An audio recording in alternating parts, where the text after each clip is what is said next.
Sunny dreamt of boundless blue skies. Beneath them, a patchwork of islands floated in the air, laid on the backdrop of velvety darkness like a beautiful mosaic. Some islands were verdant and green, some were desolate and empty, and some were covered by ancient ruins, the weathered stones overgrown by moss. All of them were bound by colossal iron chains that rattled loudly as the islands rose and fell, hovering above the abyss, a scattering of pale stars shining somewhere far, far below them. In the center of the mosaic, an ugly wound gaped, a vast tear in space where nothing but emptiness remained. A lone island soared above that tear, 7 torn chains hanging from its slopes, a beautiful white pagoda standing on its surface in a mantle of clouds. Suddenly, the sun rolled backward, soon disappearing behind the eastern horizon. The skies darkened, and then were illuminated again as a radiant moon streaked across them, swift enough to turn into a blurry trail of light. A moment later, it was day again, and then, it was night once more. The skies grew torn between light and darkness, time flowing in reverse with terrible speed. Sunny watched as the islands beneath him slowly changed their shapes, as ruins rose from the ground and assembled into unwavering structures, as the stars burning in the abyss grew brighter and brighter, new ones igniting each moment, until the whole void was suffused with a furious white light. One after another, fallen islands rose from that annihilating light, the chains that had tethered them to the rest of the mosaic repairing themselves. Soon, the tear in its center was no more, and instead, a vast ashen wasteland of scorched isles appeared in its place. The ivory tower descended from high above, taking its place at the very heart of the wasteland.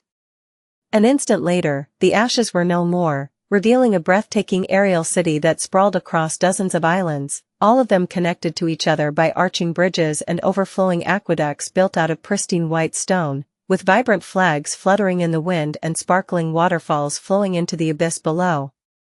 Slowly, Sunny's gaze was pulled west, toward the very edge of the chained isles.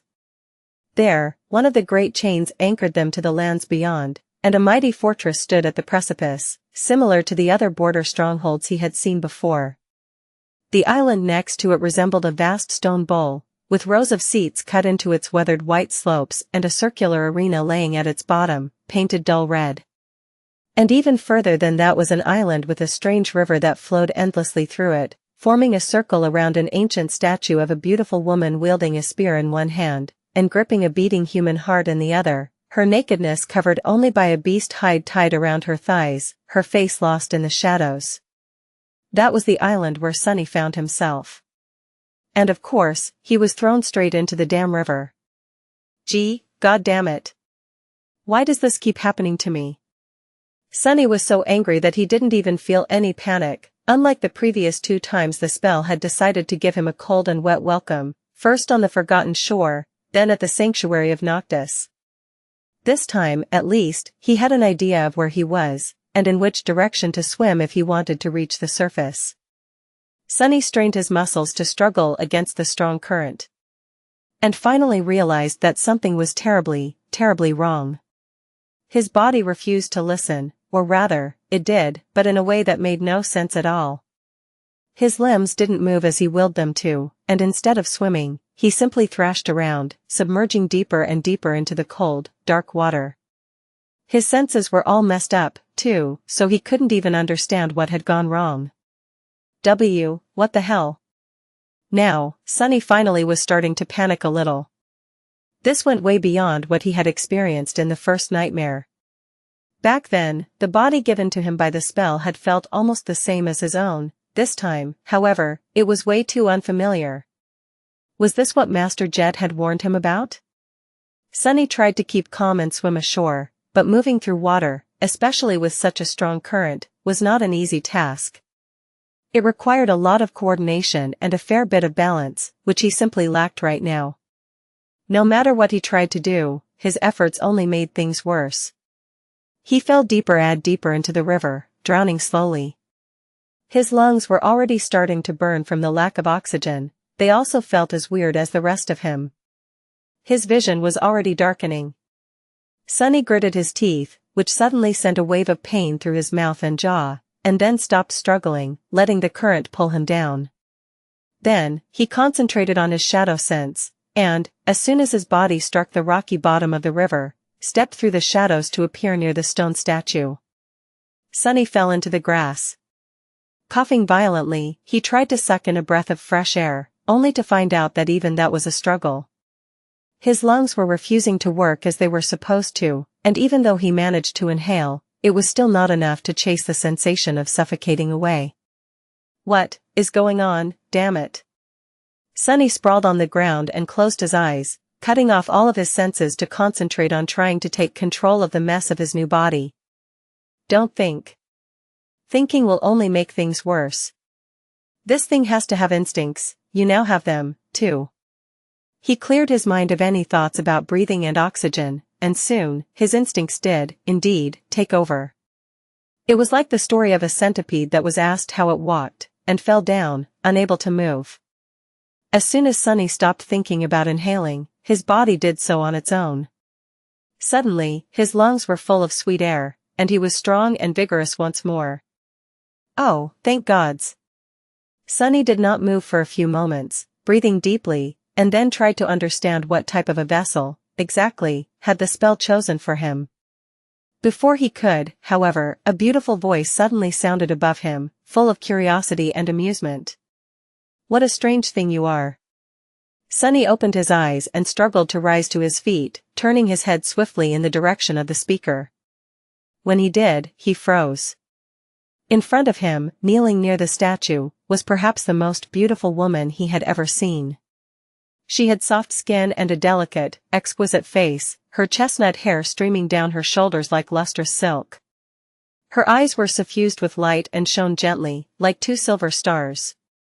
Sunny had seen a lot of stunning beauties in his lifetime, but no one could even remotely compare to the quiet, breathtaking grace of this stranger. Just one look at her made his heart race, and his face flush. She was more like a fairy than a mere mortal. And, maybe, she was. The beautiful woman was wearing a simple red tunic that left her shoulders bare, and wielded no weapons. Despite that, her presence was vast and permeated the whole island. It was as though the blades of grass bent slightly to be closer to her, the rays of sunshine changed their path to caress her skin. As if she didn't exist in the world, but instead, the world existed around her. And something about her felt strangely familiar. Sunny opened his mouth, stunned, and said, greetings? Or at least, he tried to. However, what came out of his mouth instead was a hoarse, bestial growl. What the? He tried to speak again, and once more, his mouth produced a low, threatening snarl. The woman frowned.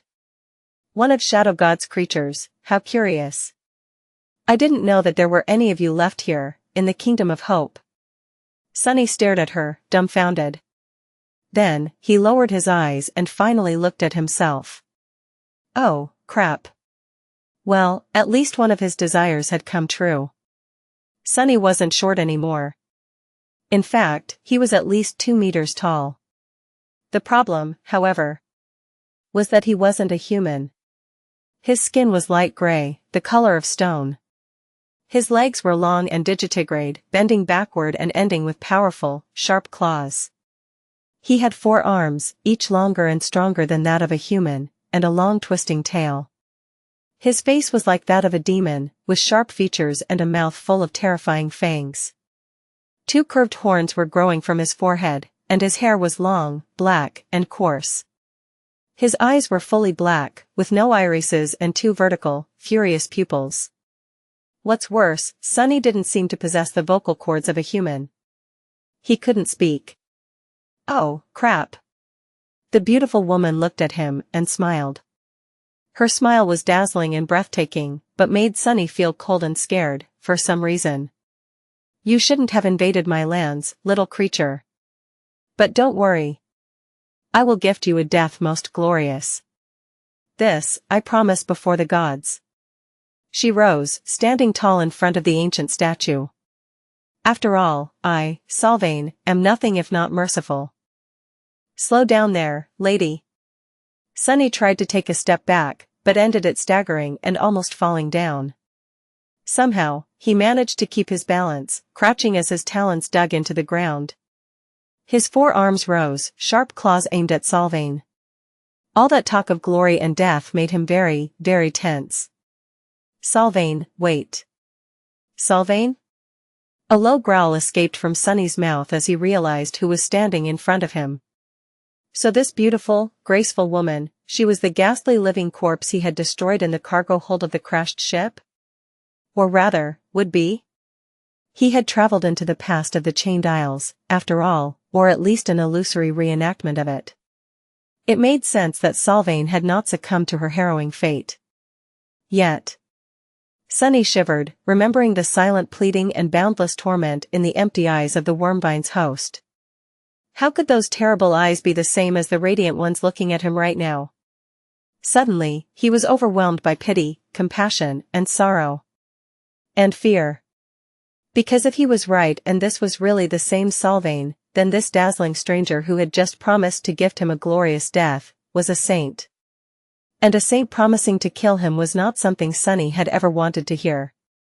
He peered beneath the surface of Sylvain's lovely figure, and saw a single sphere of light burning brightly in her chest, so radiant as to appear almost blinding.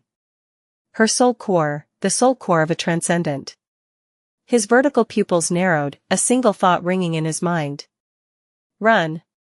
Sunny felt that his body was much more powerful than his own, inhumanly so, but without knowing how to properly control it, outrunning a saint was out of the question. If it had ever been. So, his only hope was shadow step. He already started to fall into the shadows when a beautiful silhouette suddenly appeared near, a graceful hand falling from above to grasp one of his arms into an iron grip. If not for bone weave, his wrist would have shattered like glass. The hold of a saint was as inevitable and inescapable as death. Sunny couldn't escape into the shadows anymore, and summoning any memory would have taken too long to be of any use. All except for one. A ghostly stiletto suddenly appeared in his trapped hand and awkwardly shot upward, leaving a thin scratch on Sylvain's perfectly smooth, silky skin. She glanced at the scratch, which was slowly welling with blood, a single crimson drop falling on the verdant grass. Her luminous eyes glistened. Is this fate, then? A sacrifice of blood was made, on the altar of war. Little shadow spawn, how special you are. Ah, so be it. With that, she smiled radiantly. In the next moment, her other hand moved forward, and before Sunny could even feel fear, the world exploded with pain, and then turned utterly dark. Shadows, shadows. Sunny was surrounded by shadows. Some were close to him, and some were far. Some were small, and some were large. Some moved, and some were still. He was one of the shadows, too. No, not one. A swarm of them. A legion of shadows, all hidden in one vast and lightless soul. Silent and tranquil, free of all burdens. Free of all desires, free of reason and will. For now. Ugh, my head hurts. Slowly, Sunny regained his senses. The first thing he felt was pain, and then, the steady beating of his hearts. Hearts? Yes, apparently, he had two now. As well as 4 lungs. His body was heavy and unfamiliar, too large, too cumbersome, and too strange. Something hard and cold was pressed against it, making him feel a dull pain in his limbs. His head ached, too, as if he had been struck on it hard enough to shatter a weaker skull. Well, he had been. Had he not? The breathtaking beauty, Sylvain, hit him. She killed him. Damnation, why am I still in pain if I am dead? What nonsense is this? Full of outrage, Sunny tried to chase the pain away. But it remained. Why wouldn't it disappear? It wasn't supposed to torment him still. Unless, he wasn't dead. And the saint had not, in fact, killed him with one strike. Sunny hissed, and opened his eyes. What he saw made him stare for a few moments, and then laugh. Or rather, he wanted to laugh, but what came out of his mouth instead was a chilling, deeply disturbing, uneven wail. Oh, gods, this is just too on the nose, really. Come on. Sunny was so amused because the hard and cold things pressed painfully against his body were the sturdy bars of an iron cage. He was in a cage again, and there was a steel collar wrapped around his neck. Sunny was, once again, turned into a slave. "Hey, spell. Is this funny to you? Are you happy with yourself, you wretch?" His new cage was way smaller than his previous one in the Night Temple. In fact, it was barely large enough to fit his lanky body with all its limbs, claws, and horns. The cage was hung from the ceiling by a rusty chain, and his every move caused it to sway lightly, the bars digging painfully into his flesh. Sunny growled angrily and looked around, trying to make sense of his previous sensations.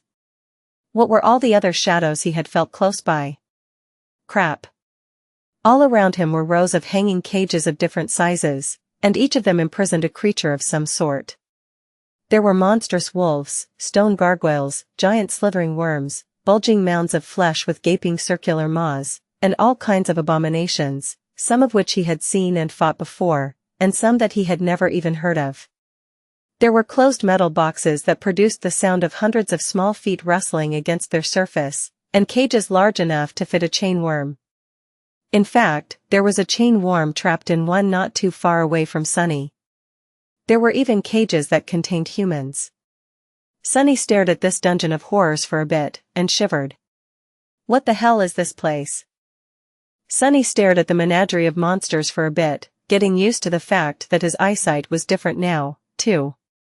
His eyes seemed to be much keener and were naturally able to see in utter darkness, as opposed to being gifted this trait by his aspect, but had trouble differentiating colors. The world was basically black and white, or rather consisted of various shades of gray, similar to how he used to see the world through shadows. His sense of smell was also enhanced, overloading his mind with an avalanche of new information. It was hard to concentrate on any one thing, let alone make sense of all this mess. Who cares? Let's just get out of here. Just like in the Night Temple, the cage limited his shadow sense. However, this one did not sap him of shadow essence, which was a pleasant surprise. Sunny's joy was short-lived, however. As soon as he tried to shadow step away, he realized that he couldn't teleport through the iron bars. What's more, even his shadows couldn't slide through them, as though there was an invisible barrier blocking their way. Sunny gritted his teeth, and felt a sharp pain as his fangs sunk into the soft flesh inside his mouth.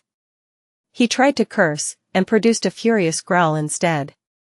After that, he simply remained motionless for a bit, staring at the other prisoners of the dungeon with gloomy resentment. Curse it all. Finally, he shook his head and awkwardly knelt at the bottom of the cage, grasping the iron bars with all four of his hands.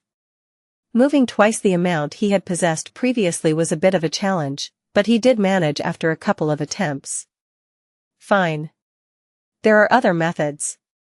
I'll melt this whole damned cage, if necessary. He stretched one hand through the bars, and summoned the cruel sight. And then, nothing happened. The only thing that changed was that his steel collar turned a little colder for a moment. Sunny frowned, his black eyes growing even darker, then tried again. The somber weapon did not appear. There was no tenebrous mist shrouding his hand, and no feeling of a small portion of his shadow essence disappearing to grant the memory a physical shape. Feeling unease, Sunny lingered for a second, and then tried to summon the midnight shard. Once more, his collar grew colder for a moment, and nothing happened. What is going on? One after another, Sunny tried to manifest all of his memories, to the same result. His memories refused to appear, and not even a single spark of ethereal light ignited in the darkness of the dungeon. It was almost as if they were all gone. Stolen. Even Weaver's mask. Panicking, he hurriedly summoned the runes, hoping to see that he was wrong, that the list of his memories did not turn empty. No. But the familiar shimmering runes did not appear. There was nothing in the air in front of him, just cold and dark emptiness. Wait, what? Sunny called the runes forth again and again, but they were inexplicably gone.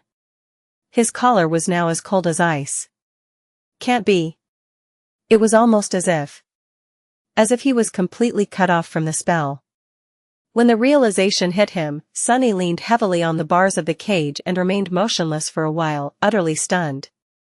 What kind of a nightmare was that? How was it even possible to lose connection to the spell? Spell. It was the spell, damn it. The terrifying, almighty spell. Who could snatch and awakened away from it? He wasn't even able to enter his soul sea. The scale and scope of this tectonic change simply failed to fit into his mind. Sunny had spent so long living with the spell that he almost didn't remember what existing without it felt like. It was as though an integral part of his being was suddenly taken away, leaving him hollow and incomplete. I don't understand. He was still trying to cope with this new reality when heavy footsteps suddenly resounded in the ghastly dungeon. Raising his head, Sunny saw a giant of a man walking between the hanging cages, his powerful figure radiating a sense of vast, solemn strength. The man was wearing a worn leather armor and a tattered red robe, its edges frayed and torn. On his back, a barbarous curved blade hung, wide and heavy enough to split any abomination in half, and on his belt, heavy chains rattled with each step. The giant's face was hidden beneath a hood, but Sunny didn't need to see it to know that he was looking at an Ascended. And that Ascended was walking straight to his cage. Now is my chance. But, to do what, exactly? Sunny was not accustomed to his new monstrous body, and was devoid of the ability to summon memories. He was unarmed and defenseless. He didn't even know if his aspect still worked. What was he supposed to do? Try to fight a master with his bare fists, claws, or whatever, or wait and see what happens? In the end, the cautious part of his mind won. Sunny silently stared as the man in the red robe approached the cage, glanced at him, and then somehow made the iron bars disappear without a trace. One moment they were there, and the next, they were gone, throwing Sunny to the ground. The giant cruelly slammed his massive fist into Sunny's head, and before he had a chance to shrug off the disorientation, a thick chain was already fastened to his collar. Then, Sunny was dragged somewhere, sliding across the dirty floor as the collar dug painfully into his neck. Not too long after that, bright sunlight suddenly blinded him. A sharp pain pierced his black eyes, and a moment later, Sunny was thrown ruthlessly to the ground, landing on it in a graceless heap. Still unable to see, he felt the chain being removed from his collar. Slowly, his eyes adjusted to the light, and even though his vision was not as good as it had been in the darkness, Sunny was able to see that he was sprawled on the stone floor of a circular arena. All around him, rows of seats rose, cut from pristine white stone to form a vast amphitheater. The theater was not crowded, and yet there were a lot of humans seated in it, looking down at him with joy and excitement. They were dressed in simple tunics and other kinds of archaic garments, most of them of some shade of red. The arena itself was not white like the rest of the amphitheater, instead, it was dull red, too. Or rather, it might have been pristine once, but now, its stone surface had absorbed too much blood and changed color. Sunny looked up and saw another monster being led off its chain some distance away. A cold shiver ran down his spine. Yes, he was a slave again.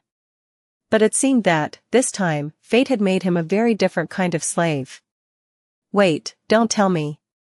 As the crowd of spectators cheered, the other monster roared, spun around, and fixed its bloodthirsty eyes on Sunny. It's a damned Colosseum.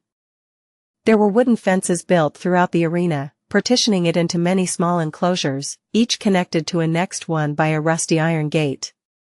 Currently, Sunny was at the very edge of the Colosseum, with one of its stone walls behind him. 3 sturdy fences formed the rest of the killing box, sharp spikes mounted on them to prevent the combatants from trying to escape. And that was unmistakably where he found himself, a Colosseum. A theater of death where slaves fought each other for the entertainment of the crowd, unless they wanted to be slaughtered by the other gladiators or their own masters. Granted, this one was rather strange. For one thing, the slaves were predominantly wild beasts and monsters of all kinds, as opposed to captured humans. The crowd was behaving weirdly, too. After his experience in the dreamscape, Sunny expected to see the spectators overwhelmed by bloodthirst and dark, cruel fascination. Instead, these people seemed to be joyful and proud, almost solemn. It was as though they were genuinely happy for the gladiators, even a little bit jealous. The crowd was undulating and shifting, singing one word over and over again. Glory! Glory! Glory! Their voices merged into an echoing, thunderous roar. What the hell is wrong with these bastards? Sadly, Sunny didn't have a lot of time to think about the weirdness of the audience. He had bigger problems on his plate. Right in front of him, another creature was let go of the chain, its powerful body covered in dirty brown fur. For mighty paws, a long muzzle with terrifying fangs, and 6 eyes burning with madness, it was very similar to the dread wolves he had thought at the island covered by strange, twisted trees. And it wasn't alone. 2 more beasts appeared from behind the first one, falling low to the ground as guttural growls escaped from their maws. Damnation! Sunny shifted his gaze, trying to discern the rank and class of the murderous beasts. They seemed a lot smaller than the fallen monster he had killed before, at least, simply the size of a bull instead of a full cargo vehicle. His newfound ability to peer into the souls of living things and see their soul cores was going to come in handy. However, what he saw beneath their tough hides left him confused. Instead of spheres of radiant light, the creatures had hideous masses of swirling darkness at the center of their beings, veins of it spreading throughout their souls like cancerous growths. In the depths of that darkness, something unclear seemed to be moving, as if trying to break free. The sight of it was both frightening and repulsive. It reminded him, somewhat, of the harrowing rot he had witnessed in the ebony Tau, growing from the severed arm of Weaver. So this is what soul cores of the nightmare creatures look like. Sunny had no idea how to judge the rank of such cores, since he only knew to measure the usual ones by their size and luminosity. The growths of darkness in the dread wolves seemed to have 2 swirling nods each, which at least told him that they were mere monsters. Not that it helped him very much. How was he supposed to fight against 3 monsters while barely being able to stand upright in this new, unfamiliar body? Curse it! He was also not at all happy with the fact that this gaunt and powerful body was standing more than 2 meters tall, devoid of any fat, and stark naked, with all his stuff hanging loose for everyone to see. Or bite off. Plus, there were a lot of women in the crowd. Hiding his discomfort, Sunny stared at the wolves, his black eyes full of menacing resentment. His lips parted, revealing sharp fangs that were in no way inferior to that of the monstrous beasts. A low growl escaped from his mouth. Come on, look how big and scary I am. You wouldn't want to fight a scary demon like me, would you? One would have to be insane to attack such a monstrosity. Sadly, this was exactly what nightmare creatures were. Insane. The wolves lunged forward, madness burning in their bloodshot eyes. Their maws opened, foam glistening on jagged fangs. The crowd roared. Damn it all. Sunny commanded the shadows to wrap themselves around his body, which suddenly turned black and lusterless, as though cut from obsidian. Thankfully, at least that part of his aspect still worked. Almost instantly, his might quadrupled, and so did his speed. He dashed through the darkness and appeared from the shadow of one of the wolves, his 4 hands shooting forward to grab the beast, sharp claws sinking into the soft flesh. Sunny was still struggling to control his body, and for that reason, his movements were much slower and messier than they could have been. But, embraced by the 3 shadows, he simply used brute power to overcome that disadvantage. Raising the massive monster above his head, he hissed and pulled with all his might. Lean muscles moved like steel cables under his onyx skin, and in the next moment, a river of blood flowed onto his horned head from above as the body of the wolf was mercilessly torn apart. The crowd went wild, their voices growing loud and triumphant, at least of those spectators who were close to his enclosed box. What are you screaming for, idiots? Sunny was more than a little startled by the violent strength of his new body. It was much more powerful than his human one, however, it was also much taller, and his center of gravity was much further from the ground. For that reason, Sunny miscalculated his posture completely, lost his balance, and toppled over as soon as the dread wolf's body lost its integrity. He crashed onto the bloodied stones, instinctively raising 2 of his 4 hands to cover his throat. Almost instantly, one of the remaining 2 monsters was upon him, its maw opening wide before closing around his neck like a crushing bear trap. Luckily, Sunny's arms were already in the way, so instead of tearing his throat open, the wolf only managed to bite into them, sharp fangs burrowing through tough skin, piercing flesh, and scraping against bone. Overwhelmed by the explosion of terrible pain and the sudden fall, Sunny momentarily forgot how to control his limbs and operate the shadow demon's body. The second wolf jumped on him, tearing his abdomen with long claws. Arg! Not good, this was not good. He was pinned to the ground, defenseless, seconds away from being disemboweled and having his head torn off. And he couldn't even remember how many hands he had, and what to do with them. Sunny shuddered, then opened his mouth and roared. His bestial scream washed over the wolves, momentarily stunning them. Then, he moved his two upper hands, grasping the first wolf by the jaws, and simultaneously threw his lower arms around the second one. Twisting his body, Sunny threw the monster digging into his abdomen off and pinned it to the stones, at the same time pushing the maw away from his neck. Growling menacingly, he pulled the jaws of one of the monsters apart, while crushing the other in a devastating embrace. The three of them struggled furiously for a few moments, more and more gashes and lacerations accumulating on Sunny's body. The pain flooded his mind, clearing it of all unnecessary thoughts.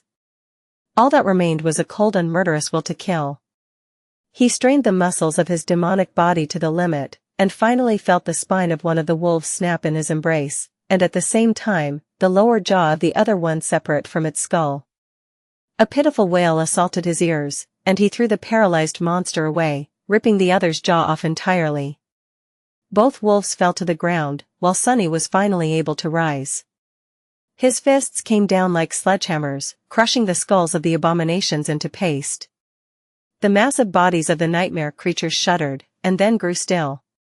Sunny was left kneeling, his chest rising and falling heavily. His naked body was covered in deep lacerations and blood, most of it not his own.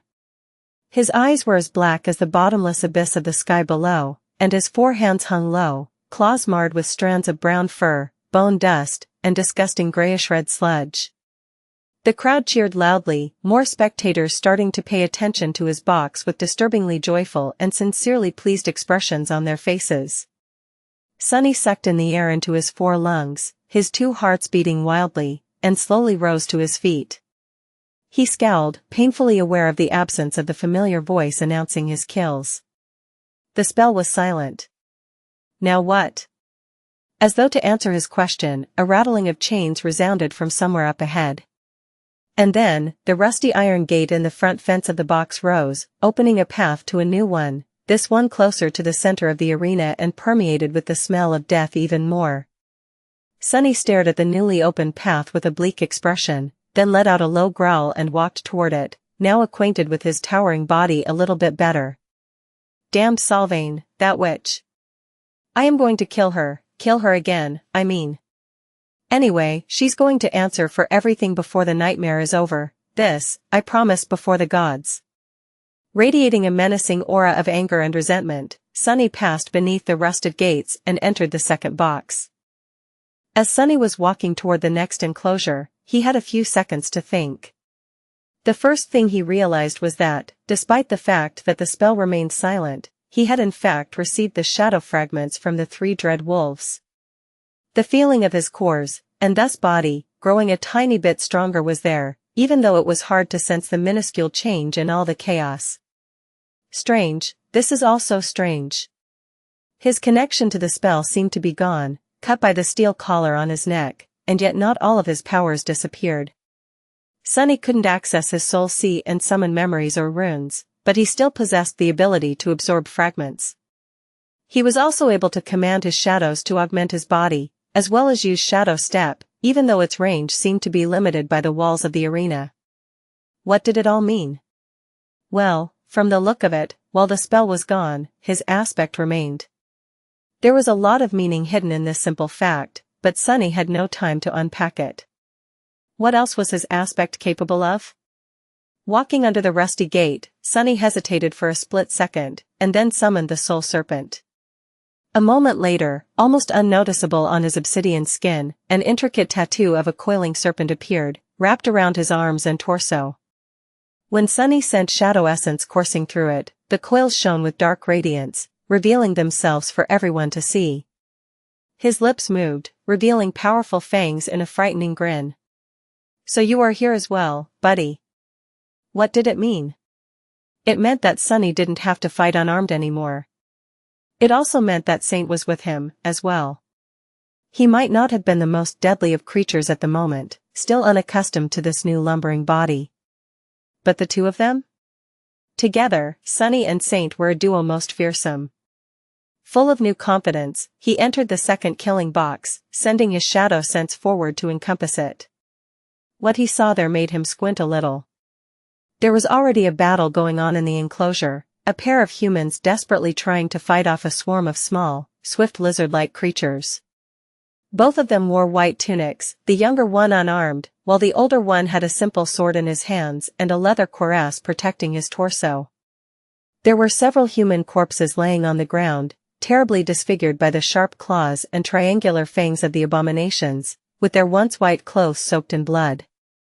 Sunny shifted his gaze and saw the vile darkness spreading through the souls of the lizard-like gremlins. From the look of it, they were all awakened, the same as the wolves he had fought. Sunny measured the strength of the monsters during the battle and judged their rank to be the same as his. The younger man was an awakened, as well, with a single radiant soul core, while the older one had none at all. He was a mundane human. As Sunny watched, the older warrior was finally overwhelmed and fell to the ground, the gremlins easily tearing through his cuirass and sinking their claws and teeth into the soft flesh beneath. The young man screamed and dashed to help him, but it was already too late. Even though the awakened youth managed to kill several beasts with his fists and pushed the others away, his partner was already mortally wounded. He shuddered, a river of blood flowing from a ghastly gash in his neck, and weakly pushed the hilt of the sword into the younger man's hands. The crowd went wild, happily chanting the same damned word. "Glory! Glory! Glory!" The last surviving human raised his head, pain and sorrow mixing with hatred in his light blue eyes.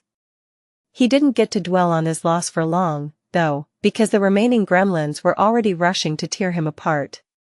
Some, however, found a new target. Sunny grunted and tried to control his body as precisely as possible. He didn't command the soul serpent to assume the form of a weapon or summon Saint yet, preferring to keep his cards hidden, for now. The lizard-like abominations did not seem too dangerous, anyway. At least not with their remaining numbers and their attention split between two targets. Curses. The four-armed demon's gaunt body was too tall, heavy, and unwieldy. Every motion required more effort, and was slower than he was used to. Even though there was inhuman strength in the shadow creature's steel muscles, which was supposed to translate into explosive speed, dragging so much mass around was still different from operating a small and slim human body he had possessed before. Who would have thought that I would miss being short one day? Four gremlins jumped at Sunny at the same time, more of them lagging a second behind. Their narrow eyes shone with rabid bloodlust, and their jagged claws were aimed at his flesh, lusting to rip it apart. Wrapped in shadows, with the coils of the soul serpent shining darkly on his skin, Sunny took a step forward and caught all four creatures from the air, then slammed their skulls against each other, crushing them. Even though he was having trouble controlling his new body, how could these beasts ever hope to survive a battle against a demon? And a very special one, at that. Sunny bared his teeth and lunged forward, a low growl escaping from his mouth. His four arms moved, crushing flesh and bone. Several beasts managed to slip past his assault and sink their claws into his thighs, one even trying to bite off a big chunk of flesh. Sunny hissed from pain and crouched, using his claws to rip four more gremlins apart. There was no free hand to finish off the last one, so he simply bit off its arm with his sharp fangs, feeling the bone crunch and the disgusting taste of corrupted blood on his tongue. Arg! I'm going to vomit. Sunny spit a mouthful of fetid, dark blood and silenced the shrieking creature with a bone-shattering backhand slap. Suddenly, the box became deathly silent. He groaned, overwhelmed by pain for a moment.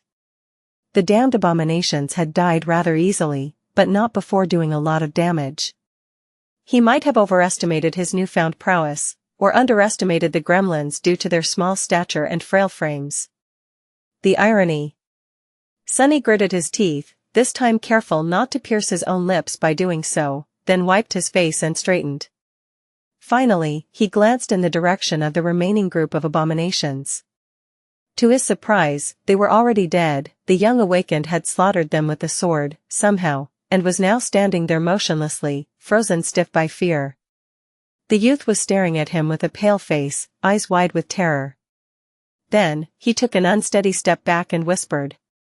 "Oh gods! Lord, protect me against the hideous demons of the night." Sunny looked down at him from his immense height, his cobalt-black body covered in terrible wounds and blood, more streaming from between his sharp fangs. He suppressed the desire to roll his eyes. Hideous? Rude. Chapter 606 Fate of a Slave Plus, Turn Off Reset. Sunny glanced down at the young man, then slowly moved toward him.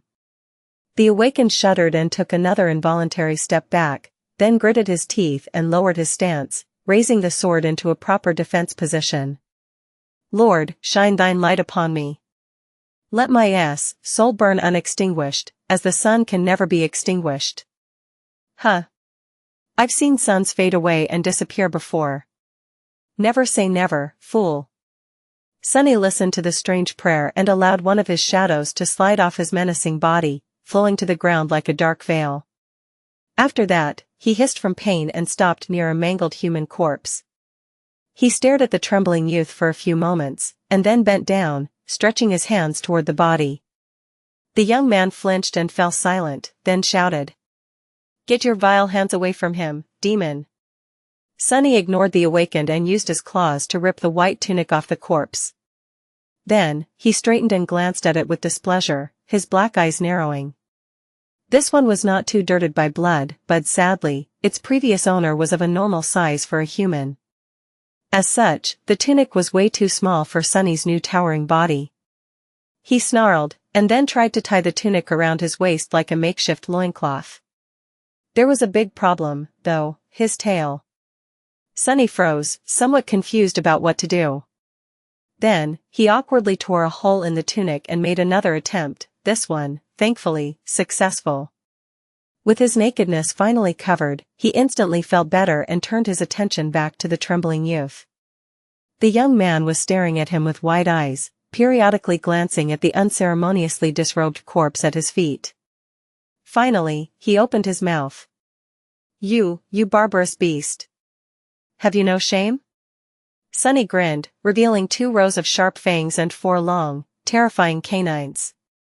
In the next moment, though, his smile dimmed, because there was suddenly a familiar pressure rising in his mind.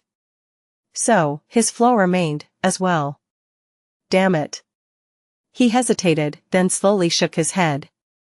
Instantly, the pressure disappeared. Figures. I can't escape the damned curse even if when I'm mute. How is this even fair?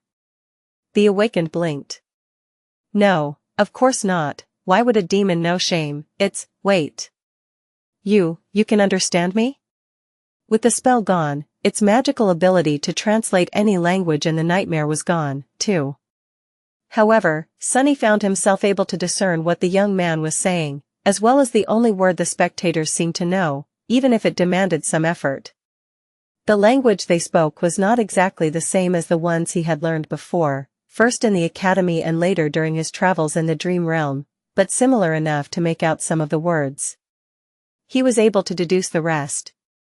Sunny stared at the youth from above, then nodded darkly. The young man blinked. Wait, you are not one of the corrupted, then?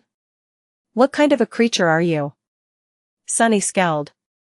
The word meant something that was tainted, infected, changed, and perverted, a being cursed with some form of corruption.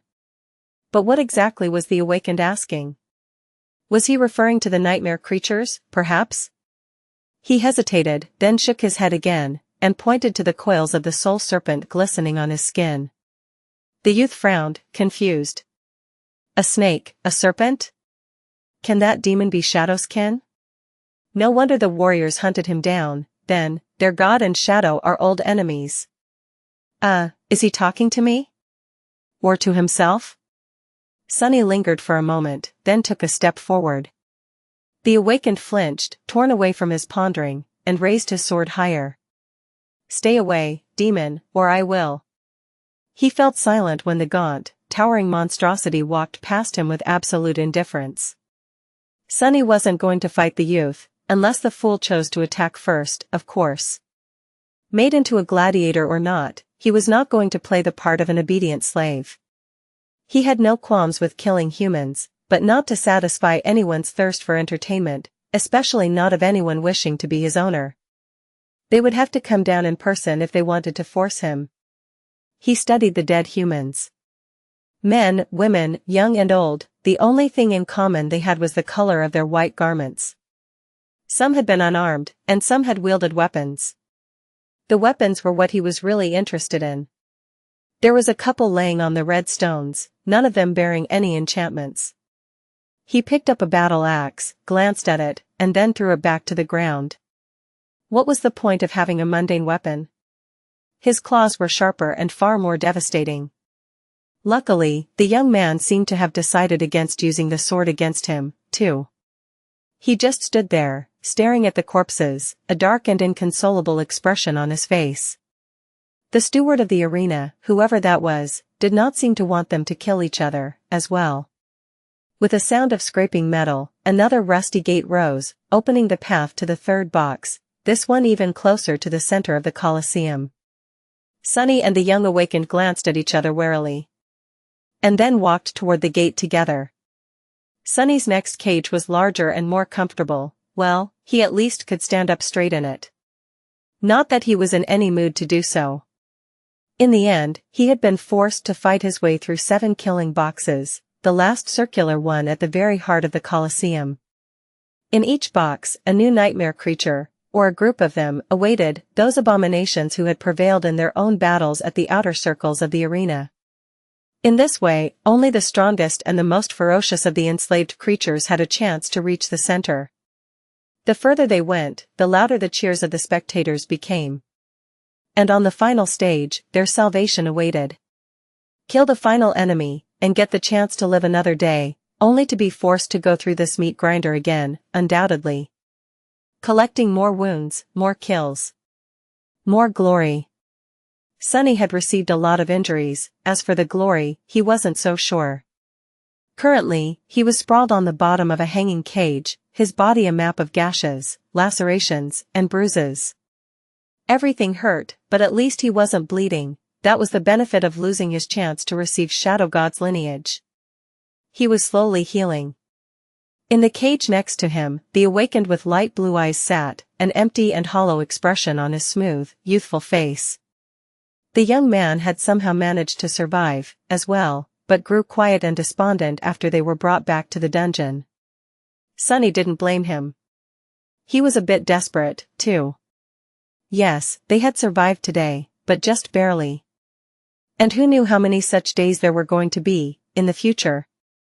Somehow, he had a disturbing feeling that once someone had entered the arena, they never left it alive. Sunny closed his eyes, exhausted.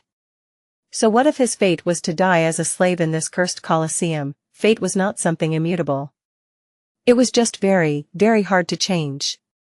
Was he or was he not the heir to the demon of fate?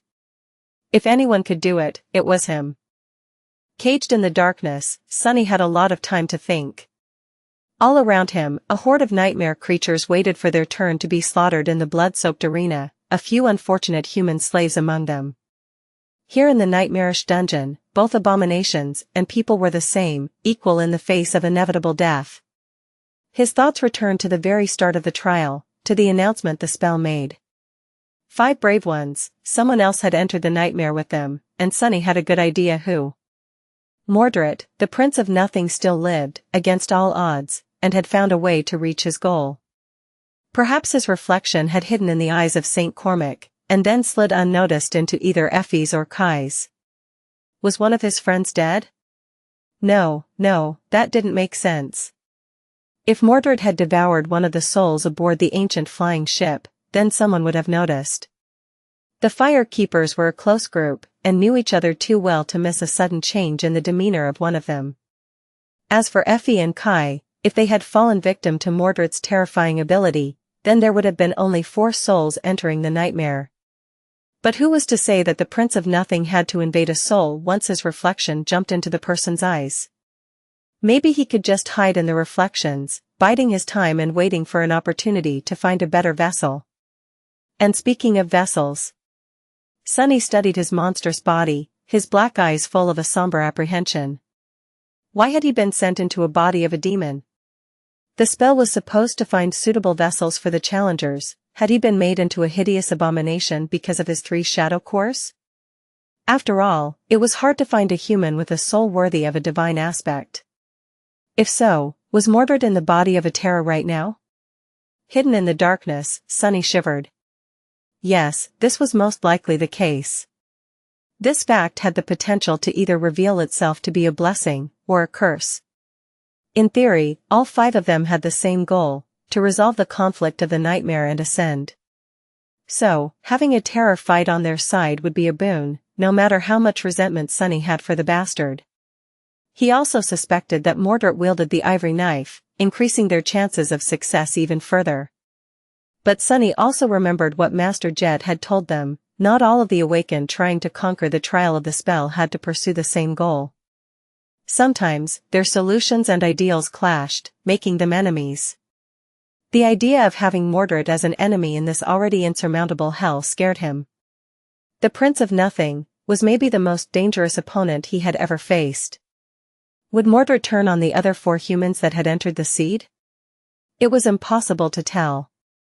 He was not cruel for the sake of cruelty, and was not nearly as insane as everyone seemed to think. His hatred was directed toward Valor, and not them. But at the same time, Sunny could not say that the banished prince was completely of sound mind. Something about him, when Sunny looked Mordred in the eyes, it felt as though something was missing in them.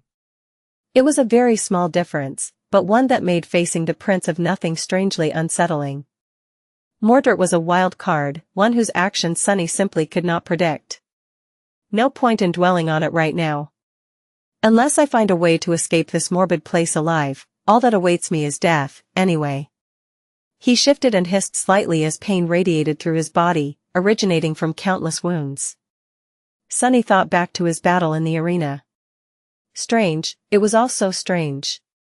Some of his powers were gone, but others remained. His aspect seemed to be unaffected, by his connection to the spell was gone. Then, did this mean that an aspect was not a part of the spell, but instead existed outside of it? Trapped in an unbreakable enchanted cage, Sunny scowled. A long, long time ago, back when he had passed the first nightmare and received his aspect, it had felt as though the power was coming from somewhere deep within him, as opposed to from an external source. Was the spell only awakening inherent powers that were locked inside human souls, and not creating them? Wait a minute. Come to think of it, Aro of the 9 had claimed to be an awakened, and while the youth sitting silently in the nearby cage had not said it, he was an awakened, too. But in this ancient past, the gods were still alive, and so were the demons. Their terrible war had not started yet, and Weaver had not disappeared to create something that would spell doom for both the 6 gods and the 6 demons, to create the nightmare spell. If Sunny's suspicions were correct, of course. Then meant the nightmare spell had not even existed yet, in this era. But awakened did. As well as nightmare creatures, or the corrupted, as the youth had called them. Sunny's vertical pupils narrowed. Were the nightmare creatures, not created by the nightmare spell, as well? What the hell? The very idea seemed strange and ridiculous. The spell had appeared in the waking world, causing the first nightmare creatures to be made from the bodies of those infected by it, and for the first generation of the awakened to be born. It summoned those awakened into the dream realm, which was populated by the abominations, and pushed them toward seeking out and challenging the seeds of nightmares. Unless a seed was conquered, it eventually opened a path for more monsters to enter reality. The very idea of nightmare creatures, aspects, and awakened was inseparable from the spell. And yet, somehow, it was? What does it all mean? Sunny ground his fangs, overwhelmed by a myriad of thoughts, and a lot of confusion. It seemed as though the very foundation of his worldview had suddenly turned out to be built on shifting sand. He closed his eyes and scowled, feeling a dull headache approaching, then raised two hands and rubbed his face, careful not to slice it open with the claws. Suddenly, the cage next to his swayed. The young awakened stood up and grabbed the bars, staring into the darkness. A few moments later, he said hoarsely, "Demon, hey, demon. Wake up. They're coming." Chapter 608 Reincarnated as a demonic gladiator in a magical world plus, turn off reset. Glory! Glory! Glory! Sunny growled, falling to the ground, the heavy body of a stone gargoyle pressing him down, its claws buried in his chest. A dark radiance rose from his skin, the scales of a coiling serpent becoming more visible, and then, one of the forearms of the abomination shattered, pulled apart by his hands. The creature roared, its tail shooting forward like a spear. He had no time to dodge or deflect the blow, so instead, Sunny simply endured the blinding pain of the stone spike piercing his shoulder, and pushed with his feet, straining to jump up. P1Es visit N0V1B, in.net. As the result, his horn struck the gargoyle in the chin, impaling it through the skull. Something cold streamed down his face, and, momentarily blinded, Sunny struck the abomination in the chest with all his might, sending the stone Goliath flying back. The gargoyle exploded into a rain of stone shards when its body struck the floor of the arena. Sunny breathed heavily, his torso a mess of torn flesh, and then tiredly searched for the remaining enemy, which was supposed to be fighting the awakened youth, if he was still alive. His second day in the Colosseum had been both easier and more harrowing than the first. It was easier because Sunny was slowly growing accustomed to his new inhuman body. For someone else, this process might have taken longer, but he had always put adaptability and control of his physicality first. Both the flowing battle-style Nephis had taught him and Shadow Dance were meant to make the practitioner as flexible and versatile as possible, the latter especially being the pinnacle of malleability. So, he had plenty of practice to prepare himself for waking up in the body of an actual demon, ironically. Who would have thought? But this day's battles were also much more lethal. At first, Sunny had thought that his luck was just this bad, but after he and the young awakened had barely survived the first two boxes, the youth shared a bit of knowledge that put everything into perspective. Apparently, by surviving the previous day's slaughter and making their way to the center of the arena, the two of them earned the privilege of being added to the main herd of gladiators. In other words, everyone, and everything, they faced today had won 7 consecutive fights in the past, as well. This was the cream of the crop of the enslaved combatants, more or less. And the final stage was also going to be different. Damnation! He sensed 2 swift shadows some distance away, then finally saw them. His eyesight wasn't the best in daylight, so Sunny relied on shadow sense more and more. The kid was still alive, wielding a simple sword and a rusty shield that he had picked up in their second fight. He was dancing around the gargoyle, showing a good grasp of combat technique and more than a little bit of talent. The young man was inexperienced, but incredibly talented. His battle prowess was perhaps on par with what Sunny himself had shown on the Forgotten Shore. Or even greater. Not that it was going to help the youth. What was the point of knowing how to wield a sword, when that sword had no chance of piercing the enemy's stone skin? Demon. I can't hold it off much longer. Sunny sighed, then stepped through the shadows, appearing behind the gargoyle in a whirlwind of claws.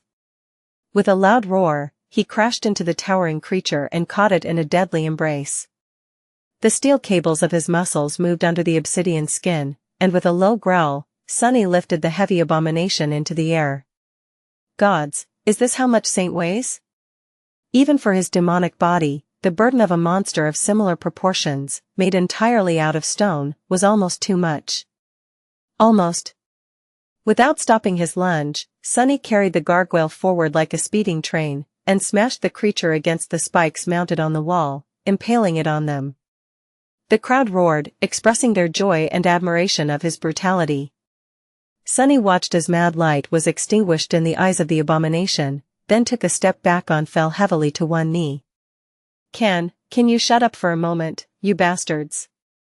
Today, he hated the spectators even more than he had yesterday. The awakened youth was already beside him, staring at the dead gargoyle with a dark expression. Then, he glanced at his sword, and finally at the four-armed monstrosity near him. "Demon, you don't look too well." Sunny looks at him with his black eyes, no recognizable human expression on his strange, bestial face. "No way, you noticed? Damn, what a fool."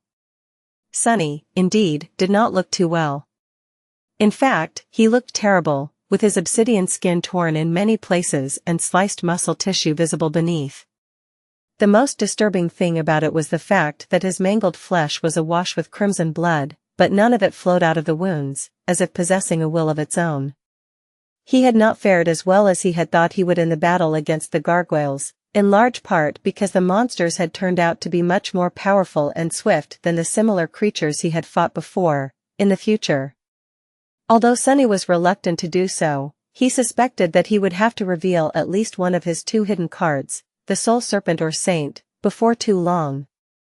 The youth hesitated for a few moments, then suddenly stepped forward and put his hand on Sunny's torn chest.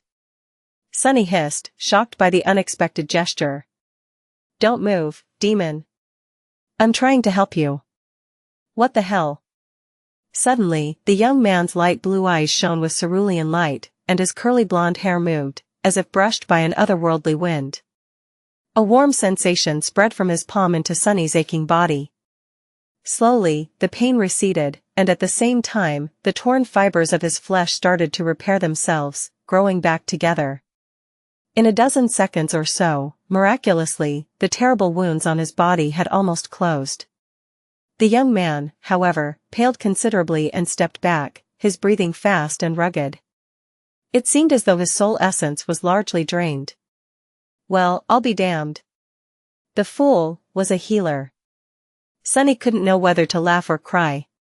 On one hand, awakened healers were incredibly rare, and having one as his only ally was of tremendous benefit. On the other hand, his only ally in the battle arena also turned out to possess an aspect that was absolutely useless in a fight, so there was that, as well. The iron gates rattled, opening the path to the next killing box. Sunny hesitated for a few moments, and then rose to his feet. "No, this is good. I can kill anything the slavers throw at us. He just has to keep me alive." He glanced at the pale youth, then nodded curtly and headed toward the gates. Before walking through them, however, he stopped and tore off the long tip of the dead gargoyle's tail, then handed it to the young man. The stone spike of an awakened nightmare creature was bound to perform better than a mundane weapon, at least. The awakened stared at him for a bit, then sighed and dropped the sword onto the ground. They walked through the gate, and Sunny's face instantly darkened. "I know that smell." The chain worm he had seen before in the dungeon was already crawling through the other gate, its terrifying maw dripping with black blood. The crowd began its chant again, ecstatic to see the fallen demon advance to the next box. "Glory! Glory!" He sighed, full of dread and hatred. All right, bastards.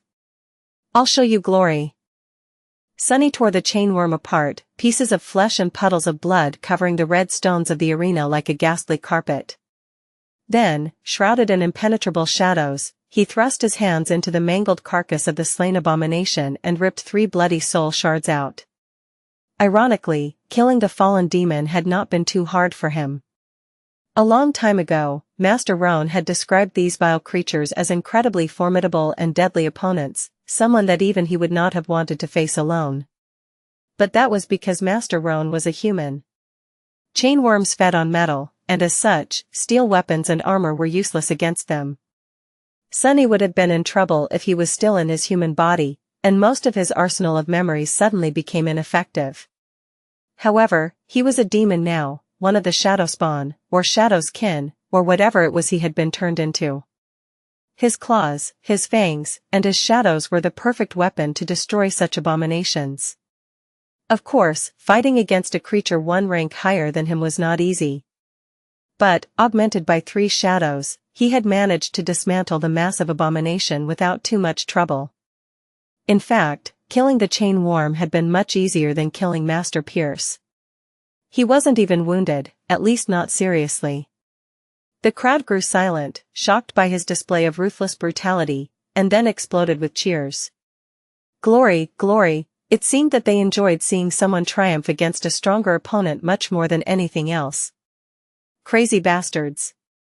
Sunny glanced at the spectators with resentment, then walked over to the young awakened and pushed the soul shards into his hands. The youth looked at them with a frown. Are these soul shards? Gods. How can he be an awakened and not know what a shard looks like?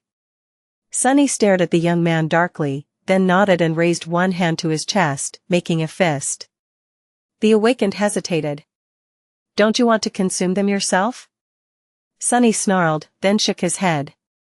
Finally convinced, the youth crushed the shards in his fists and froze, a funny expression appearing on his face. What a strange feeling. Whatever. Sunny wasn't giving the shards away out of altruism.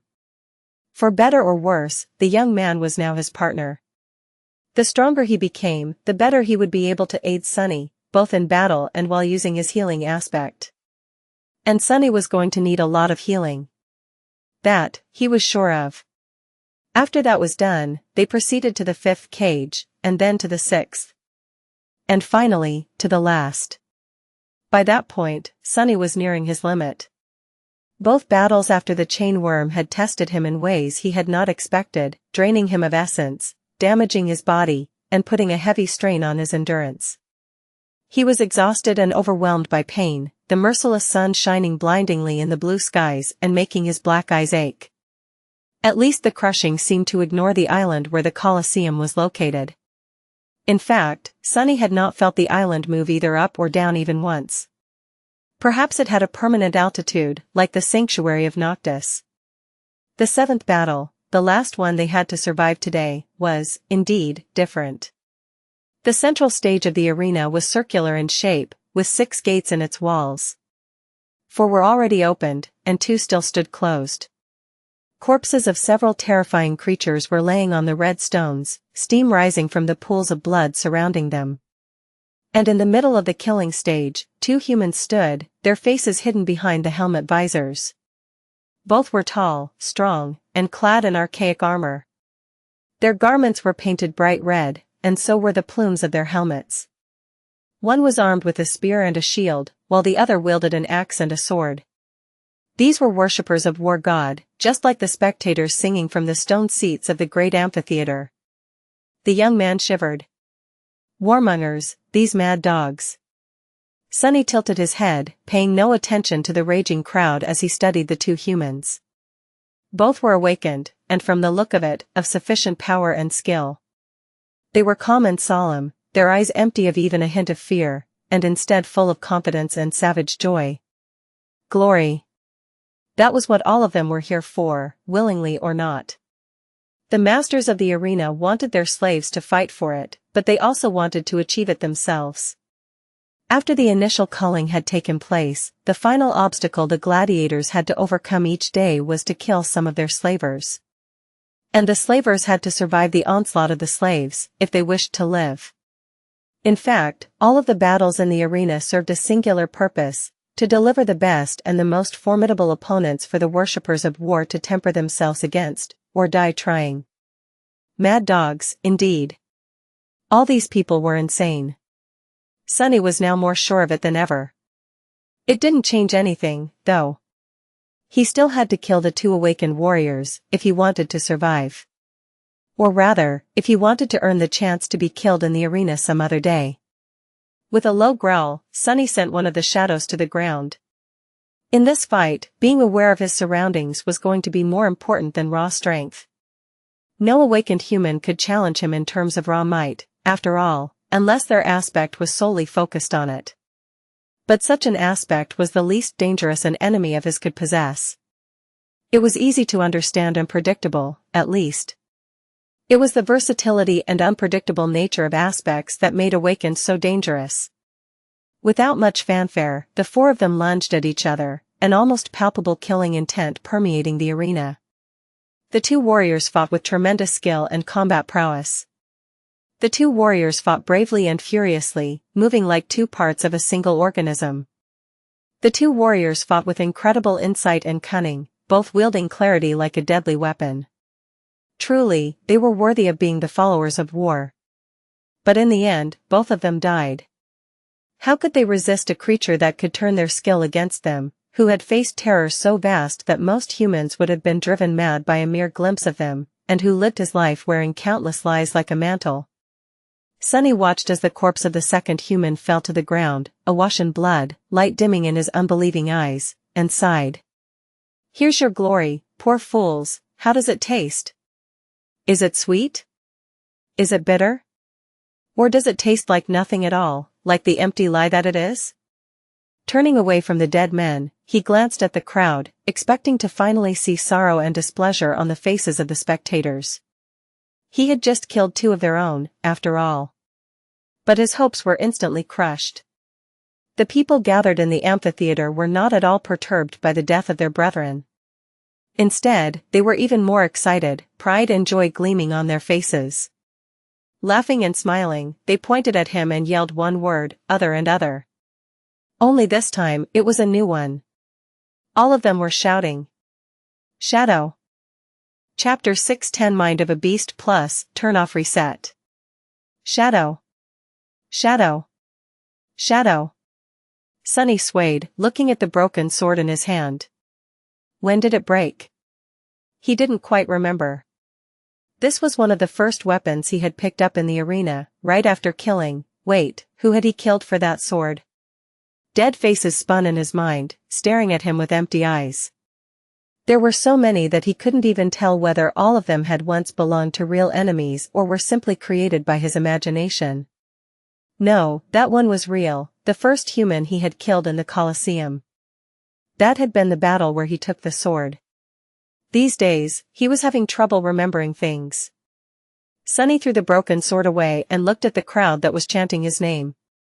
Shadow, right. That was him. What is wrong with you, fool, since when was that your name? He growled, wishing that he had thrown the broken weapon at one of the humans. Not that it would have done any good, there were powerful enchantments permeating the ancient stones of the Colosseum. Some of them were meant to prevent the fighters from escaping, others protected the audience from their ire. Some, he had no idea about. All his attempts to break free of this cursed place had failed, for now. Demon, are you all right? Sunny lingered for a few moments, then glanced at Ilias, slowly returning from the bizarre state of mind the battle had sent him into. The young man was looking at him with a strange expression on his face, a bit of apprehension hiding deep in his light blue eyes. The youth had grown considerably stronger in the weeks they had spent fighting all kinds of monsters, both of the nightmare and human kind, in the arena. All those soul shards had not been wasted on him.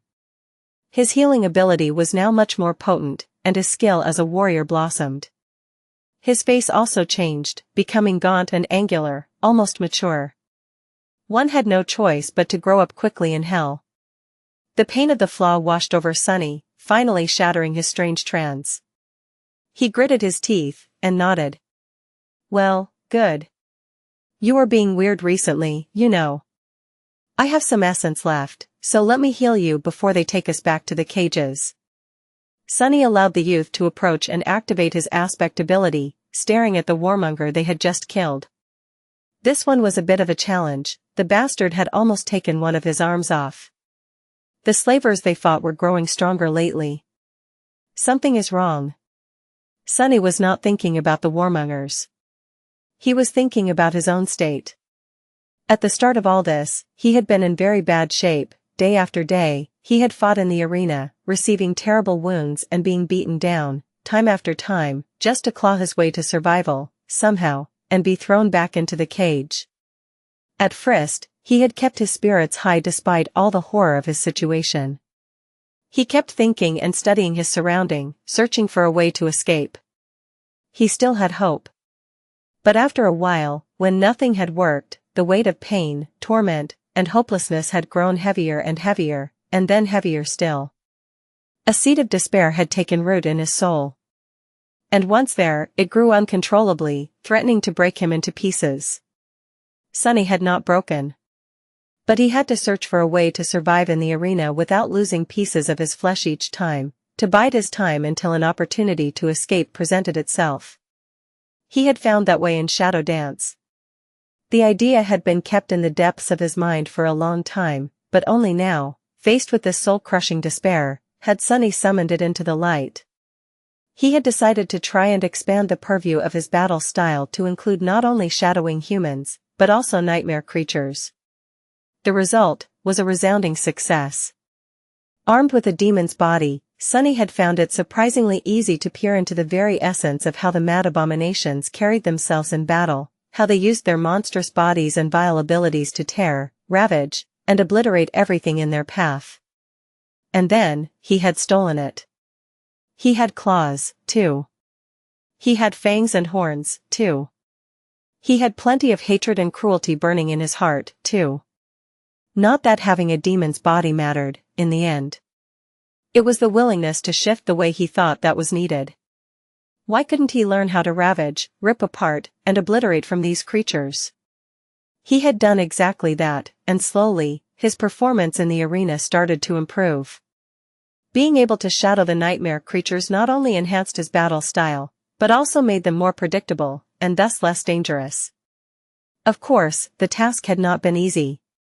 In fact, understanding how the corrupted fought and what impulses guided them was, in a sense, much harder than deciphering even the most sophisticated battle style. Their minds were perverted, bizarre, and alien to everything he had ever known. And yet, he had nothing else to do but practice, as if his life depended on it. Because it quite literally did. And eventually, his efforts bore fruit. Sunny couldn't quite remember when he had made a breakthrough, but at some point, he found himself being able to understand the nightmare creatures much better.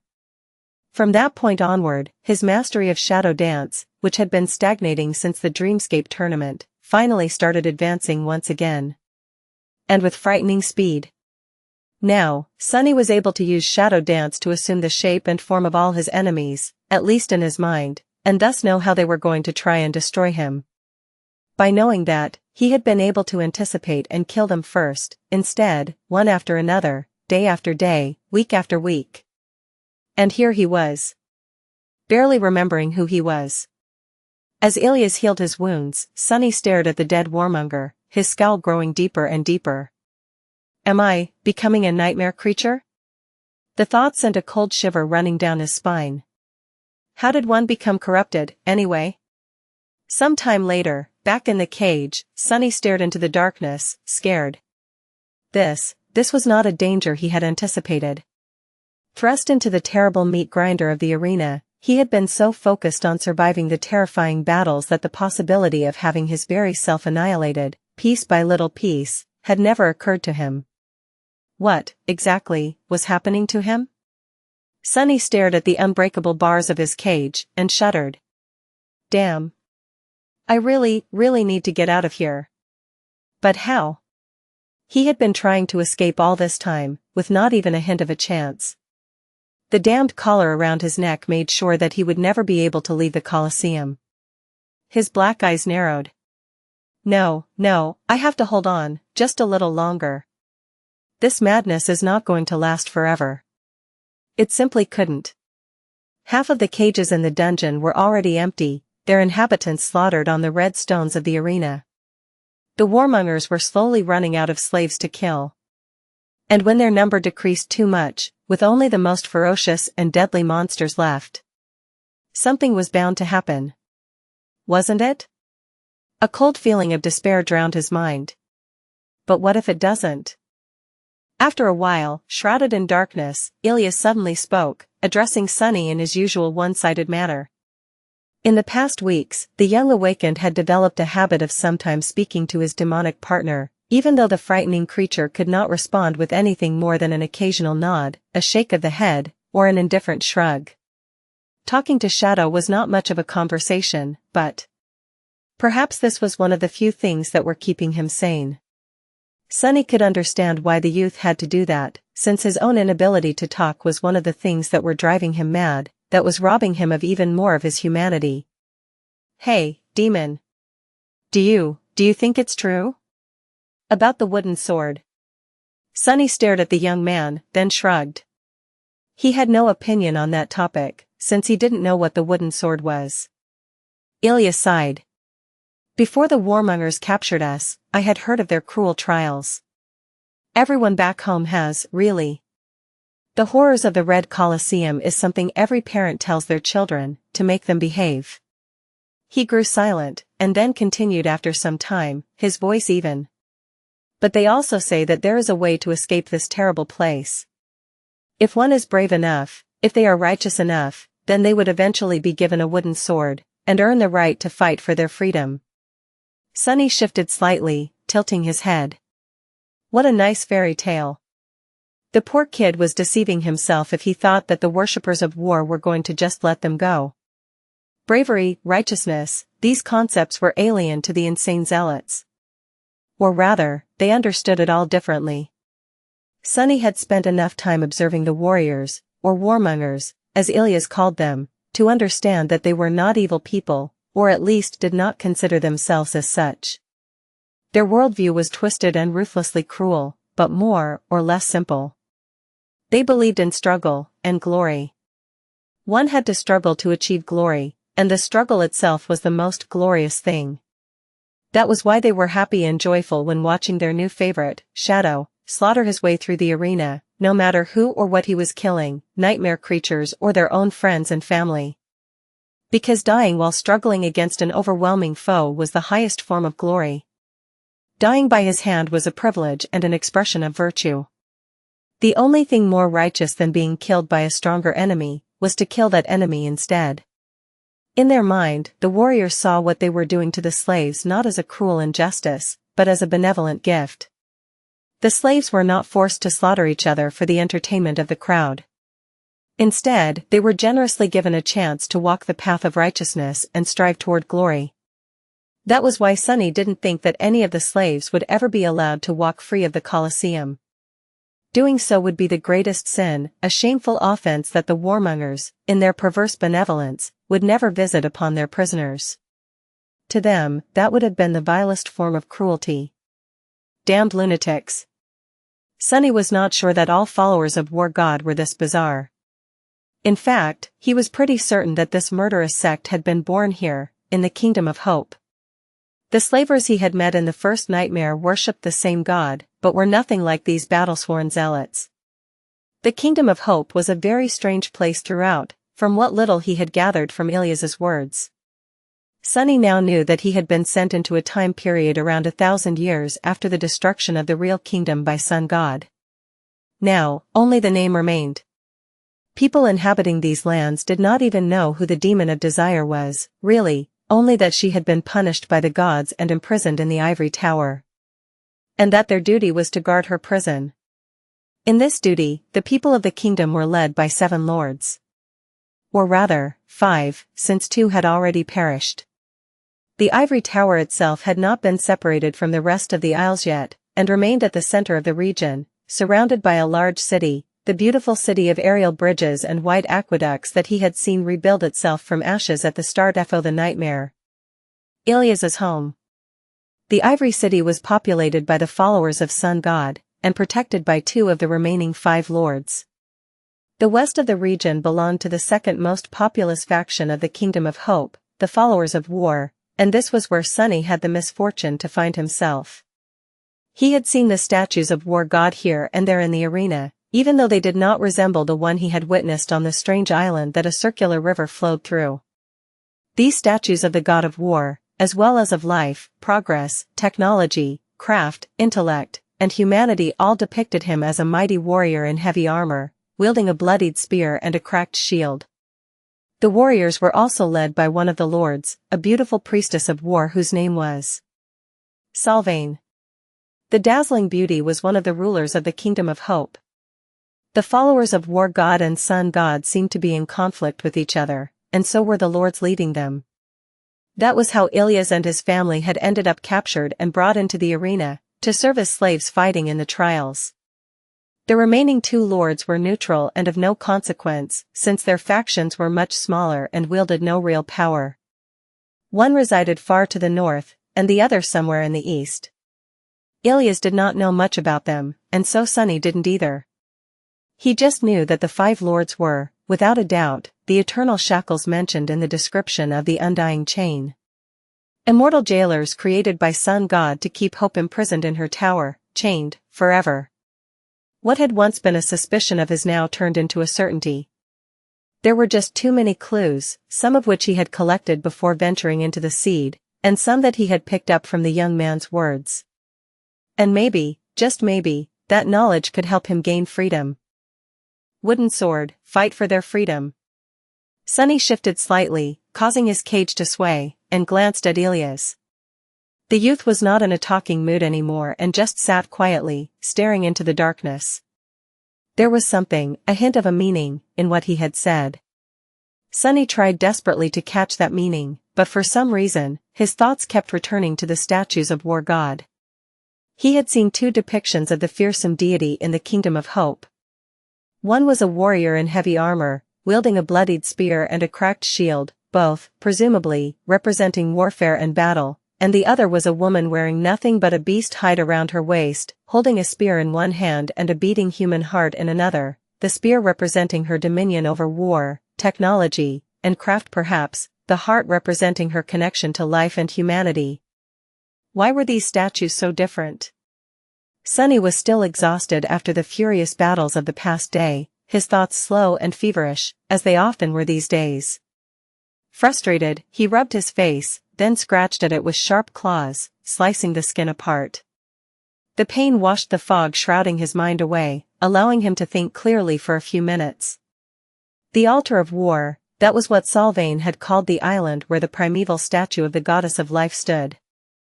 And that was the right word. This depiction of the deity seemed much more primal, bestial, ancient. The statue itself seemed incredibly ancient, too.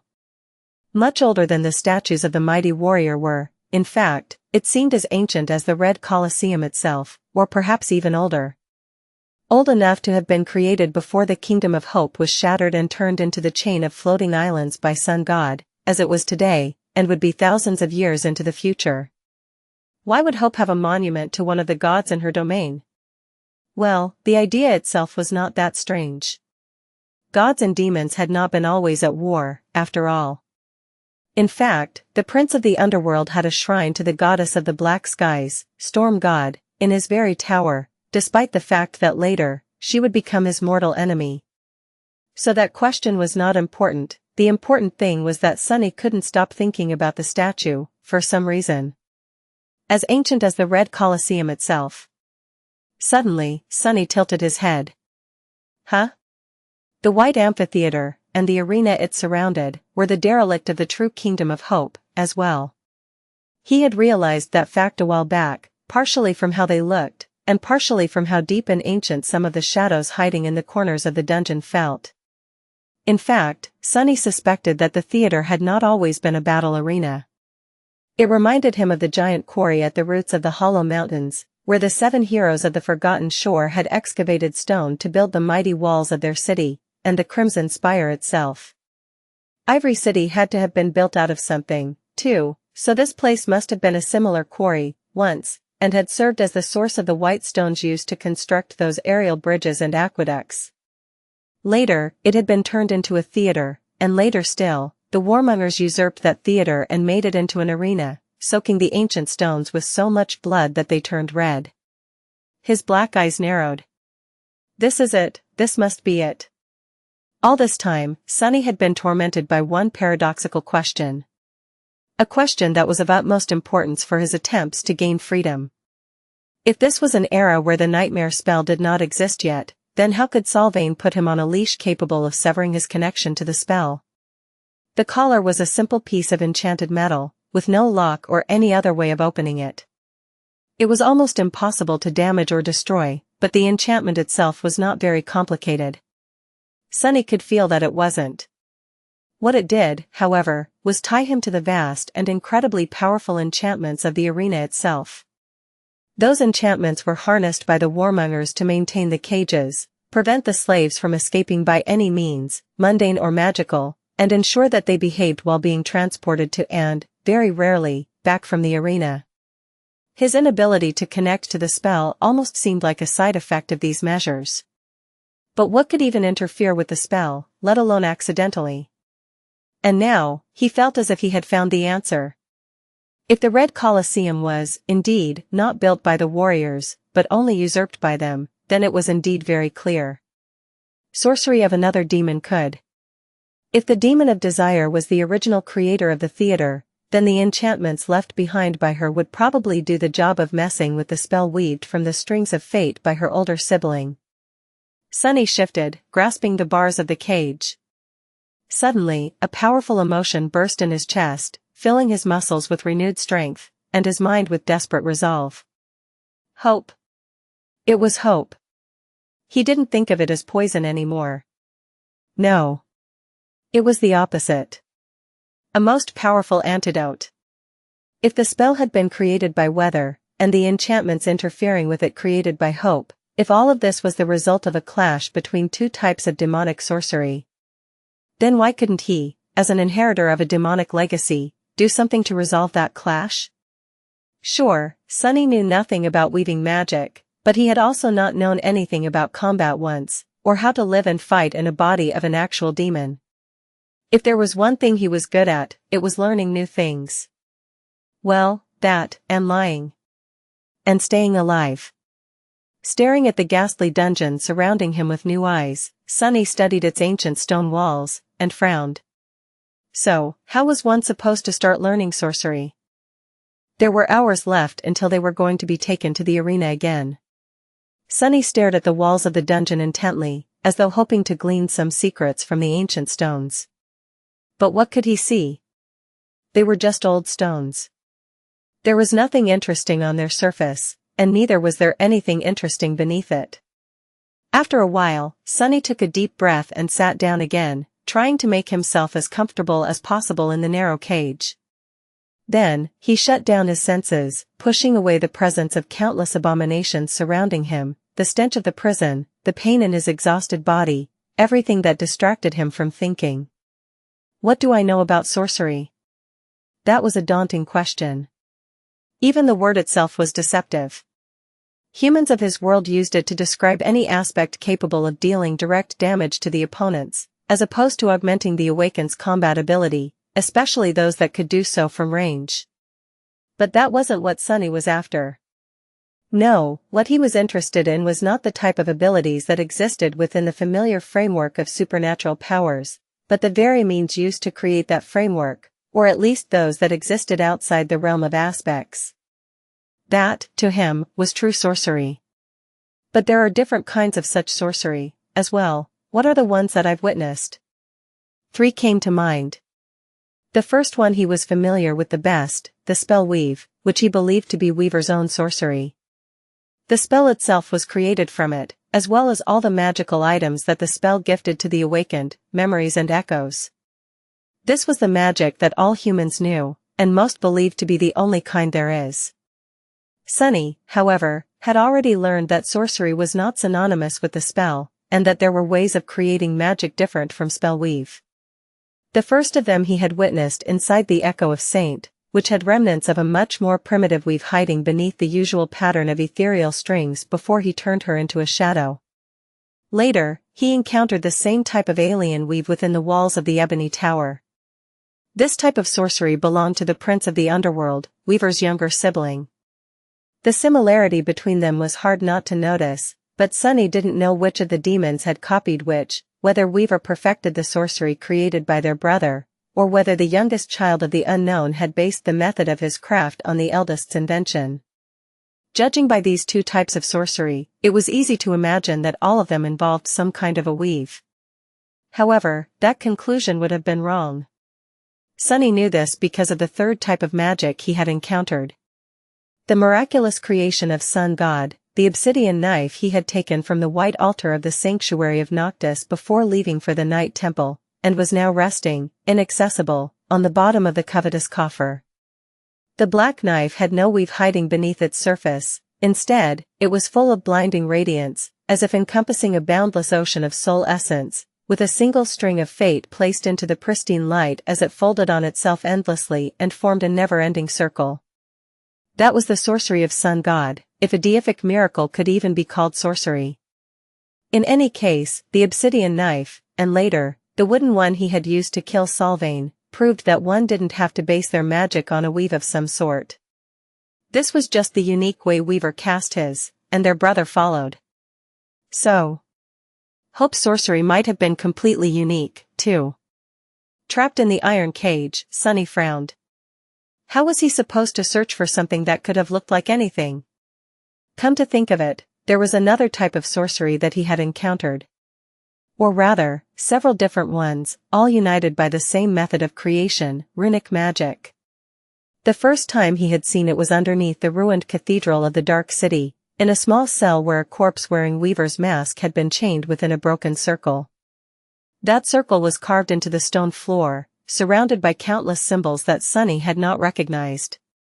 The gateway within the Crimson Spire was surrounded by a circle of runes, too, as well as the stone arch on the last level of the Ebony Tower and the one connected to it, situated in the beautiful white gazebo on the Ivory Island. Another place where he had encountered sorceress runes was the Night Temple. There, they had been either inscribed by someone from Clan Valor, or at least found and repurposed by them. So, basically, he was familiar with three general types of creating sorcery. One was the spell weave, as well as a version of it used by the Prince of the Underworld.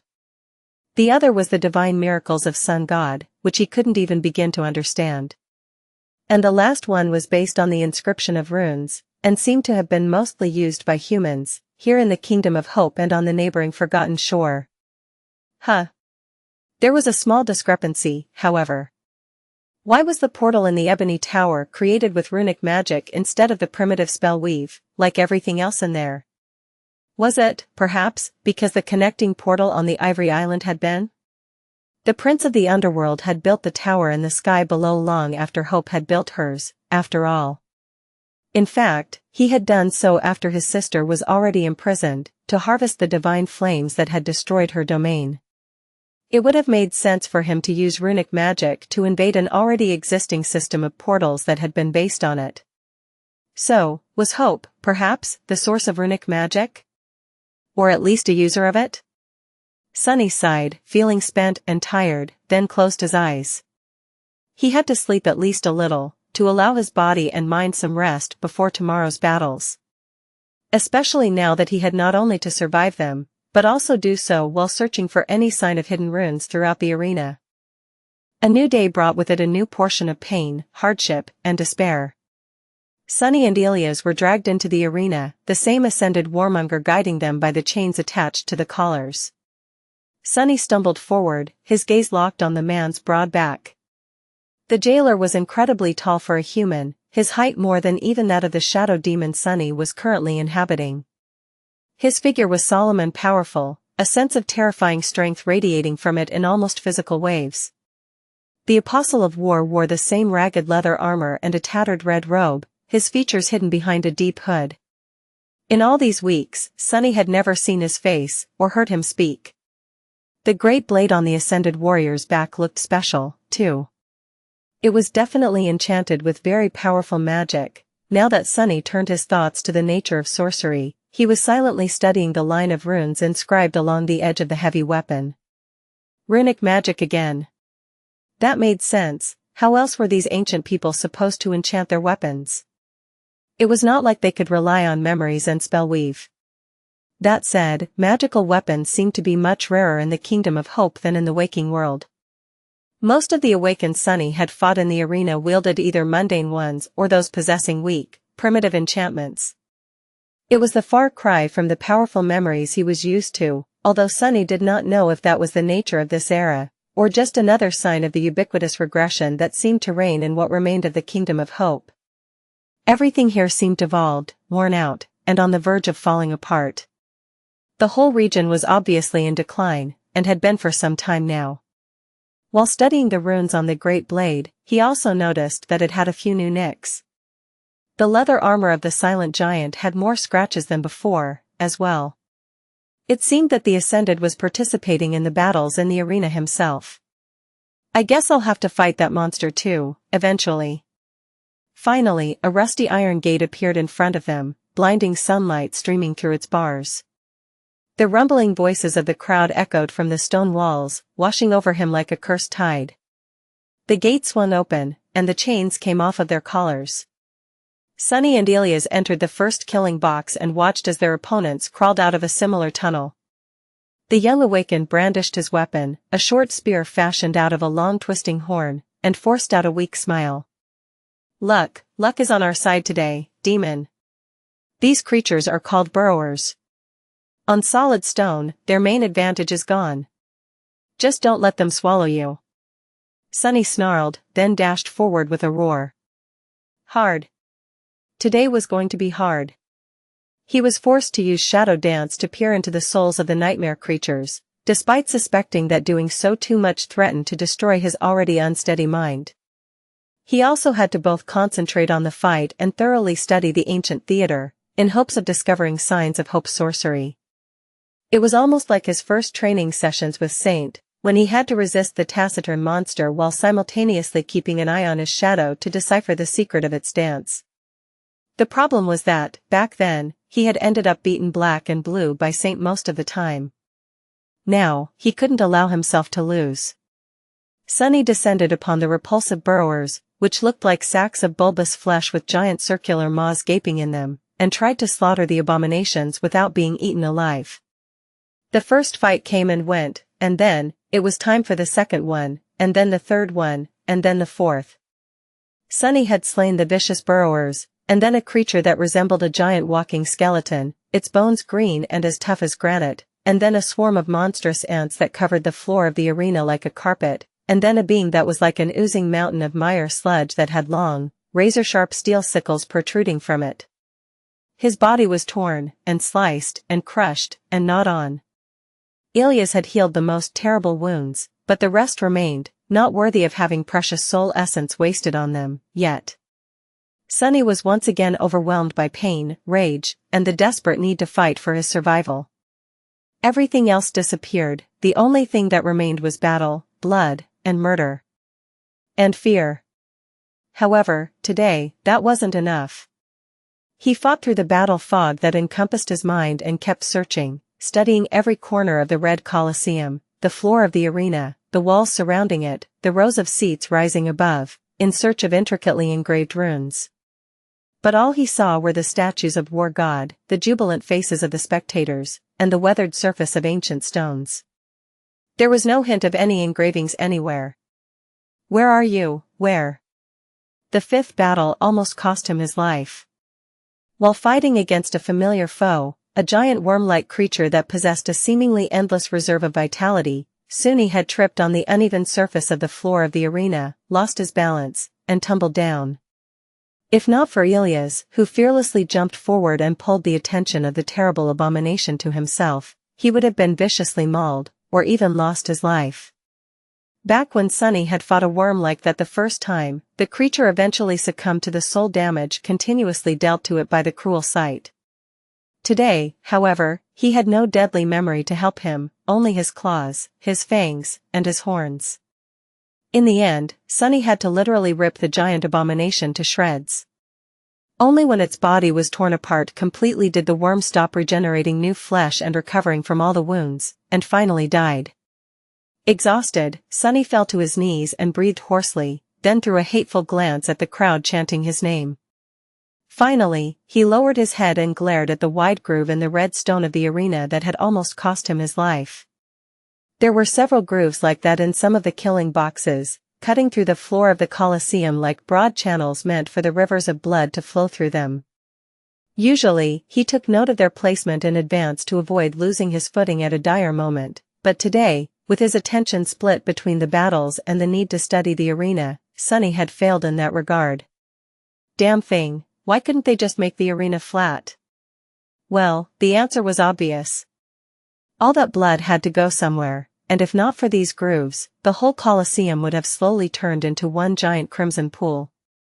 He frowned. Wait, that doesn't make sense, though. Best. Sunny lingered, noticing that the gate to the sixth box was already opening. The grooves were as ancient as the Red Colosseum itself, which meant that they had been here long before the warmongers started holding their demented trials here. Long before the name Red Colosseum was even given to it. Which meant that these grooves had been cut through the stone back when it had still been pristine white, and had no blood spilled on it. So, serving as channels that took away blood could not have been their purpose. Sunny's lightless eyes narrowed. Suddenly, he realized his mistake. All this time, he had been looking for the sorceress runes while expecting them to look like they had the previous times he encountered them, intricate, small, and numerous, arranged into shapes and patterns. And yet, he had found nothing.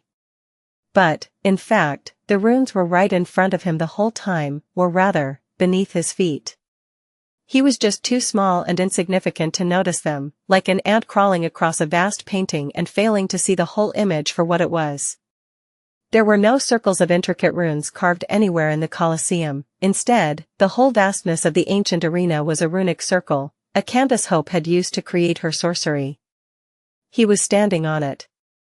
The runes Hope had used were not small, intricate, and elaborate.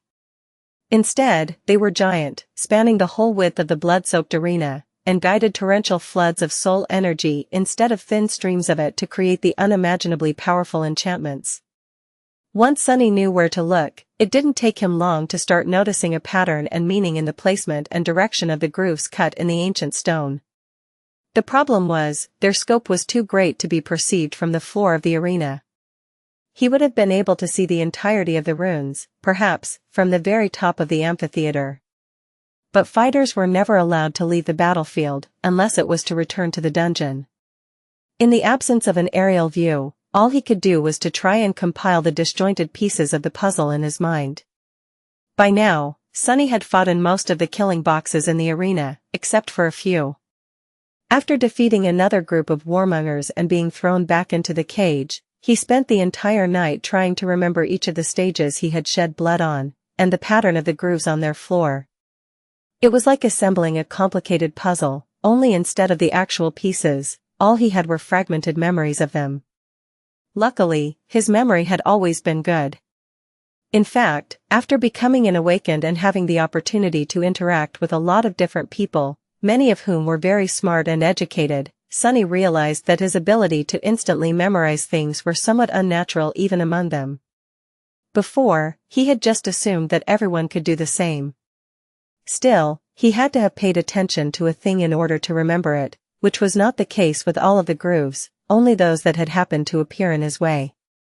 Plus, he was also having trouble determining how the irregularly shaped killing boxes were situated in relation to each other, since that wasn't something he had thought about before. The task of creating a perfect three-dimensional replica of the entire arena in his mind was not an easy one. Over the next few days, he was somewhat distracted while fighting the nightmare creatures in the Red Colosseum. Confounded by the fact that their enemies were growing stronger and stronger as all the weaker slaves were being slowly slaughtered, his performance suffered. And that meant more injuries, more pain, and more torment. Sometimes, he felt utterly beaten, broken, and hopeless. Sunny was familiar with suffering and hardship, and had experienced a fair share of horrific anguish in his life, but the trial of the Red Colosseum had turned out to be a hell so dire that even he was having difficulty enduring its burden. It was simply too cruel, too odious, too vile. And that harrowing torture was not going to end until he gave up. But he didn't. The strange task of peering into the secrets of the demon of desire kept him going, no matter how wounded his body and how broken his spirit became. It was almost like an obsession. Sunny continued to fight, and kill, and suffer, and study the ancient stones.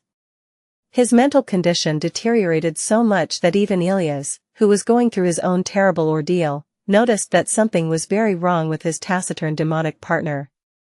The young man tried to encourage the shadow creature as well as he could, but what could he say to soothe the soul-crushing despair of their situation? They were enslaved, locked in cages, and forced to fight for their lives against a swarm of deadly monsters, only to be thrown back behind the iron bars, fed the raw flesh of the abominations they had just killed, and go through the whole nightmare again the next day, with no hope of ever escaping except for through death, through being killed and eaten by the other prisoners of the Red Colosseum. Even their captors seemed to be trapped by the Colosseum, chained in the same vicious cycle, and doomed to eventually share the same fate as their slaves. Inside this ancient theater, only bloodshed and madness reigned. And yet, all of it was not for nothing. Eventually, after Sunny had lost count of the days they had spent in the Colosseum, he finally managed to create a complete image of it in his head. With it came the understanding of the shapes of the giant runes that were cut in the blood-soaked stone. And with that understanding came the ability to peer into their purpose. After learning the shape and position of the runes, Sunny found himself able to peer beneath the surface of the stone and see their function. The ability had always been within him, hiding in the depths of his changed eyes, he just had not known where and how to look, like he had not been aware of his ability to see the soul cores of creatures before clashing with Mordred within the soul sea. Armed with the new knowledge, Sunny was able to perceive vast rivers of soul essence flowing beneath the arena and through its walls, following intricate paths carved for it by the immense runes. In the end, that was what sorcery was, the ability to guide and shape hidden energies, most often that of souls, to express one's will upon the world. The enchantments were simply expressions of the enchanter's will, and the runes were the building blocks with which the enchanter manipulated the movement of energy to achieve their goal. Best. But where was all this soul energy coming from? At first, Sunny assumed that the Red Colosseum was similar to the Crimson Labyrinth, and fed on the souls of creatures slain within it. Slaves slaughtering each other in the arena must have been empowering the sorcery, enslaving them by the very act of slaughter, but after observing the flow of soul essence through the ancient structure for a while, he realized that his initial theory was wrong. Instead of the fighters, it was the crowd of spectators that fueled the enchantments. It was their jubilation, their elation, their sincere excitement that were the source of all the power flowing through the ancient theater. Of course, why would the demon of desire base her sorcery on death? Her domain was built upon dreams, emotions, and passion. It was only after the followers of War God had usurped the Colosseum that the subject of all this passion became battle, bloodshed, and murder. The current state of the arena was not how it had been supposed to be, it was stolen, perverted, and made into something utterly different. Corrupted. More than a month had already passed after Sunny entered the second nightmare. The dungeon was growing less and less crowded, most of the prisoners long killed on the bloody stones of the arena. The end of the hateful trials, whatever it was supposed to be, was approaching. Now, he knew the basic principle of how the enchantments keeping him tied to the Red Colosseum functioned. So, the question was, how was he supposed to use that knowledge to escape? Sunny had no clue how to create, decipher, or manipulate runic magic. His inherent ability to see the weave and inner structure of magical items, the one he had received after consuming the drop of ichor that fell from Weaver's eye, also gifted him with an innate understanding of the essence of spellweave. While studying the memories created by spell, Sunny was not able to fully understand the intricate purpose of the vast patterns of ethereal strings, but he at least could intuitively feel a hint of it. He had no such advantage when it came to other forms of sorcery. So, despite the fact that he had managed to perceive the enchantments encompassing the Red Colosseum, it was not like he could simply change them, or create new ones to counteract the old. He could study the runes, of course, but with no teacher and only his wit and intelligence to help him draw the correct conclusions from observing various enchantments, it would take hundreds of years to gain enough insight to learn how to create any meaningful runic sorcery of his own. Sunny, however, wasn't discouraged. Yes, he would not be able to create runic sorcery anytime soon. But destroying things was always much easier than making them. Locked inside the narrow cage, surrounded by the smell of nightmare creatures and filth, Sunny stared into the darkness and thought. Destroy the enchantments of the Red Colosseum. In theory, it was simple to achieve. He just had to break enough runes to disrupt the paths they created for the soul energy. The problem with that, however, was that the runes Hope had used were giant, and carved into nearly unbreakable stone. Sunny doubted that he would be able to do enough damage to the arena to cause its sorcery to fail. Causing a smaller and temporary disruption, however, was not entirely impossible. He felt that he would be able to achieve that much, at least, perhaps enough to free himself of the binding enchantment for a second or few. Would several seconds of freedom be enough to escape this cursed place? It was going to have to be. As he waited in the darkness, a seed of a desperate plan started forming in his mind. At some point, Sunny straightened and sat cross-legged at the center of the cage, causing it to sway lightly. Raising one of his 4 monstrous hands, he stared at it for a while, and then commanded shadow essence to stream forward, concentrating at the tips of his fingers. Even since he had consumed Weaver's alabaster phalanx and acquired bone weave, the tactile sense of his fingers went through a strange metamorphosis. It was now much more nuanced, vibrant, and keen. Even though his hands were currently bestial and covered by thick calluses, this sensitivity remained. As shadow essence concentrated in the tips of his fingers, he felt a strange, ghostly tingling sensation. It was so real as to almost appear physical. Tentatively raising another hand, Sunny hesitated for a few moments, then pinched the air near one of his tingling fingers and tried to pull essence outward. To his surprise, it worked. In his mind's eye, a strand of darkness suddenly extended into the air, summoned by his hand. It didn't look like one of the radiant strings he was used to seeing inside memories, and neither did it look like the flowing liquid that essence was usually depicted as. Instead, the strand of shadow essence looked like a tenebrous fog, similar to the gray wisps that rose from Saint's armor when one of the shadows wrapped itself around her. It was insubstantial, ephemeral, and elusive, not at all like the sharp and beautiful strings that Spellweave was created of. Sunny frowned slightly, and pulled the fog with one hand while trying to get a hold of it with the other, wishing to draw it taut, and thus more concentrated. However, this small movement instantly caused the strand to break, dissipate, and disappear, blown away by a gust of wind. This is going to take some time. Grim, Sunny continued to draw on his shadow essence and try to form it into a thin and durable string, emptying a small portion of his reserves with each failure. By the time morning came, he had not made any progress at all, and only managed to waste most of his essence in futile attempts. Fighting after wasting so much power was going to cost him a lot. Soon, the ascended jailer appeared from the darkness, chains rattling on his belt. Sunny glanced at the giant in a tattered red robe, and then closed his eyes for a moment. Doesn't matter, it doesn't matter. I'll be dead either way. But now, at least, there's a chance. He fought in the arena, killed the nightmare creatures, retrieved the soul shard to empower Ilias, and then barely survived in the battle against the awakened warriors on the final stage.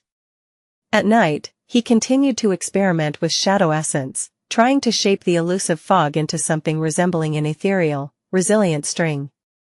When his essence ran dry, he slept for a few minutes, and then woke up with a startle to start all over again. When the morning came, he fought. When the murdering was over and done with, hidden in the darkness, he tried to weave strings out of the effervescent fog.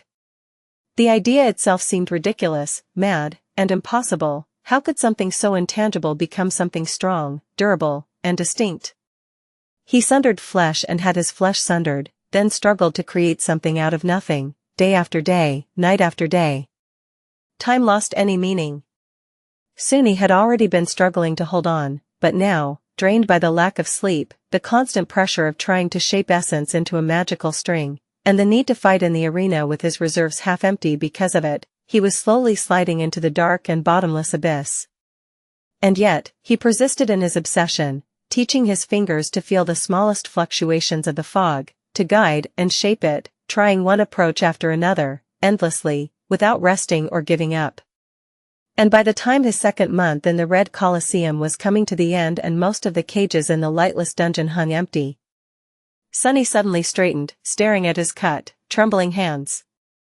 Between them, a single ethereal string hovered, black as night, thinner than a hair, and as sharp as a diamond blade. A low growl escaped from his mouth. It's done. I've done it. Sunny remained motionless for a while, then shifted slightly, causing the chain of his cage to rattle. Attracted by the sound, Ilias woke up from his restless sleep and stared into the darkness, a tired expression on his young face.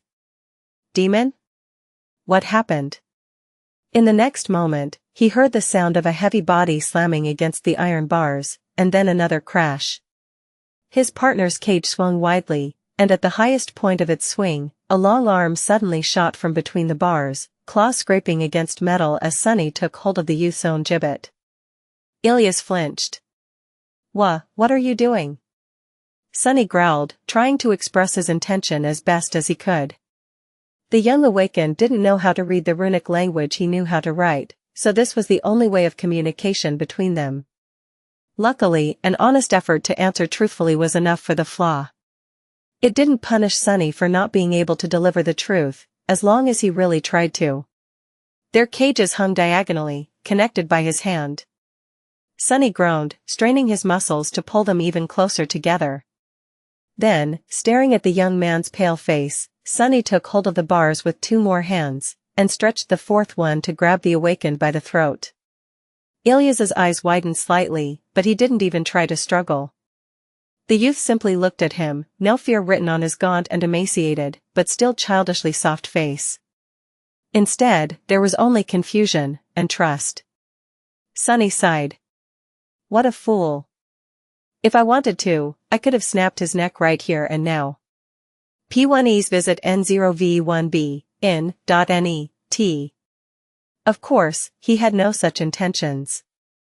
Instead, Sunny brought the youth closer and stared intently at the steel collar wrapped around his neck, studying it. He couldn't really see his own, so this was the next best thing. Ilyas remained motionless for a while, then said, "I don't know what you are trying to do, demon, but you better stop it before the priest comes to check on the noise." Sunny scowled, then let go, causing their cages to swing away from each other. Ilyas was right, there were mere seconds left before the Ascended showed up, judging by how long it had taken the solemn giant to appear before. He was always somewhere near, ready to intervene in case the slaves misbehaved. Sunny had timed their jailer's reaction time many, so he knew that much. It didn't matter, anyway. He had already seen all that he needed to see. The pattern of runes carved inside the collar, and the stream of soul essence running through it, this was what he needed to disrupt. Sunny was going to have to work fast. Several days later, looking more like a corpse than a living being, he was laying at the bottom of the cage, looking at his hands. Between them, a complicated cradle of black strings was weaved together, forming a strange and hypnotic pattern. Sunny had advanced a lot in his ability to thread shadow strings and loop them between his fingers. Sadly, it was not without cost. The strings were ephemeral and unseen to anyone except him, which also meant that they could not interact with the material world. However, they could interact with his flesh, which was why 2 of his fingers were missing, each sliced away so cleanly that it seemed as though they had never existed. Even his phalanxes, reinforced by the evolved bone weave, had not offered the essence strings any resistance. All that remained were 2 bloody stumps. The rest of his fingers were cut and mangled, but still in place. Considering that there were 18 of them left, he still had more than a human would. Not that it diminished the pain he was constantly experiencing. It would have certainly been helpful to have a tool to work the black strings, instead of doing it with his bare hands, something like a needle, perhaps. Coincidentally, he had one of those in his possession, a needle used by Weaver themselves, no less. But it was locked away in his soul sea, safely kept and utterly inaccessible inside the covetous coffer. So, he just had to endure and be very, very careful, lest the number of his fingers diminished even further. There was another problem, though. Sunny had inherited an intuitive understanding of the guiding principles of spellweave, but it was not like he really knew what to do. All he had was his memory of the spellweave patterns he had seen before, and a vague feeling of the purpose behind them. This was not enough to master sorcery, but it was at least a start. Each memory he had studied before had unique enchantments, so he couldn't draw parallels between them and extrapolate how their weaves produced the desired effects. There were magical qualities that all memories shared, however. The ability to be summoned and dismissed, the ability to repair themselves unless completely destroyed, and the connection to the owner's soul. Knowing these 3 ubiquitous traits, Sunny could, in theory, determine which parts of the weaves were the exact same across all memories, and thus were responsible for these effects. Then, he could try to recreate them. Each spellweave was incredibly complex, so recalling even a single pattern perfectly was a challenge, despite him having a very good memory. Sunny, however, had to recall not only many, but also do so with a sufficient degree of precision to be able to compare and find similarities between them. And then, he had to somehow rebuild the repeating parts of those weaves with nothing but his bare hands and shallow reserves of shadow essence. The task seemed nearly impossible. But, fueled by obsession, resolve, and desperation, he had succeeded. And also failed. After thousands of attempts, Sunny was finally able to perfectly recreate one of the 3 patterns he had managed to isolate. But as soon as the pattern was complete, it instantly fell apart.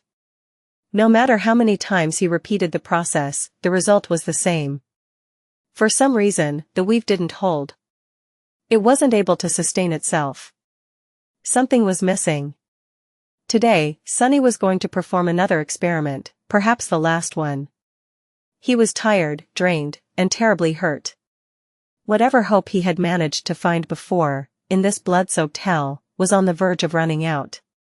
He was almost ready to give up. But not just yet.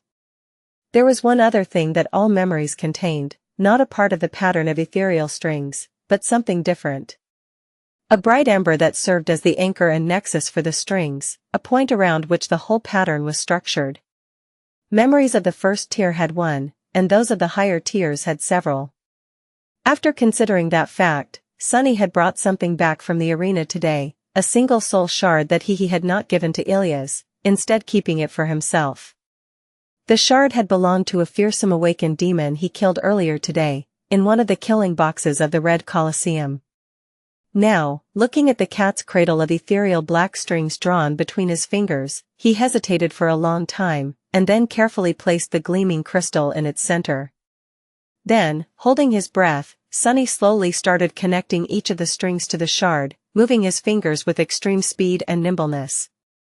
Slowly, a black pattern started shaping around the bright ember, strangely not permeating a different object, but instead looping back on itself. And after something that felt like an eternity, with drops of blood rolling down his hands, Sunny finally let go of the strings and stared at the soul shard laying on his palm.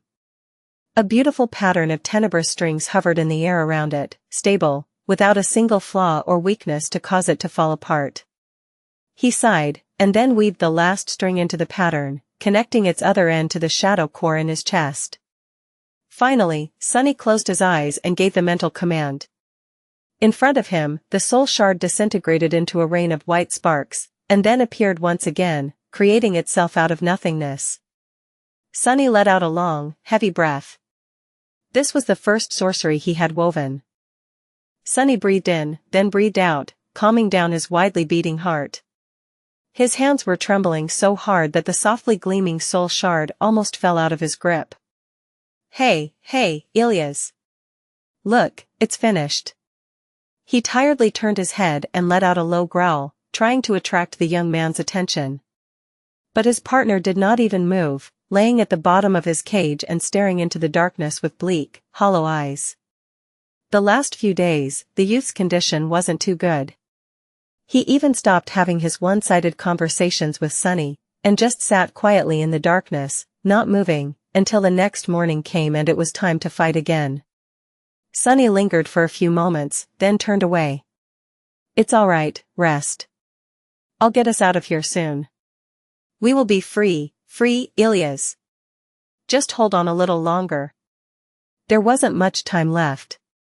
In all of the vile dungeon, barely 4 nightmare creatures were left alive. Their grotesque forms towered in the darkness, locked inside enchanted cages, the long stretches of empty space between hinting that the trials of the Red Colosseum were going to come to an end soon. And then, Sylvain and her followers would spend another decade hunting down a new hecatomb of monsters to sacrifice to their bloodthirsty god. Sunny's mouth twitched. Who cares, they are all just illusions, anyway. The real Sylvain is long dead, the real Ilias is dead, too. Who cares what happens to them? He stole a glance at the crestfallen youth, and then looked away. But were they, really? Forcing his trembling hands to grow steady, Sunny hesitated, then studied the soul shard he had just enchanted. He didn't know what the spell used to create the embers serving as anchors for its weaves. Whatever it was, there certainly was a connection to soul cores. After all, the tier, and subsequently, the number of nexuses a memory's spellweave possessed, was directly tied to the number of soul cores that the source of the memory had. However, those embers weren't actual soul shards, most likely, since shards were harvested from the carcasses of nightmare creatures even if the kill had produced a memory. Sunny didn't care, though. Without a better alternative, all he could do was use one in place of the other. He steadied himself, looked upon his demonic figure through the eyes of the shadow, and then dismissed the soul shard once again. This time, however, Sunny did something strange. He willed the enchanted crystal to remain in an ambivalent state, not quite gone, but also not quite tangible. Then, he reached into the weave of the black strings and slowly untangled it, breaking the loops and allowing the ends of the tenebrous threads to float free. And finally, after that was done, he started to weave the whole pattern, including the ethereal soul shard, into the cold steel of his collar. Slowly but surely, he integrated the spellweave into the band wrapped around his neck, submerging it into the flowing stream of soul essence. The task was tenuous, perplexing, and intricate, but it wasn't too complicated. The pattern was already made, and all he had to do was to connect it to a new vessel. After a while, he was finished. The soul shard disappeared from his hands, and from the material world entirely. Instead, it was now burning beneath the surface of the collar, the black strings extending from it and spreading through the steel. Now, the collar looked almost like a memory, and even its nexus was almost undistinguishable from the embers Sunny had seen before. Of course, there was a second enchantment inside of it, this one much more complex and elaborate, crafted from ethereal runes. It was all a proper mess, just like he wanted it to be. Sunny held his breath, and then tried to dismiss the collar. The band of metal around his neck shimmered, and suddenly turned extremely cold. Inside, two energies clashed with each other, both enchantments momentarily failing. He felt a sudden shift, a sudden change in the air, and inside of him, as though a long-forgotten part of his being had awakened from a long slumber. Full of fear and excitement, Sunny did something that he had done countless times before, but never knew to value. 1. He summoned the runes. Familiar symbols appeared in the air in front of him, their sight as sweet as honey. Name, Sunless. True name, Lost from Light. Rank, Awakened. 2. Sunny turned away from the runes and peered into the collar, observing the battle of the two enchantments within. Simultaneously, he grabbed the steel with two of his hands and threw all his monstrous strength into trying to pull it apart. But the collar held firm, as if utterly indestructible. 3. On the count of 7, the soul shard he had placed within the band of steel suddenly burst into a myriad of sparks, and the weave of black strings he had so arduously threaded fell apart, turning into the gray fog and disappearing. The original flow of soul essence was unobstructed once again, and the runic enchantment resumed its function. Sunny was not disappointed. For now, all he wanted was to learn how long his sabotage was going to last. 7 seconds. A dark grin appeared on his face. P1Es visit N0V1B, in.net. 7 seconds will be more than enough. The next day, hurting and barely alive, he brought another soul shard back with him from the arena. Tonight was going to be the night of their escape. Sunny wasn't sure that he would be able to endure any longer. If he had any chance to break free, he had to take it now. The plan was long finalized in his mind, and even though he was frightened to put it in motion, there was no other way. As Ilias fell on the bottom of his cage and closed his eyes, too tired to eat the disgusting raw meat thrown to them by the ascended warrior, Sunny concentrated on weaving a new enchantment. He was now proficient enough to create black strings rather swiftly, even though hurrying threatened to cost him another finger or two. Still, in a few hours, he had threaded enough to repeat the simple weave of a summoning enchantment. Following the same steps that he had taken yesterday, Sunny created the pattern around the soul shard, and then integrated it into the collar. The two enchantments clashed again, gifting him several short moments of freedom. This time, Sunny did not waste any of them. As soon as the enchantment of the collar was disrupted, breaking his connection to the Red Colosseum, he took a deep breath, and fell through the shadows. A moment later, Sunny found himself standing on the cold stone floor, a couple of steps away from a swaying, empty cage. He was free. For 6 more seconds, at least. 7. Sunny stepped through the shadows and appeared outside of the cage, his towering figure finally free and unconstrained by the suffocating iron bars. He staggered as excruciating pain spread through his mutilated flesh, a myriad of badly healed wounds reminding him of their festering existence, and hissed. Ilya suddenly moved, confused by the direction from which the familiar hiss came. Then, he grabbed the bars and stared at Sunny with wide eyes. How?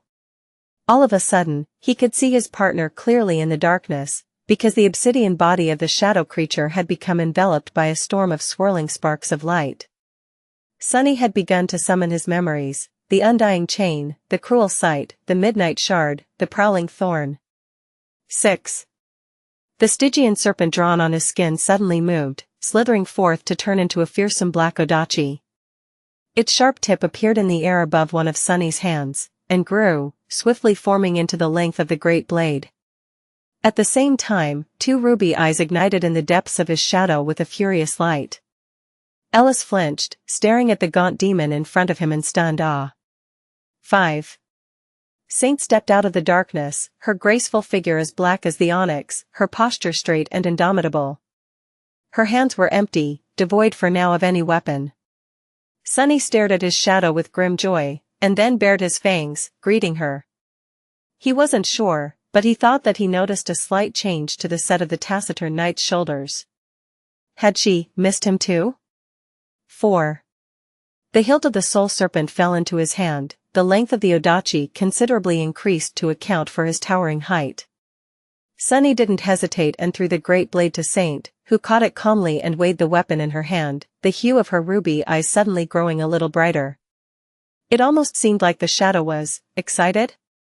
Sunny glanced into the depths of the dungeon, where dozens of mighty nightmare creatures still remained locked in cages, waiting for their turn to be slaughtered in the arena. Then, he turned to Saint. 3. And said. Kill them. Kill them all.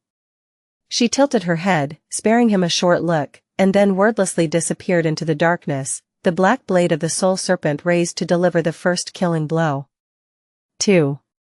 A moment later, something whistled through the air, and a bestial scream thundered in the silence of the nightmarish dungeon. Sunny wasn't paying attention, though. The plan was already in motion, and his efforts were required somewhere else. The familiar voice whispered into his ear, making him shiver. You have slain. Oh, how he longed to hear it once more. Your shadow grows stronger. In one of Sunny's hands, a somber shortsword appeared, weaved out of tenebrous fog. 1. In another, a stalwart tachi manifested itself. Sunny gripped the hilt of the midnight shard with both of his upper hands, leaving the cruel sight in one of the lower ones. The undying chain finally finished appearing from a whirlwind of white sparks, covering his body with a caparase of bleak steel. Its shape changed to accommodate Sunny's monstrous body, new plates of perfectly fitted armor encompassing his digitigrade legs, his 4 arms, and even his long tail, a sharp metal spike protruding from the tip of it. His gauntlets ended in vicious steel claws, and his helmet had 2 holes at the top for his curved horns to fit through. Instead of a gaunt creature with a terribly mangled body, a fearsome steel Goliath now stood amid the empty cages, jagged horns crowning the featureless steel plane of his face. 1. Sunny dismissed his helmet and felt the collar snap back into function. Immediately, he sensed that his ability to shadow step was restrained again, and his connection to the spell was cut. The sparks that had almost coalesced into the prowling Thor disappeared, and the unfinished form of the heavy kunai with them. It didn't matter. He had already achieved everything he needed to achieve in these 7 seconds. Sunny could have used that time to shadow step as far as he could, escaping the premises of the Red Colosseum. However, that would have left him with no essence in the middle of Solvain's territory, with the accursed collar still wrapped around his neck. P1Es visit N0V1B, in.net. It was easy to leave the Red Colosseum, but it was much harder to escape it. As long as Sunny was collared, he was going to remain tied to the enchantments of the ancient theater. He was still going to be a slave. Plus, there was a thing he wasn't willing to leave behind. Sunny heard Saint slaughtering the second nightmare creature and turned to Ilias, who was staring at him with wide eyes. The youth was still trapped in the cage. Of course, Sunny could have left him to die. In fact, doing so was probably an obvious decision. The young awakened wasn't real, after all. Only, maybe, he was. Sunny had no idea whether these people were illusions or not. That was what the government and the common knowledge had told him. But was that knowledge the truth? He wasn't sure. All he knew was that the shadows of the Mountain King and the old slaver he had killed in the first nightmare were still in his soul sea, undistinguishable from all the rest of the creatures he had slain in the real world and the dream realm. An illusion created by the spell, if that was what they were, might as well have possessed a soul, and a shadow. If so, were they so different from real people? In any case, it didn't really matter. In the reality of the nightmare, Ilias was a living being. His partner. Sunny was determined to save him, as well. The two of them were fated to die in the arena. Well, fate could go screw itself. They had kept each other alive in the Red Colosseum, and now, both of them were going to escape it. Together. That was his furious, adamant resolution. Plus, Sunny really needed Ilias for his plan of escape to work. The problem, however, was the cage. It was forged out of the same indestructible alloy as their collars. So getting the youth out of it was not going to be easy. With a low growl, Sunny jumped onto the hanging cage, grabbing the bars with the curved talons on his feet, and swung the midnight shard. He wasn't aiming at the cage itself, instead, he was aiming at the chain attaching it to the ceiling. Reinforced by the shadows, the austere Tachi cut through the rusty chain, easily breaking it apart. The cage fell to the floor, sending a loud rumble rolling through the dark dungeon, and then toppled to the side. Locked inside, Ellis was thrown down. Almost immediately, though, the youth regained his balance and crouched, staring at Sunny with wild eyes. "Hurry! Whatever you're planning, demon, hurry! The priest is going to be here soon." Sunny shivered, remembering the aura of savage, crushing strength radiating from their ascended jailer, and the cold glint of his terrifying blade. Ilias didn't need to remind him. Sunny was painfully aware of how little time he had left. The metal of the collars and the cages could not be broken, but it didn't mean that it couldn't be bent. Twisting a band of steel wrapped tightly around your neck would not have been a great idea, however, the iron bars trapping Ilias were another matter entirely. Sunny just needed good leverage, and that was why he had cut the cage down. Throwing a nervous look back, in the direction from which the Red Priest usually appeared, he gritted his teeth and thrust one hand through the bars, pushing Ilias back. He needed to soften the metal first, and that was going to be a dire process. The blade of the cruel sight suddenly shone with radiant white light, spreading an almost palpable heat into the cold air of the ghastly dungeon. Sunny didn't linger and pressed the somber sword against the steel bars, letting the divine flame contained within share its immolating incandescence with the enchanted cage. Come on, come on. There were two possible results for his actions. One was that he would be able to soften the metal and bend it, the other was that he was going to cook Ilias alive inside the gibbet. There was also the chance that their ascended jailer would arrive quicker than usual, which would be really bad. Sunny counted the seconds and stared at the iron bars, willing them to heat up swifter. Slowly, the cold metal turned slightly red, then bright orange.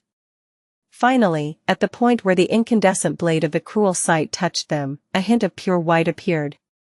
Sunny would have preferred to wait longer, but there was no more time. Dropping the short sword to the ground and biting down on the midnight shard with his fangs, he grabbed the scorching metal with all four of his hands and endured the pain of the furious heat slowly spreading through the gauntlets to his bare skin. Then, Sunny set his foot on another bar, commanded all three shadows to wrap themselves around his body, and pulled. Now that the cage was on the ground and stable, he could use all the muscles in his demonic body to put pressure on it, not just those in his arms. His core, his shoulders, his back, his powerful thighs and calf muscles, the entirety of his body worked in unison in order to bend the steel bars. A stifled roar escaped from his mouth, washing over the blade of the austere Tachi and echoing in the cold darkness. Sunny pulled and pushed in opposite directions with all his monstrous strength. Already a demon and augmented by the three shadows, he was terrifyingly powerful. And yet, the incandescent bars refused to budge, for a few seconds, at least. Then, when his muscles seemed to be on the verge of exploding from the inhuman strain, the metal finally gave in. With a metallic groan, one of the bars started to bend, slightly at first, and then more, and more. Yes. Hideous, however, did not seem to share Sunny's jubilation.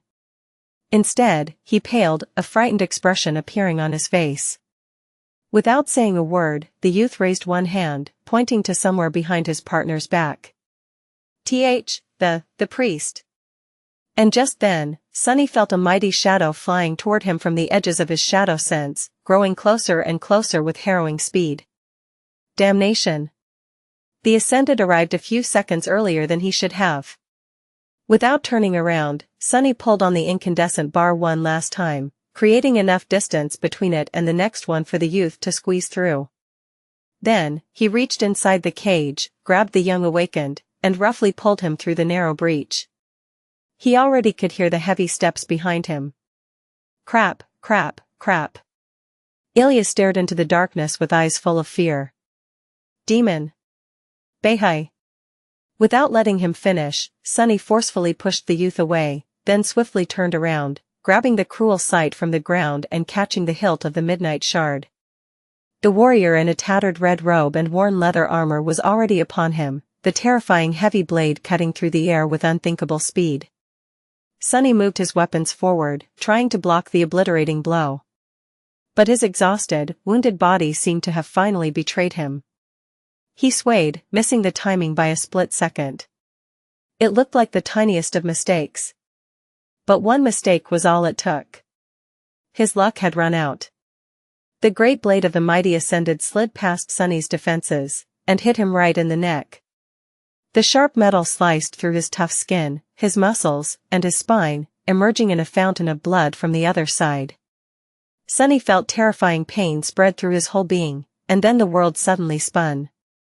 The head of the shadow demon flew high into the air, disbelief still frozen in his lightless eyes. It was as though it was screaming, as though it was trying to say something. To share a fatal revelation that had come a few moments too late. That there was no escape. No escape except through death. Ilya staggered, a stunned expression contorting his soft, youthful face. Demon, you. In front of him, the legs of the decapitated demon buckled, and his towering body, still clad in bleak steel, fell heavily to its knees. Just like that, his partner was gone. His partner's nightmare was over. The young man froze for a moment, then turned to the indifferent murderer, sorrow and wrath mixing in his hollow, tired, light blue eyes. You. I'll kill. The priest of war remained silent, disinterested in the rambling of the young slave. He turned to Ilya's and made a step forward, raising the monstrous blade once again. It was all over. Or, perhaps, not. Because at that moment, the decapitated body suddenly stirred and attacked the indifferent slaughterer, the radiant blade of the cruel sight entering the man's abdomen while the tip of the midnight shard pierced his chest. At the same time, the tail of the dead demon shot over his shoulder, penetrating one of the red priest's eyes with the long steel spike. Laying on the filthy stones a few meters away, Sunny's head observed it all with a terribly pained expression. Hurts, crap, dying really, really hurts. Yes, having your head separated from your body was not the most pleasant of experiences. In fact, it was probably one of the worst. However, Sunny really needed that to have happened. This was the only method to get rid of the unbreakable slave collar he had managed to come up with. He had even considered chopping his head off himself, but came to the conclusion that his own strength was not going to be enough to overcome the durability of bone weave. So, he had decided to try and use the might of an ascended apostle of war instead. Death, indeed, was the only escape. In front of him, a river of blood flowed from the body of the taciturn master, The Red Priest had lowered his guard, thinking that the shadow demon was dead, and received not one, but 3 whole fatal wounds as the result. Honestly, he should have been more careful. The dead were often the most troublesome of enemies, after all. As the body in the tattered red robe slowly toppled and fell to the ground, the headless body of the demon raised one hand, hooked a claw beneath the slave collar, and tore it off its severed neck. The band of metal rang as it hit the floor. Sunny was not dead, of course, thanks to the undying enchantment of his transcendent armor. For as long as it was active, he would remain alive, and even in control of his body. This was the good part. The bad part was that the enchantment was devouring his essence with an inconceivable speed, and in the next few seconds, when his reserves ran completely dry, Sunny was really going to die. Before that happened, the headless demon took a few unsteady steps forward, nonchalantly picked up its head, and awkwardly placed it on his neck. Then, he approached Ilias and fell to his knees in front of the petrified youth. "See, come on, fool. I don't have much time. N0? LBI? NET. Due to the fact that his mouth wasn't currently connected to his lungs, Sunny couldn't even growl to pull the young awakened out of his stupor. Luckily, Ilias shook it off himself, flinching and throwing his hands into the air to place them on both sides of Sunny's mutilated neck. "Oh Lord, oh gods, oh Lord. Hold on, demon." He activated his healing ability, trying to make the cleanly severed head of the shadow creature attach itself back to the flat stump of his neck. Sunny shuddered, overwhelmed by terrifying pain. How does it even make sense? Why am I in so much pain? My brain isn't even connected to those nerves, arg. Curses. Damnation. For almost anyone else, recovering from having their head cut off would have been nearly impossible. However, Sunny was a bit special, because avoiding death was one of his specialties. There were several factors that played to his advantage. Firstly, the Midnight Shard had judged his current state dire enough to unlock the hidden well of power that its unbroken enchantment granted him. Secondly, his bones and his blood were transformed by Weaver's lineage, gifting him with inhuman tenacity. That was the reason why he had not bled out already, and why his body was capable of rapid healing. All those qualities were enhanced by the drop of Shadow God's ichor that Bloodweave had unceremoniously devoured, and then augmented ever further by the Midnight Shard. And lastly, while Undying was rapidly consuming his reserves of shadow essence, Saint was out there in the darkness, slaying one powerful nightmare creature after another. She was wielding the Black Odachi, whose Soul Reaver ability transferred a portion of essence of all creatures slain by the serpent in either its soul weapon or soul beast form. So, with each mighty abomination Saint killed, Sunny received a considerable amount of essence, thus allowing him to keep the Undying enchantment active longer. Was it going to be long enough for him to survive, though? That was what he was going to find out. Torturous seconds passed, with Ilias desperately trying to heal the harrowing wound, and Sunny desperately observing his reserves of shadow essence plummeting further and further. The rate with which the Undying chain was eating through his essence was much faster than the rate with which Saint and Serpent replenished it. He was only able to slow down the inevitable, not stop it. His whole being was overwhelmed with agony and pain, but what else was new? Even though Sunny had never had his head chopped off before, he experienced similar tortures, if not worse. There was almost no shadow essence left in his cores. And then, there was none. The Undying enchantment deactivated. But Sunny was still alive. He moved his lips, and tentatively touched his neck, which had a ghastly scar running all around it now. Then, he bent over and spat out a torrent of blood. Sunny felt terrible. He felt like a zombie. But he was not dead. More than that, he was now truly, really free. Sunny remained motionless for a few moments, then hissed quietly, which made it feel as though his throat was being sawed open by tens of dull, rusty knives.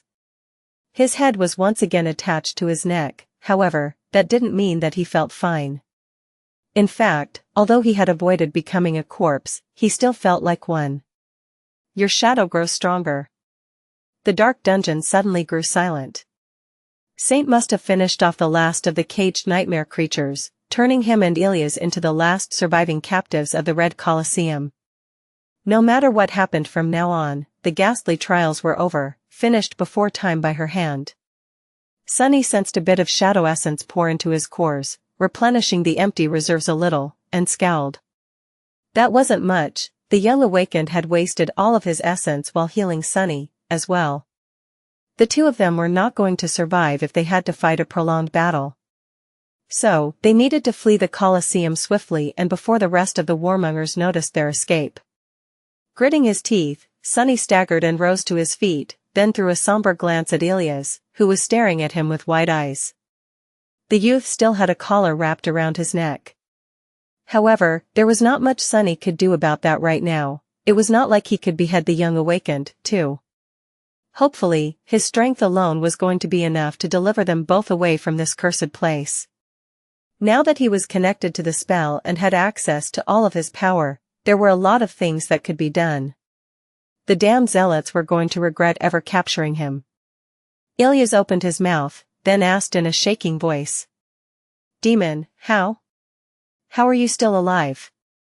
Sunny tilted his head, grimaced, and decided to not move his neck too much in the future.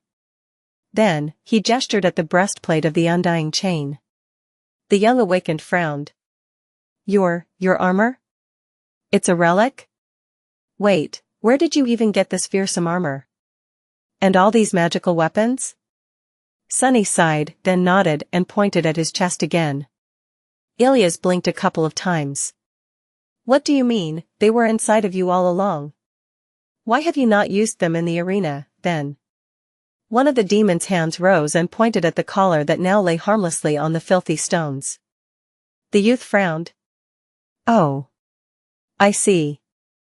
The war god's binding must have hidden you from the sight of the Lord of Shadows, and robbed you of his blessings. But then... Sunny sighed, and pressed a finger against his lips, commanding Ilias to be quiet. At the same time, Saint appeared from the darkness, drops of fetid black blood still dripping from the blade of the great odachi. Her gaze was calm and indifferent, as always. The youth stared at the taciturn demon for a few moments, then bowed respectfully. You have my gratitude for coming to our aid, the Venerable Lady Shade. Saint looked at the young man without showing any sign of having an opinion on being addressed in such a peculiar manner. Poor fool must be thinking that she is another shadow creature that came to rescue her kin, me, that is.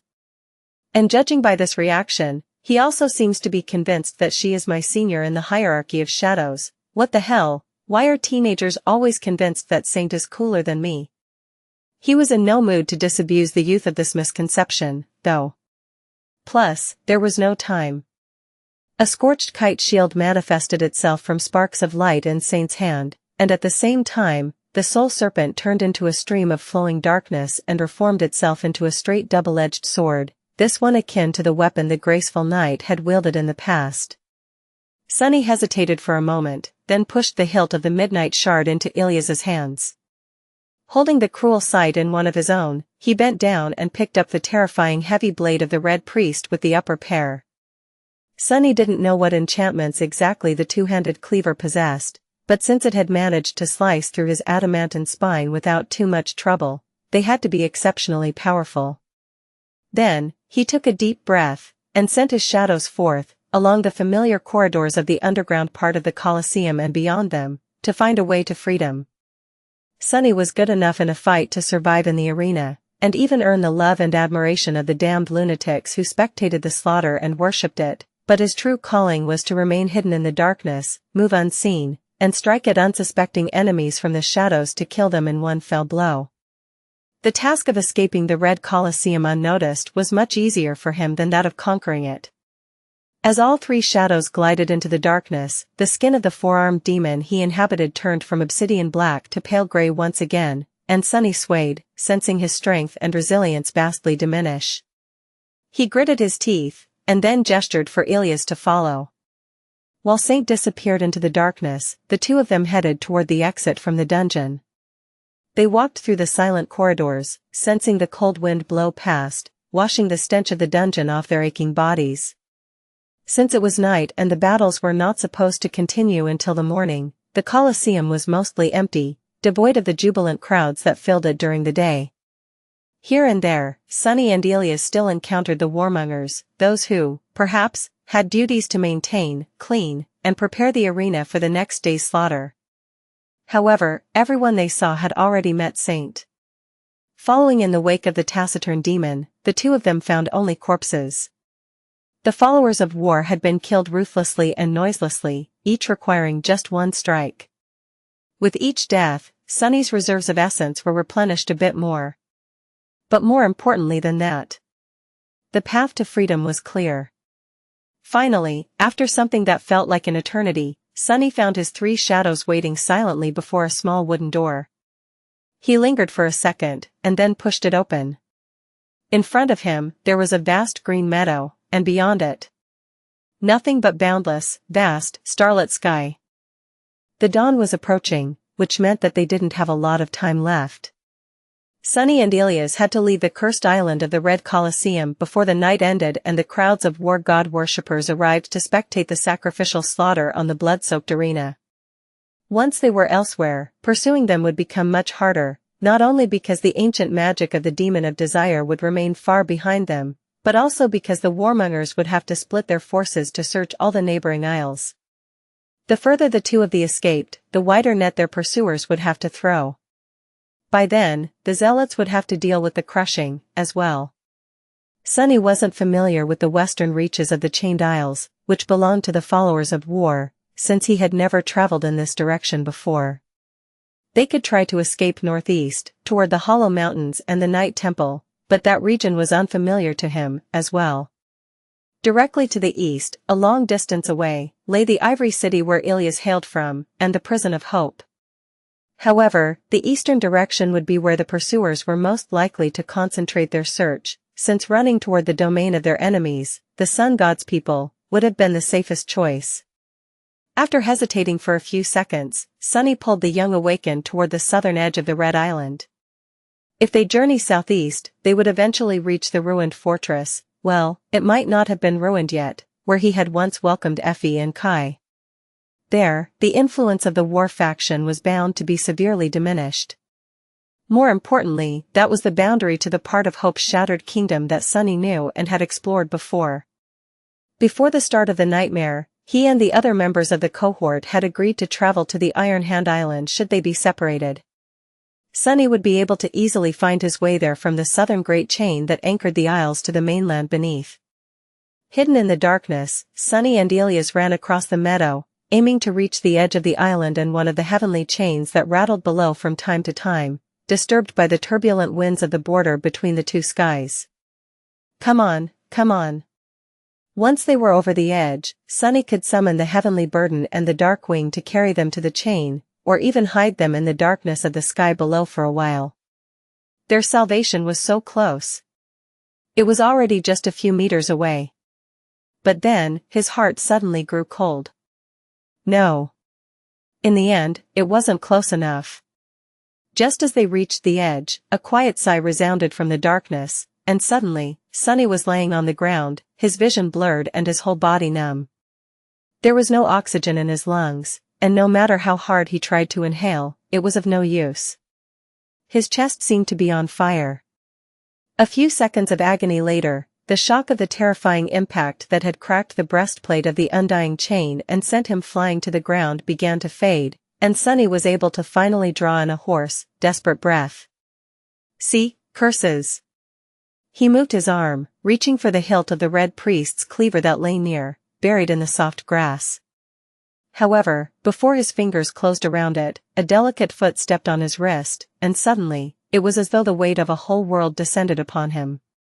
Sunny groaned, then gritted his teeth and looked up at the harrowing creature that had attacked them from beyond the edge of the island. It was a graceful, breathtaking beauty wearing a simple red tunic, her face tender and solemn, her dazzling eyes shining like two silver stars. Sylvain looked down at him and smiled with sadness. I am afraid that this is as far as you go. Ah, we meet again, child of shadows. Sunny stared at the beautiful saint with grim resentment burning in his black, tenebrous eyes. He remained motionless, knowing that his worst fear had just come true. The transcendent immortal herself had arrived to hunt them down. He thought feverishly, trying to come up with some way to escape the priestess of war. Soul Serpent and Saint were still hiding in his shadow, so he could command them to attack. But what could an awakened and an ascended demon do against a transcendent? An undying one that was chosen by the gods and had lived for at least 1,000 years, no less. No, sending them to fight that horror would be just sending them to their deaths. In all of his travels, Sunny had never met a creature more frightening than Sylvain. Of that, he was sure. Even the corrupted leviathans of the Dark Sea had not instilled such caution in him. Maybe only the harrowing rot in the Ebony Tower had, but he hesitated to call it a living being. Then, what? What he was supposed to do? Damn you, fate. You never let go of your prey, do you? Sunny gritted his teeth, then growled, and tried to strike at Sylvain with the cruel sight. However, the beautiful woman simply swatted it away, breaking his fingers and sending the somber blade flying over the edge of the island. She shook her head. No, not like that, little demon. You deserve a better end. Then, Sunny felt himself being lifted into the air, and then thrown to his knees. A moment later, a stifled scream announced that Ilias, too, had not escaped the immortal transcendent. His gaunt figure fell near him, a pained grimace contorting the young man's young face. Soon, the unassailable power that pressed Sunny into the ground disappeared, and he was able to breathe again. Looking up, he saw Sylvain standing in front of them, his silken skin caressed by the gentle starlight. She looked at them with an inexplicable expression, her long chestnut hair dancing softly in the wind. There has to be something I can do, think. The transcendent priestess smiled, the world itself growing brighter from her mesmerizing smile. Ah, the trials of life are over. I congratulate you, champions. Although some of your foes were vanquished under the cover of darkness instead of in the bright light of day, under the gaze of the gods, you have defeated them nevertheless. You have even slain one of my blessed. Thank you. Thank you for giving that which I was unable to, you have my gratitude. Both of you. Sunny stared at the beautiful saint, frozen in place.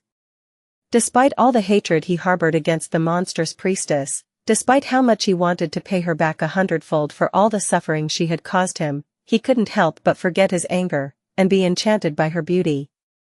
Sylvain was just too splendid, too lovely, her eyes were too lustrous, her smile too charming, her soft lips too alluring. This woman was created to be worshipped, for men to wage wars in hope of earning the right to stand by her side. Snap out of it, idiot. Have you not seen beautiful things before? Beautiful things are always the deadliest. Sunny bit his lip, allowing his sharp fangs to pierce it. Pain sobered him up somewhat. Beside him, Ilias was staring at Sylvain with grim eyes. Strangely, the young man did not seem to be affected by her transcendent beauty at all. It was understandable. After all, his whole family had been slaughtered by the followers and on the orders of the dazzling priestess. Meanwhile, something appeared in Sylvain's hands. It was a small object that made Sunny's eyes narrow suddenly, and his breathing become quicker. The saint sighed and stretched her hand forward, a simple knife carved out of a single piece of wood laying on her open palm. The trials of life are over, and so, I offer you this gift, and the right to fight for your freedom. To struggle for your life, as life is an eternal struggle. Will you accept, champions? Will you take this wooden blade and wield it? It is all I can give you. Sunny's heart skipped a beat. I'll be damned. The fairy tale about a wooden sword Ilias had once shared with him had actually, inexplicably, turned out to be true. And more than that, Sunny recognized the sword instantly. He had already held that wooden knife once, a long time ago, far, far in the future. This was the knife he had killed Sylvain with. Sunny stared at the wooden knife, suffocating pain still radiating from the spot where Sylvain had hit him. The transcendent was so fast that he had not even seen or sensed her strike, not that it mattered anymore. As he studied the familiar blade, different pieces of knowledge suddenly clicked together, revealing a chilling truth. Stunned by the grim revelation, Sunny shuddered. Of course. Finally, the purpose of the Red Colosseum made sense to him. The cruelty of the trials, the perverse faith of the zealous warriors, their worship of struggle, battle, and death, the tale of a wooden blade that granted the champion a chance to win their freedom. When he looked back, it all seemed so obvious. The strange cult of war that had blossomed on the ruins of the Kingdom of Hope was built around the tenet of glory. Glory was both the highest virtue and the highest of honors, and it could only be won by prevailing against overwhelming odds, through mortal struggle, which was the essence of life, and war, as far as these zealots were concerned. So, they enslaved a horde of abominations and threw themselves against it, fighting to the death against their slaves in the arena. With each battle, the weak were slaughtered, and the strong got to live and fight against more powerful enemies the next day. All under the beaming gazes of the jubilant crowd. Those who died perished in the pursuit of glory, and those who lived came closer and closer to earning it. That was the sacrificial ritual the followers of war performed every decade or so, spilling blood in the name of their glorious dream. However, there was one problem with this demented arrangement. A glaring flaw that made the trials of the Red Colosseum seem futile, hollow, and senseless. What was the end of all this? Was everyone participating in the battle destined to die? Would there be no victor? What happened to the person, or creature, left standing at the very end, devoid of enemies to struggle against? Where was their glory? Now, looking at the wooden knife that contained Sylvain's death, freely offered to them by the immortal transcendent herself, Sunny finally understood everything. That last champion would indeed be gifted a wooden blade, and a chance to fight for their freedom, just like Ilias had learned from the fairy tales in the Ivory City. They just had to overcome one last enemy. To fight against Sylvain herself. This whole feverish hell, the Red Colosseum, the blood-soaked arena, the cult of murderous glory she had built, existed for one single purpose. To find, or rather create, a warrior capable of killing their saint. Eternal Sylvain, undefeated Sylvain, wanted to die. The madness of this nightmare was born out of the 1,000 years of immortality the beautiful priestess had endured, out of the desire to be free of her eternal duty as Hope's warden. However, Sylvain didn't just want to die. She wanted to die a glorious death, one worthy of a true servant of war. Or rather, she simply could not allow herself to give up. Giving up without struggle was a sin against her faith, her God, and her conviction. So the beautiful transcendent could only allow herself to die if she was defeated. That was her goal. Finding someone valiant enough to kill her was Sylvain's most ardent hope. Her deepest desire. Feeling a hint of vague suspicion, Sunny frowned. He was certain that he was right, that his reasoning and insight were correct, but at the same time, there was still something out of place. Something still didn't make sense, he just couldn't say what. And there was no time to think. Sylvain was still offering them the wooden knife and a chance to save their lives. All they had to do was to take it, and win. But he wasn't fooled. Her offer might have seemed like a gift, but it was just a death sentence. Sure, the knife contained a death. Sylvain's death, and would be able to slay her with one strike. At this point, Sunny was certain that there had been 7 knives once, each meant to kill one of the 7 immortals created by the Lord of Light. And this one, the wooden knife, was meant to kill Sylvain. However, taking it was only going to spell their doom. Wooden blade or not, the beautiful priestess was still a transcendent. A servant of war with 1,000 years of battle experience, an ancient warrior who had fought and triumphed in battles too many to count. And despite her desire to be defeated, she would not throw this fight. Giving in without struggling with all her might was against Sylvain's conviction. Fighting against her was suicide. By his side, Ilias' pupils widened dangerously. Feeling a small change in his partner's posture, Sunny shifted and glanced at him. What is this fool trying to do? The youth gritted his teeth, and then slowly rose to his feet.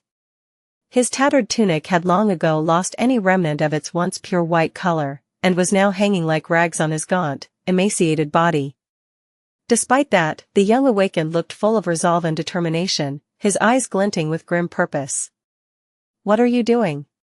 "No. You fool. Despite the pain in his throat, Sunny growled loudly, trying to warn Ilias of how fatal his actions were. But his call fell on deaf ears. Damn. Damn it. Why can't I talk? For the first time since he had entered the nightmare, Sunny felt really desperate to speak. But he couldn't. The demon's body robbed him of the ability to converse with humans in any meaningful way. Panicking, he made a motion to stand up, hoping to grab the youth before the fool made a lethal mistake. But the pressure Sylvain had exerted on him was back, paralyzing the body of the four-armed shadow creature. He groaned, suddenly unable to move, and struggled to even keep his head up. Ilias hesitated for a moment, and then looked at Sunny with a sad smile. It's all right, demon. Thank you for getting us this far. But now, it is my turn. This is our chance. This is what we've been fighting for all this time, is it not? The tales my mother told me were all true. I'll free us both. You'll see. The Lord of Light will guide my hand. With that, he reached out and took the wooden knife from Sylvain's hand, his fingers wrapping tightly around its hilt. The priestess smiled radiantly and took a step back. Her beautiful eyes shone with joy, and her voice resounded in the darkness of the dying night, full of longing and hope. Be brave, boy. The gods are watching. Sunny struggled desperately against the crushing force that pressed him into the ground, but it was of no use. A stifled roar escaped from his mouth. A few steps away, Ilias straightened, calmly looked the transcendent beauty in the eyes, and then assumed a battle stance. He knew what he was doing. After all, the youth was as talented of a fighter as Sunny had been at his age, or maybe even better. 2 months of constant battles in the arena gave him plenty of experience. More than most would have acquired in a lifetime, and certainly no less than what Sunny had on the Forgotten Shore. No. That is not enough. But what if Ilias really had a chance? Sunny had achieved many impossible things himself, as well, and seen others do the same. Even in the direst of situations, there was always hope. That was a lesson he had learned against all odds in the hell of the Forgotten Shore, and later in the stone mausoleum of the Night Temple. Without wasting any time on doubt and hesitation, Ilias sent his soul essence flowing in a raging flood, and shot forward, moving with grace and speed that few awakened could ever hope to achieve. His hand flew through the air, swift enough to appear as an almost imperceptible blur. The strike was swift and cunning, however, it was just a feint. His true intention was to attack from below, and it was hidden almost perfectly. There was no sign of the fact that the young man was preparing to change the direction of the blow. He had learned well from watching Sunny fight. But if Sunny could see it, then so could Sylvain. His eyes narrowed. A split second before the wooden knife reached the Transcendent's flesh, Ilias suddenly stumbled, then slowed down. Taking a few unsteady steps forward, he swayed, and suddenly toppled to the ground. A thin red line appeared across his chest, and then burst open in a flood of blood. Above him, Sylvain sighed with sorrow and lowered her hand, a single drop of crimson falling from her delicate fingers. Her lips trembled, and then, a barely audible whisper reached Sunny's ears. Not today. He didn't hear it, though. Frozen, Sunny stared at Ilias, who lay motionlessly on the ground, the grass soaking in his blood. The young man's unmoving face was turned to him, his light blue eyes still open. However, those eyes, which had been bright and lively once, were now dull and empty, reflecting the boundless darkness of the night sky. Ilias's face seemed almost peaceful. The youth was finally free. Sunny roared, struggling furiously to stand up, but all he achieved was damaging his mangled body even further. Without paying any attention to that pain, he continued fighting against the invisible chains holding him down, feeling the ground itself shift beneath his knees. Kill. I'll kill her. I'll rip her to shreds. Sylvain remained motionless for a while, and then silently bent down to pick up the wooden knife from the youth's bloodless fingers. Coming closer, she stared at Sunny with a dark expression, and then asked. What about you? Are you willing to fight me, little demon? Sunny glared at her, his teeth bared in a hateful grin. He wanted to, oh, how he wanted to. But he could not. Fighting Sylvain meant nothing but death. Slowly, he shook his head. The beautiful priestess sighed. Of course. Why did I expect different from the servant of cowardly shadow? Her hand suddenly flashed, and terrible pain exploded through Sunny's body. Looking down, in a morbid déjà vu, he saw a graceful arm protruding from his chest, the breastplate of the undying chain shattered into pieces. Sylvain grimaced and pulled his hand out of his broken chest, easily tearing the still-beating heart out in the process. She glanced at it with disappointment, and then sent the body of the four-armed demon tumbling over the edge of the island. The last thing he saw before plummeting into the abyss was her graceful, beautiful figure standing forlornly in the tall grass. Then, Sunny fell into the embrace of darkness. His body flew down, faster and faster, quickly disappearing into the nothingness of the sky below. Soon, it was so far away from the Red Island that even a memory of sunlight couldn't reach that far. His chest was torn open, and his heart was violently ripped from it, leaving behind a harrowing wound. After falling for a while, Sunny sighed. Luckily, this strange body of his had two hearts. And while anyone else would have succumbed to blood loss after having one destroyed, he possessed blood weave, which kept him alive despite receiving such a ghastly wound. It didn't feel too good, though. In fact, the pain was terrible. But it could not compare even a little to the anguish he felt in his soul. Sunny closed his eyes. I'm sorry, Ilias. I failed. But, don't worry. I'll kill her on your behalf, one day, kill her again. I'll kill her as many times as it takes to erase the very memory of her from existence. Just you wait. He gritted his teeth, then summoned the heavenly burden, and then thrust the black needle into his flesh. Darkwing appeared on his shoulders, swiftly turning into a blur. Sunny's fall slowed, then slowed some more, and finally turned into flight. He was flying into the darkness, moving further and further away from the Red Colosseum. Far above, the eastern horizon had already turned pale lilac, announcing the arrival of a new day. Eventually, Sunny returned to the altitude where the dark undersides of the floating islands could be seen. He tiredly approached one, sensed something moving in the deep shadows, and glided past without coming too close. The next one didn't seem to harbor any horrors. He flew toward the rough stone surface and sunk his claws and talons into it, clinging to the bottom of the island like a bat. Strangely, Sunny did not need to exert any conscious effort to remain in that position, and simply lay upside down on the cold stones for a while, struggling against exhaustion. He was in much worse shape than it had seemed before. 2 months of ruthless battles in the Red Colosseum had taken a toll on his body, and the terrible wound in his chest was still there, sapping him of strength and vitality. With the help of Bloodweave, the body of the four-armed demon managed to survive having one of its 2 hearts violently torn out. But that didn't mean that it was going to fully recover from that vicious injury. With only 1 heart left to pump blood through his veins, Sunny felt lethargic and weak. That weakness would probably never go away, not unless he somehow managed to find or grow a new heart. He was tired to the bone, overwhelmed by pain, and numb. Terribly, utterly numb. After the harrowing intensity of the past 2 months and the crushing strain of their disastrous attempt to escape, Sunny finally reached safety, and found himself drained of all thoughts and emotions. He couldn't muster enough energy to feel joy or relief, grief or sorrow, even anger or hatred. Tired, he was just too tired. The island under which Sunny hid was separated from the Red Colosseum by 4 or 5 heavenly chains, far to the south. He was still deep within the territory of the followers of war, but no one was going to discover him, not unless they had wings, and even then, finding the child of shadows in the cold embrace of darkness was not going to be easy. However, no one was looking.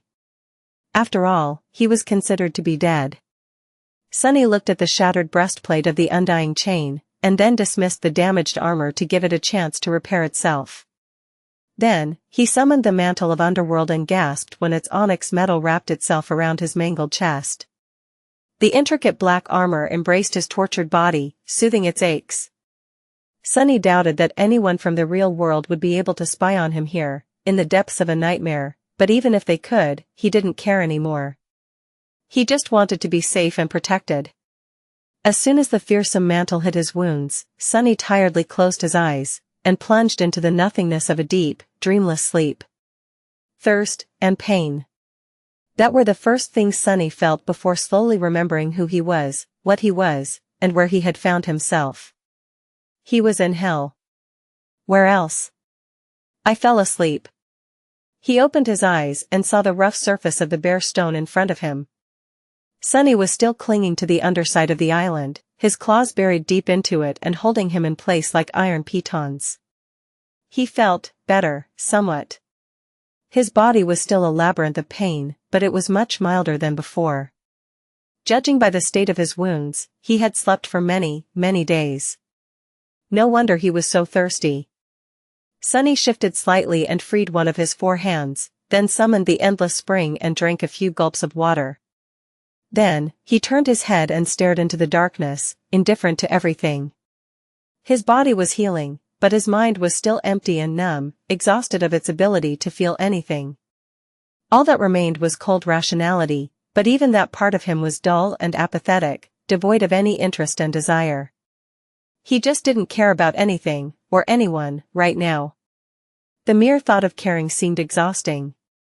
After a while, Sunny sighed. What should I do? Despite everything that had happened, his immediate goal remained simple and straightforward. He had to traverse the whole Kingdom of Hope and reach the Iron Hand Island to regroup with the cohort. Once they were together, if the others were still alive, they would know what to do. Sunny didn't feel particularly motivated to attempt the perilous journey, but he knew that he had to. It was a simple enough objective, at least. In his current state, he felt reluctant to think about anything arduous, obtuse, or complicated. All he had to do was to move southeast for a while, and then turn north. Maybe his condition would improve by the time he reached the eastern edges of the Chained Isles. The road, however, was not going to be easy. Sunny was going to have to sneak through the vast territory of the warmongers without being seen, reach the southernmost boundary of the region, and then retrace the path he had taken to welcome Effie and Kai almost all the way back to the sanctuary of Noctis. It was also unclear who ruled the eastern territories in this era, or if they were wild and overrun by nightmare creatures, like they would be in the future. He grimaced, remained motionless for a while, and then summoned the covetous coffer. Catching the frightened box before it plummeted into the sky below, Sunny freed one more hand and took a handful of synth paste tubes out of the coffer, then dismissed it. Consuming the tasteless sludge to replenish his strength, he summoned the runes and finally took a proper look at them for the first time in months. Name, Sunless. True name, Lost from Light. Rank, Awakened. Class, Demon. Shadow Cores, 3-7. Shadow Fragments. His pupils narrowed. What? But there was no mistake. The runes read. Shadow Fragments, 2223/3000. Sunny stared at the number, then hung his head back and tried to chuckle, producing a disturbing bestial snarl instead. His throat pulsed with sharp pain, but he shrugged it off and bared his teeth in a dark, bitter grin. When entering the nightmare, Sunny had less than 300 fragments collected, which meant that he had accumulated almost 2,000 of them in the Red Colosseum. In fact, in those 2 months, he had probably slaughtered more nightmare creatures, and humans, than in the previous 2 years, his whole life as a carrier of the spell. Was this the price of glory? Chapter 626 Hiding in the Dark plus, Turn off Reset. Sunny remained motionless for a while, then shifted his gaze, moving it to the very end of the field of shimmering runes. Soon, Neff's description appeared before him. He lingered for a few moments, and then read. Soul Fragments, 2478/4000. The corner of his mouth twitched. Of course. She is in a hell of her own, after all. The gap between them had diminished, but barely. He was still behind, still lacking. But she was alive, at least. And fighting with all her strength to return. If Neff refused to give up, then he would have to persevere, too. With a sigh, Sunny turned away and looked back to his runes, finding the list of his memories and echoes. His eyes suddenly gleamed, but then grew dark and slightly despondent. What the hell, how is this even possible? Among the names of his memories, dozens of new ones shimmered in the darkness. It seemed that the spell continued to reward him even while their connection was obstructed by the sorceries of hope. It sort of made sense. The fact that Sunny had not been able to communicate with the spell did not mean that it had not continued to watch his every step. He was inside one of its nightmares, after all. Which created a swarm of questions on its own. Not caring to consider them, Sunny silently counted the new memories. 39, there were 39 of them. And yet, there was not a single echo he had received after slaughtering nearly 1,000 nightmare creatures. Not even a hint of one. Doesn't make any sense, none at all. What is this, a joke? It seemed that his luck when it came to memories had been incredible, while his luck when it came to echoes had been beyond terrible. He should have received 4 of 5, at least, but he had not. Sunny stared into the darkness for a while, his expression glum. Then, he sighed. Well, doesn't matter. It's a pity that I did not receive an echo of the Red Priest, though. I would have made him into a shadow, just to get a chance to kill that bastard again. He studied his new memories, slowly reading their names and descriptions. A few were good, and a couple was splendid. The rest, however, were worse than what he already had in his arsenal. Their only use was to feed Saint. This time, however, he did not hurry to give them away as sustenance for the taciturn demon. Instead, Sunny hesitated for a long time and then dismissed the runes. He had other plans for these memories. Each of them possessed a unique weave, one that he would be able to study and experiment with while not fearing to damage or destroy an actually valuable instrument. He would be able to use Weaver's needle now, too, instead of cutting his fingers on the ethereal, but perfectly sharp strings. Satisfied with that decision, Sunny finished the last of scent paste tubes he had taken out of the covetous coffer, indifferently dropped them into the dark abyss of the sky below, and sent one of his shadows to scout out the situation above. The sun was rolling toward the horizon, and the night was swiftly approaching. That meant that he would have to move soon. Over the next few days, Sunny traveled southeast, staying in the darkness of the sky below during the night, and finding shelter on the undersides of the floating island during the day. He was still weak because of his injuries and had to make frequent stops to rest and sleep, which slowed him down considerably. In the course of these days, Sunny made several stunning discoveries. The first one was rather pleasant and beneficial to him. As it turned out, there were far fewer nightmare creatures populating the Kingdom of Hope in this era than there were in the future. That included the harrowing abominations that dwelled on the dark side of the islands.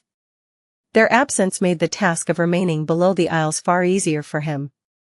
Of course, there were still some monstrosities hiding in the darkness, but not nearly enough to make it too hard to avoid them. In retrospect, that made sense. These lands were not completely devastated yet, and there were plenty of humans living on the levitating islands. It was because of them and their efforts that the population of nightmare creatures was so low. It was also the reason why it took Solvain and her zealots a full decade or more to gather enough abominations to hold the accursed trials. The second discovery he made was far less fortuitous, and also had to do with the human inhabitants of the Kingdom of Hope. He was still in the territory of the worshippers of war, which made it all but impossible to appear on the surface of the islands during the day, unnoticed. But the dark side wasn't completely safe either. Not once and not twice, he saw humans traveling either across the heavenly chains or through the sky below. Hidden in the shadows, he observed several flying ships sail through the boundless darkness, some adorned with sails of pristine white, some of vivid red. He even witnessed 2 vessels locked in furious battle, arrows and pieces of burning wood falling into the abyss like rain. In the end, the ship with white sails rammed into the red one, splitting the vessel in half and sending the captain and the crew to their deaths in the sky below. These ships looked simultaneously similar and different to the one the fire keepers had repaired and guided to the Ebony Tower. They were much smaller and slower, and didn't have a magnificent tree growing around their masts. The vessel Sunny had spent several weeks on looked much more ancient in comparison. Like the original in front of lesser copies. The third discovery Sunny made was, perhaps, the most shocking. The crushing did not exist in this era. The islands rose and fell as usual, but no matter how high they climbed, no deadly force assaulted them, threatening to destroy anything too weak or too slow to run away. Many of the nightmare creatures Sunny had studied before hunting them down, in the future, were somewhat different here from what he knew. He had understood that fact in the arena, and confirmed it while observing the islands through the eyes of his shadows after escaping it. Now, he learned why. The crushing did not yet exist, and for that reason, the nightmare creatures had not gone through thousands of years of adaptation to learn how to survive its burden. Neither their bodies nor their behavior changed to accommodate the deadly force that would terrorize the entire region in the future yet, and that was why he had found them to be both familiar and strange. Armed with that knowledge, Sunny slowly made his way south, leaving the Red Colosseum and St. Sylvain further and further behind. His wound slowly healed, and soon, he felt that he would not be entirely useless in the fight anymore. That was just in time, because his days of peace were about to come to an end. It took Sunny almost 2 weeks to approach the southern boundary of the Chained Isles. The further from the Red Colosseum he went, the less presence the warmongers had there.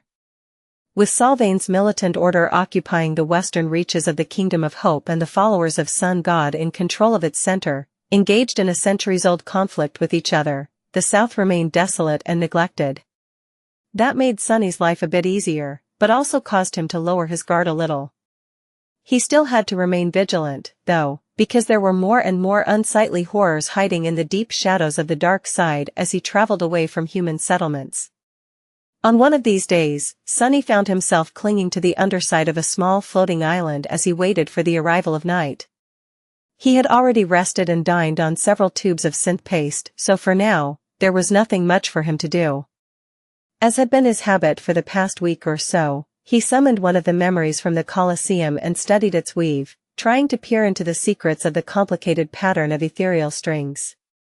Armed with his innate intuition and the ability to compare different memories to each other, he was making tortuously slow progress in his understanding of sorcery, or at least of this type of it. Weaver's sorcery seemed elegant, strange, and marvelous, but also inhumanly complex and elaborate. Sunny doubted that he would be able to comprehend its foundational principles anytime soon. And even if he did, his human mind was simply unable to encompass the whole of the infinitely convoluted patterns, let alone create one from scratch. Maybe if he had a powerful supercomputer instead of a brain, in any case, he was not going to be creating his own memories just yet, or maybe ever. That didn't mean that he couldn't do anything, though. Sunny might not have had the capacity to create new weaves, but he had already proven his ability to copy those that already existed. He had reproduced the simplest and most common of them, the pattern responsible for storing memories in his soul and then summoning them back through essence, in the dungeon of the Red Colosseum. With enough time and preparation, he would be able to copy other enchantments of the familiar weaves, too. Creating anything meaningful was going to take a while, though, but that was not what Sunny was currently trying to achieve. Instead, he wanted to expand his sorceress repertoire from 1 trick, to no less than 2 tricks.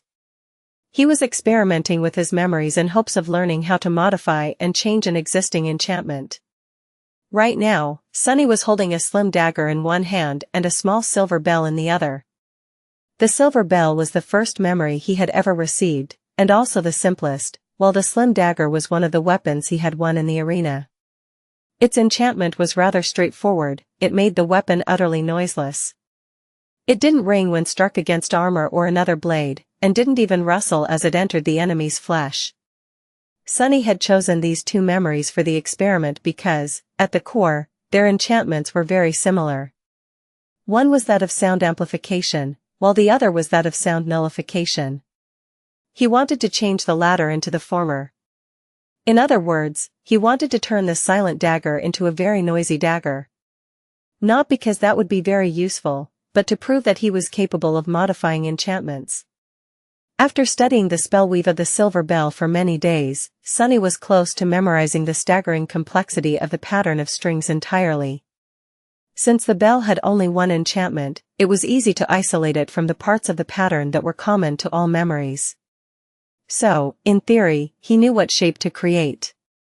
The dagger, on the other hand, was a bit different. It also only had a single enchantment and a single ember anchoring the pattern, but that ember was brighter, and the pattern itself was much larger and more intricate. However, there were certain similarities with the one in the bell, so, Sunny could imagine turning one into another. He hesitated for a while, then sighed, and raised Weaver's needle. Just like on the day he had found it, the long and narrow needle was enveloped in a faint, weak golden shine that only he could see. Thousands of years ago, or maybe sometime in the future, it had absorbed some of Weaver's deific blood, along with tiny traces of divinity. Sunny suspected that the needle had not been a magical tool, and neither had it actually belonged to Weaver.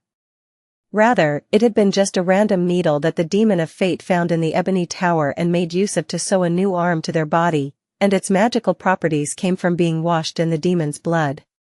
However, now, the needle did possess magical properties. Just like Sunny's fingers, it was capable of interacting with the ephemeral strings that constituted spell weaves. Sunny threaded a shadow string through the needle, and carefully thrust it into the sorceress pattern that created the enchantment of the silent dagger. He was hoping to replace some of the existing strings with his own, shift others around, and remove some completely. At first, everything went well. Sunny was on the verge of getting excited, but then, the same thing that happened with all his previous experiments repeated itself. At some point, the strings trembled, and then the whole pattern tore and collapsed, turning into a chaotic mess of ripped and fluttering threads. Sunny hurriedly retracted his hand, afraid to lose it, and watched as the slim dagger shimmered and disintegrated into a rain of dim sparks. A few moments later, the spell spoke solemnly. "Your memory has been destroyed." Sunny grimaced and closed his eyes. Damnation! Another one. Then, however, he suddenly shifted and turned his head up, staring at the stone surface above him as if trying to pierce its solid mass with his gaze. Up above, on the surface of the small island, one of his shadows had noticed movement. Chapter 628 From the Dark Side Plus, Turn Off Reset. The grass covering the surface of the island moved, and strange shapes appeared from beneath it. Some were similar to each other, while some were not, but all shared the same deep emerald color. The shapes levitated upward, slowly coalescing together. The creepy shadow observed the eerie event from the shade of a large boulder, darkly excited. Sunny only understood what it was so excited about when the boulder suddenly split open and fell apart, making way for another of the shapes, this one easily recognizable. It was a massive emerald jawbone, similar to a human one in all aspects except for size. The creepy guy had always been strangely fascinated by dead things. No wonder he got fixated on a bunch of flying bones.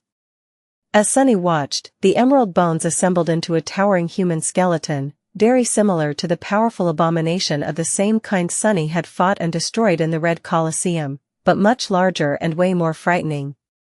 The emerald skeleton stared north for a while, and then slowly headed toward the edge of the island, each of its steps making the ground shake.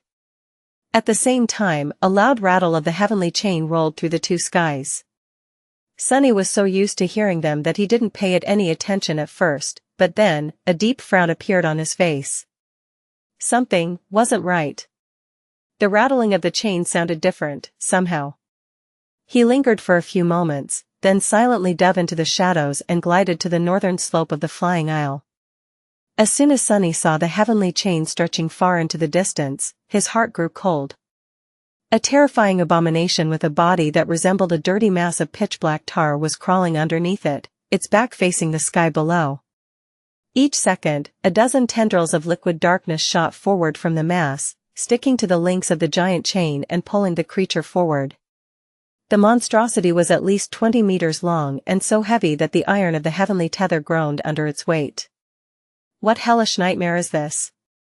Sunny peered beneath the surface of the black tar creature and shuddered once he saw the taint of corruption that hid within its soul. The two hideous nodes of swirling darkness that spread cancerous veins through the body of the abomination were especially ripe and horrid, revealing its rank. Corrupted, a corrupted monster.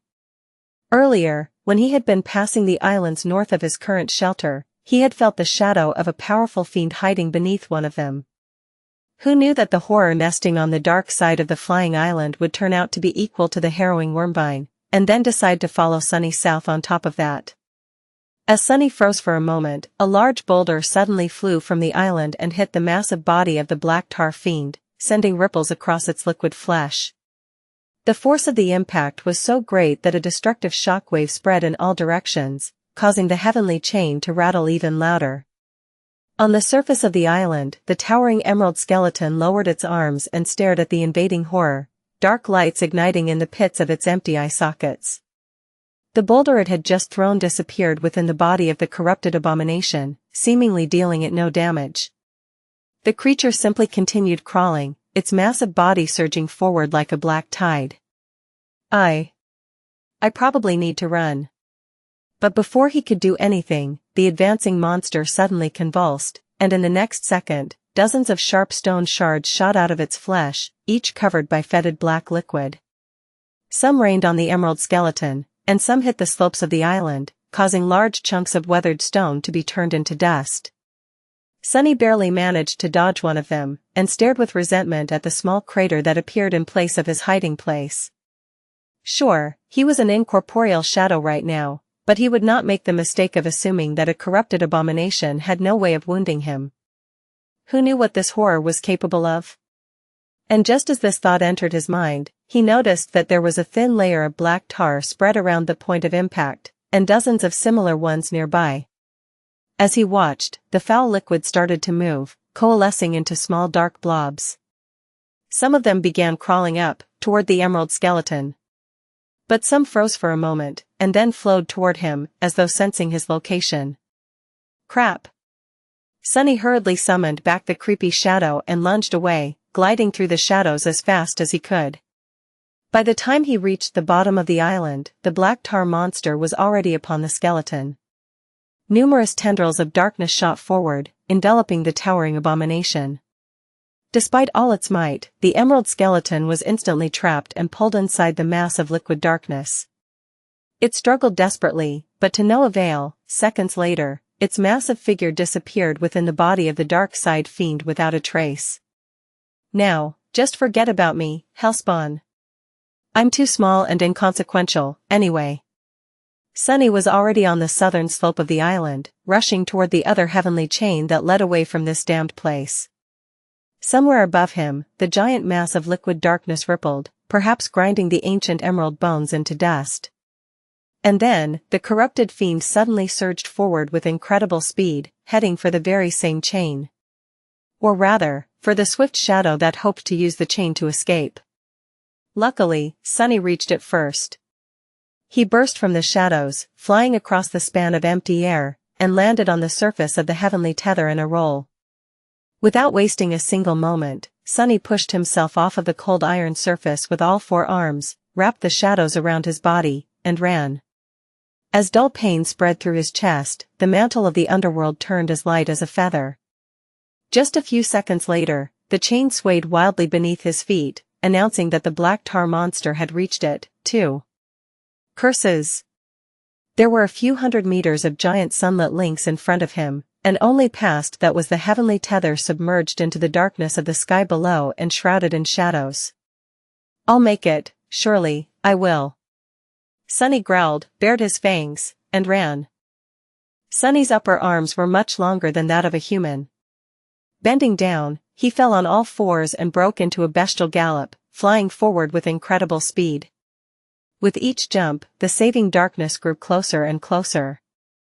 The links of the heavenly chain rattled and swayed wildly beneath him as the black tar fiend pursued. Sunny could have tried to find safety in the depth of the sky below, but his speed and maneuverability in the air would have been severely diminished. If the abomination decided to expel another rain of tar-covered projectiles, he would be shredded, torn to pieces, and consumed.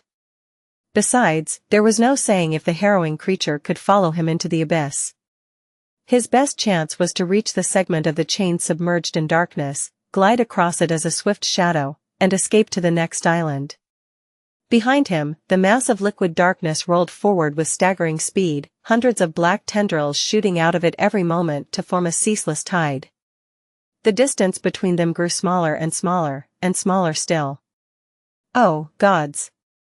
Just a split seconds before the tendrils of darkness descended upon him, Sunny finally reached a sufficiently low altitude and dove into the shadows, turning into one of them and rushing forward across the giant chain.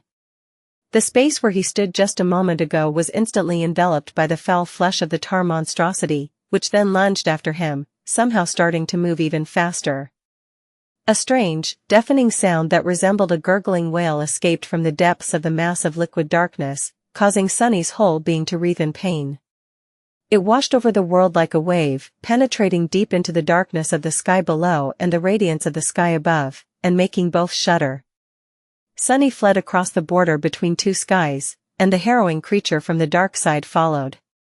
Soon, the length of the heavenly chain that was shrouded in shadows came to the end, and he escaped them at a terrible speed, sliding across the metal of the links and barely keeping himself from plummeting down. A tide of black, shifting tendrils fell at him almost instantly, but hit only ancient iron. Sunny had stepped through shadows, appearing a couple of dozen meters away, and then once again, teleporting to the surface of the island that loomed above him now. That last jump ate a lot of his essence, but he had no other choice than to make it. Falling to the ground, Sunny grabbed at his chest, which was pulsating with dull, crippling pain, and groaned. Then, he threw himself up and continued running. Behind him, the tendrils of black tar were already above the edge of the island. Sunny found himself among remnants of an ancient battlefield. Carcasses of broken ships lay forlornly on the barren earth, their blackened hulls covered with scorch marks and gaping with empty darkness. Here and there, pieces of rusty weapons and armor protruded from the ground, covered with ash. The ground itself was shattered and uneven, littered with pockmarks of deep craters. Knowing that he would never escape the giant fiend on foot, Sunny alternated between galloping and jumping through shadows for short distances, sometimes chaining several jumps in a row. By exerting every fiber of his demonic body to its limit, he managed to stay ahead of the pursuing abomination for now, even if it was just barely. Behind him, the monstrous creature barreled through wreckages of the fallen ships, breaking them apart with a thunderous cacophony of crashes. Its tendrils ripped the wooden hulls apart like paper, sending clouds of ash and debris flying through the air. On the opposite side of the island, Sunny saw the remnants of a colossal pyre, thousands upon thousands of charred human bones arranged into a solemn pyramid to form it.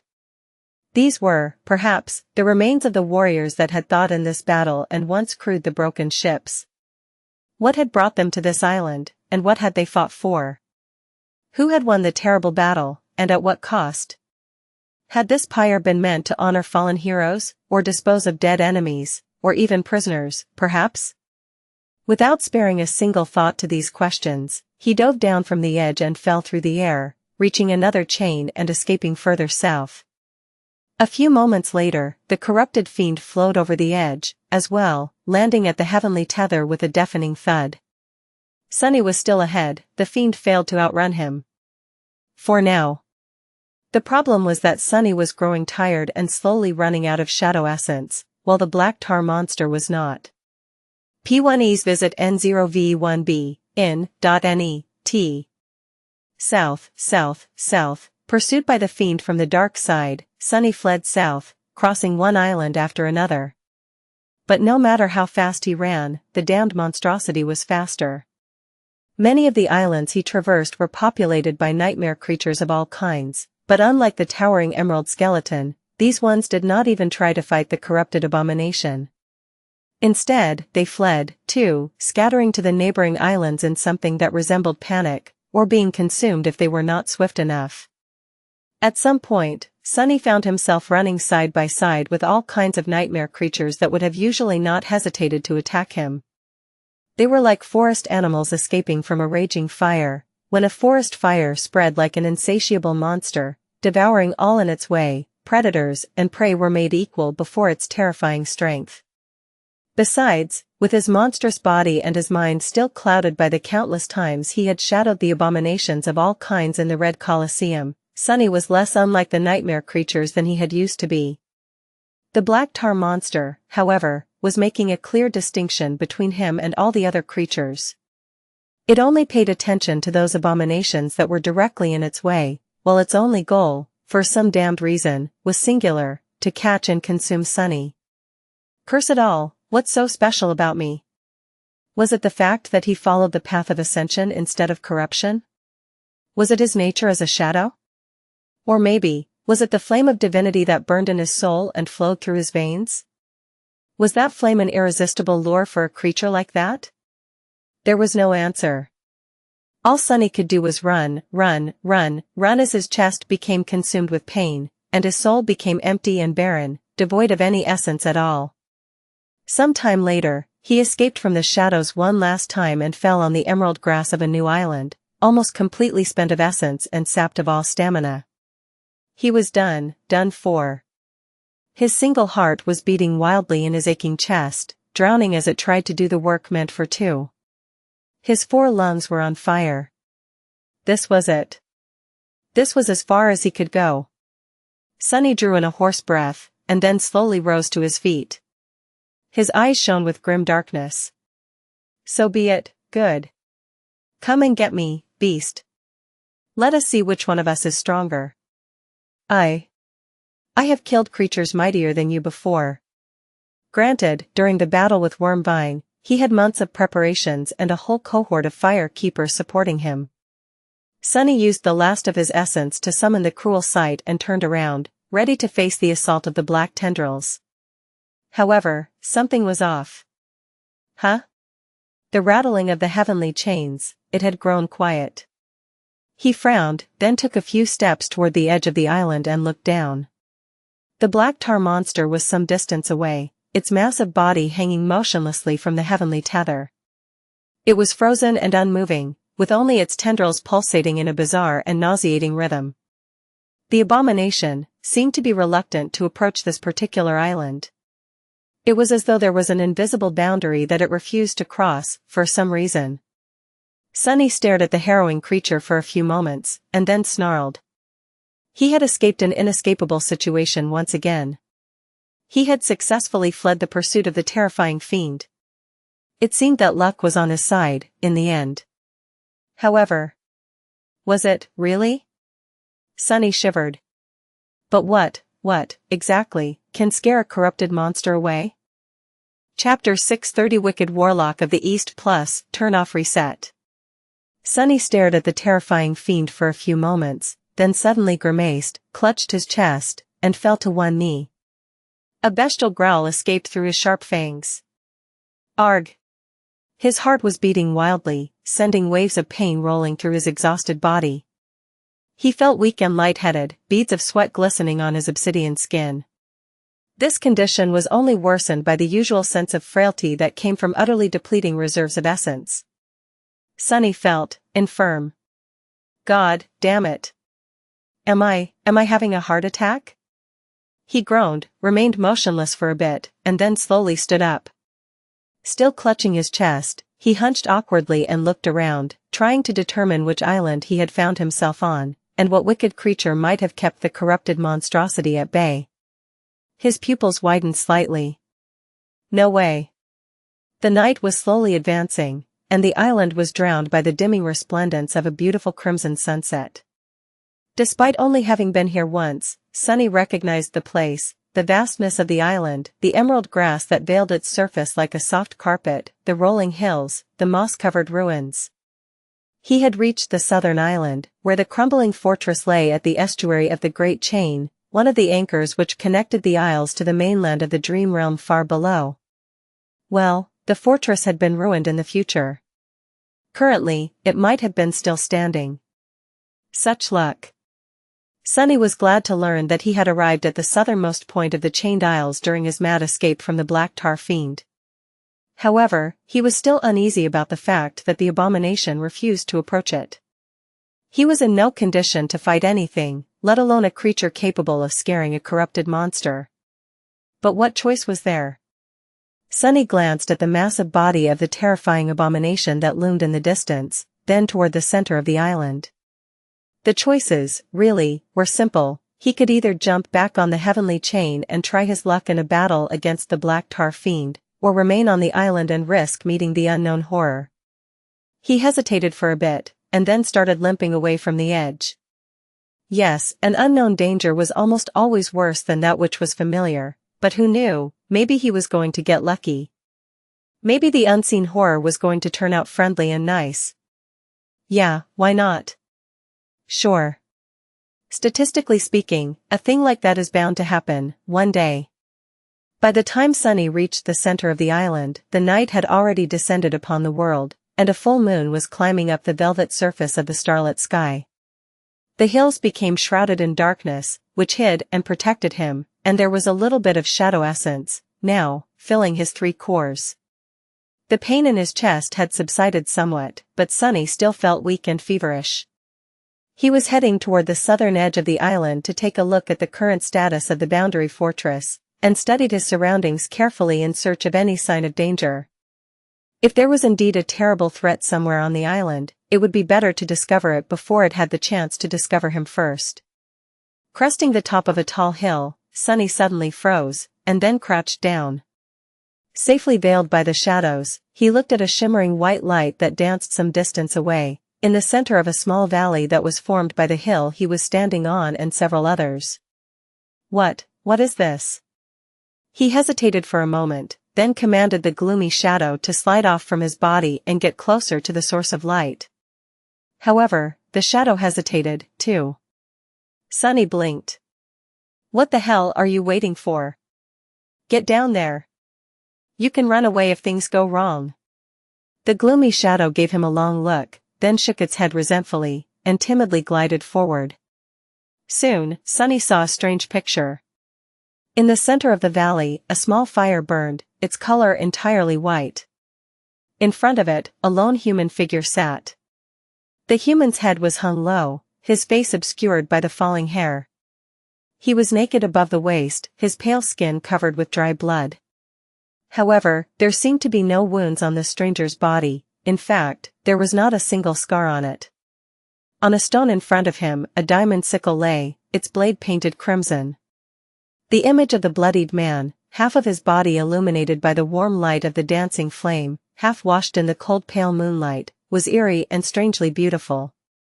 Sunny found himself slightly hypnotized by the solemn mystery of it all, almost to the point of forgetting the danger he was in. After a while, the man let out a deep sigh. And then, suddenly, spoke in a bright and melodious voice. Who is it there, hiding in the shadows? Don't be so timid, friend, come out. Share the warmth of this fire with me, if you wish. The night is cold and dark. A sonorous laughter rolled across the valley. Oh, don't be scared. I won't eat you. Sunny shivered. Keep your voice down, fool. There's something horrible hiding on this island. But then, he thought for a moment and shuddered.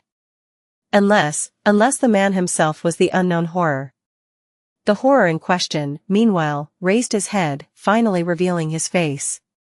It was young and beautiful, with smooth silken skin, high cheekbones, and exquisite features. The man's smile was carefree and pleasant, his eyes bright and humorous. There was a symbol of a crescent moon drawn on his forehead. Sunny recognized him immediately, of course. It was the exact same face he had seen 1,000 times, depicted on each of the miraculous coins. However, Sunny had no time to pay this revelation any attention, because something else drew all of it. It was the fact that the young man shifted slightly, turned his head, and looked directly at him. Not even at the gloomy shadow that hid some distance away from the fire, but at the distant top of the hill where Sunny himself crouched in the shadows. See, crap. The young man beckoned him with a finger, still smiling. Come. It is rude to refuse a sincere invitation, especially one coming from such a nice person as me. Oh, where are my manners? I didn't even introduce myself. Rejoice, stranger, you are in the brilliant presence of Noctis, the great sorcerer of the East. Chapter 631 The funniest thing in the world plus, turn off reset. Sunny froze, unsure of what the wisest course of action would be. What to do? After meeting Solvane, he had a heavy prejudice against crossing paths with powerful figures of the Kingdom of Hope. And Noctis was very powerful, of that, he had no doubt. In fact, Sunny was pretty sure that the friendly young man who was looking at him with a charming smile was none other than one of the 7 immortal shackles of the imprisoned demon, the mysterious Lord of the East. Even without taking into account the otherworldly presence that all transcendents seemed to possess, it was easy to tell there was vast and dreadful power within Noctis, hiding behind the deceptively carefree gleam of his lustrous eyes. Plus, there was a citadel in the eastern reaches of the Chained Isles literally called the Sanctuary of Noctis. Who else could have been the ruler there? Who else could have possessed the beautiful flying ship, and had their image put on the miraculous coins? So, Sunny had no desire to meet the strange immortal, even though Noctis seemed weirdly friendly and unthreatening. Actually, that only made him more terrifying. But was there even a choice? It was not like Sunny was in any shape to escape from a saint, let alone an immortal sorcerer that even corrupted abominations seemed to be wary of. He hesitated for a bit, then sighed, rose, and headed toward the crackling fire. Noticing that, Noctis hummed in satisfaction and then slightly moved his hand. Immediately, droplets of dew flew from the grass, forming a clear stream that swirled around his body, washing the dry blood away. An exquisite silk cloak rose from the ground, wrapping itself around him. The diamond sickle whistled through the air, shaking itself clean, and hung itself on the sorcerer's belt. Sunny continued walking, still clutching his aching chest, and observed the bizarre occurrence with a deadpan expression. Damn, why don't I know how to perform tricks like that? That would make life so much easier. Finally, under the gloating gaze of the vindictive gloomy shadow, he walked into the circle of light and couldn't help but tremble when the saint threw a curious glance at him. It was hard to remain calm in front of a being that could obliterate you with one finger. The whole situation was sort of ridiculous, actually. Noctis looked like a pampered young man in bright silks, with an effeminate face and the body of someone who had never once exerted themselves physically. His hands were smooth and uncalloused, and his build was slender and soft, almost frail.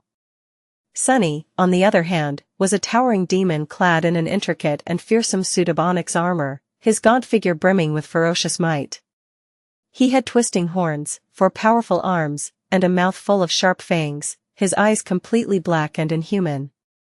And yet, it was the demon who was afraid of the pampered young man, and not the other way around. Ridiculous. Noctis studied the tenebrous demon in front of him, his smile growing wider. Ah, what a fortuitous encounter. A shadow. Did fate guide you to me, I wonder? Sunny grew very still. Fate? What does he mean? The sorcerer, meanwhile, gestured for him to sit. Sit down, Shadow. It seems that you are unwell. Rest for a bit and warm yourself. Sunny hesitated, then lowered himself to the ground, sitting across the dancing flames from the transcendent. He gleaned at Noctis's soul to make sure that he was right to call the young man so, and saw a single resplendent core shining in his chest. That was a soul of a saint, indeed. Noctis remained silent for a while, and then asked. Say, Shadow, what is your name? Sunny lingered, then stretched a hand forward and scratched 2 runes into one of the stones surrounding the fire. Sorcerer's brows flew up. Those runes, huh? Goodness gracious, now I am sad that I wasn't as studious as my mentors demanded, all that time ago. Those boring charlatans. Well, let's see, star? No, that should be sun. Lost sun? Absence of sun. Sunless? Sunny nodded, causing Noctis to beam with a prideful grin. Huh. There's indeed no one smarter than me in the kingdom of hope. The rumors are true. Well, of course they are true, I'm the one who paid storytellers to spread them. In any case, Sunless, what a fitting name you have. Truly a name worthy of a shadow, a little on the nose, if you ask me, but very nice nevertheless. Well done. Sunny tilted his head, staring at the saint in confusion. What the hell, is this guy just eccentric, or completely insane? Noctis didn't mind being stared at, and instead seemed to enjoy it a great deal. He looked at the onyx demon in return, the smile frozen on his face. The humor in his eyes slowly disappeared, making way for a strange, dangerous gleam. Sunless, since fate itself has brought us together, can you answer me a simple question? Feeling tension spreading through his exhausted body, Sunny grew grim and then slowly nodded. This is not good at all. Damn it. Why is everyone in this place crazy? Noctis leaned forward and said, his voice deceptively calm and friendly. Tell me, do you, perhaps, have a knife cut from a single piece of black obsidian in your possession? Sunny shivered. How the hell does he know? But there was nothing he could do. The question had been asked, and now, he was compelled to answer. He struggled against the flaw for as long as he could, then gritted his teeth and nodded again. The immortal sorcerer stared at Sunny for a few moments, his lustrous eyes reflecting moonlight like two shining pools of pale blue radiance. Then, he suddenly threw his head back and exploded with joyful laughter, as though he had just heard the funniest joke in history. Noctis laughed so hard that tears appeared in his eyes, glistening in the moonlight like crystals. Finally, he satiated his mirth and glanced at Sunny once again, the carefree smile returning to his face. Ah, Sunless, fate is the funniest thing in the world, don't you think? You and I have a feeling that we are going to be great friends, Sunless. Believe it. Sunny froze, his tired body tensing up. His vertical pupils narrowed, and breath escaped through his gritted fangs with a hissing sound. Damnation. Despite the strange reactions of the eccentric saint, he wasn't fooled. Out here in the Kingdom of Hope, there was no power greater than that of the immortal wardens that guarded its imprisoned queen. And the only weakness the immortals had were the knives that held their fates hostage. The obsidian knife was a weapon that could destroy one of the eternal shackles, and as such, it was a priceless treasure. The very concept of value was too mundane and pedestrian to be applied to it. And he had just revealed the fact that he possessed one to an infinitely more powerful being. To one of the very immortals whose lives the knife could reap. It didn't matter if the obsidian knife was meant for Noctis himself or one of the other shackles. If it contained his own fate, then the sorcerer would stop at nothing to gain control of it, so that no one else could. If it contained another's, he would be able to exert influence over one of the wardens, or dispose of them completely. Noctis would undoubtedly try to take the knife. But, inexplicably, the sorcerer did nothing of the sort.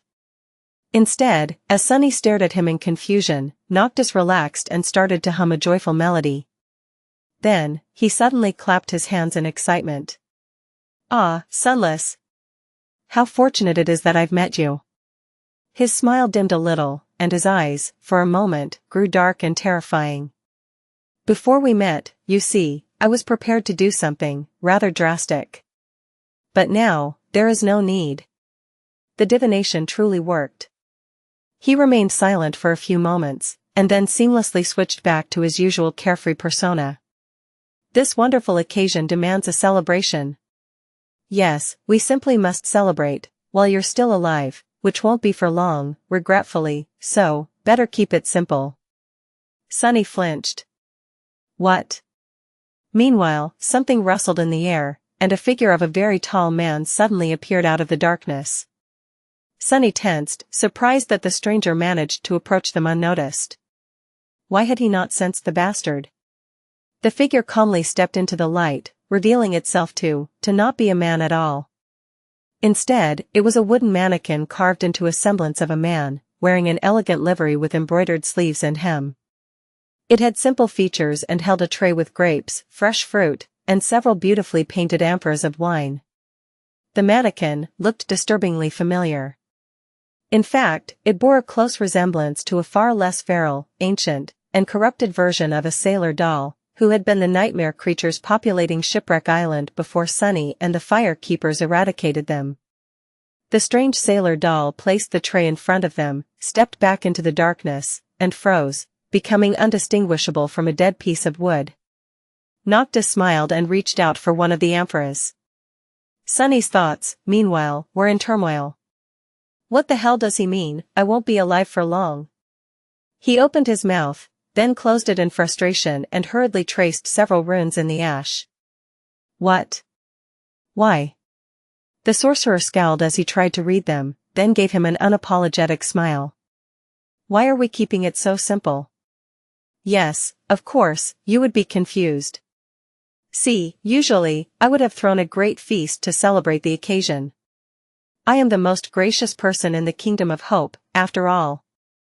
But, sadly, we will have to be satisfied with this shameful. Sunny furiously shook his head, and then drew several more runes. Sunless. Death. Why? Noctis stared at him with surprise. Well, aren't you dying? That broken heart of yours is giving out. I thought that this was why you came here, to spend your last few days near his resting place. Sunny blinked a few times, trying to digest what he had just heard. Was his one remaining heart really failing?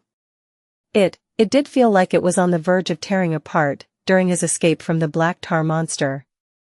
It continued to ache dully still. And whose resting place was Noctis talking about?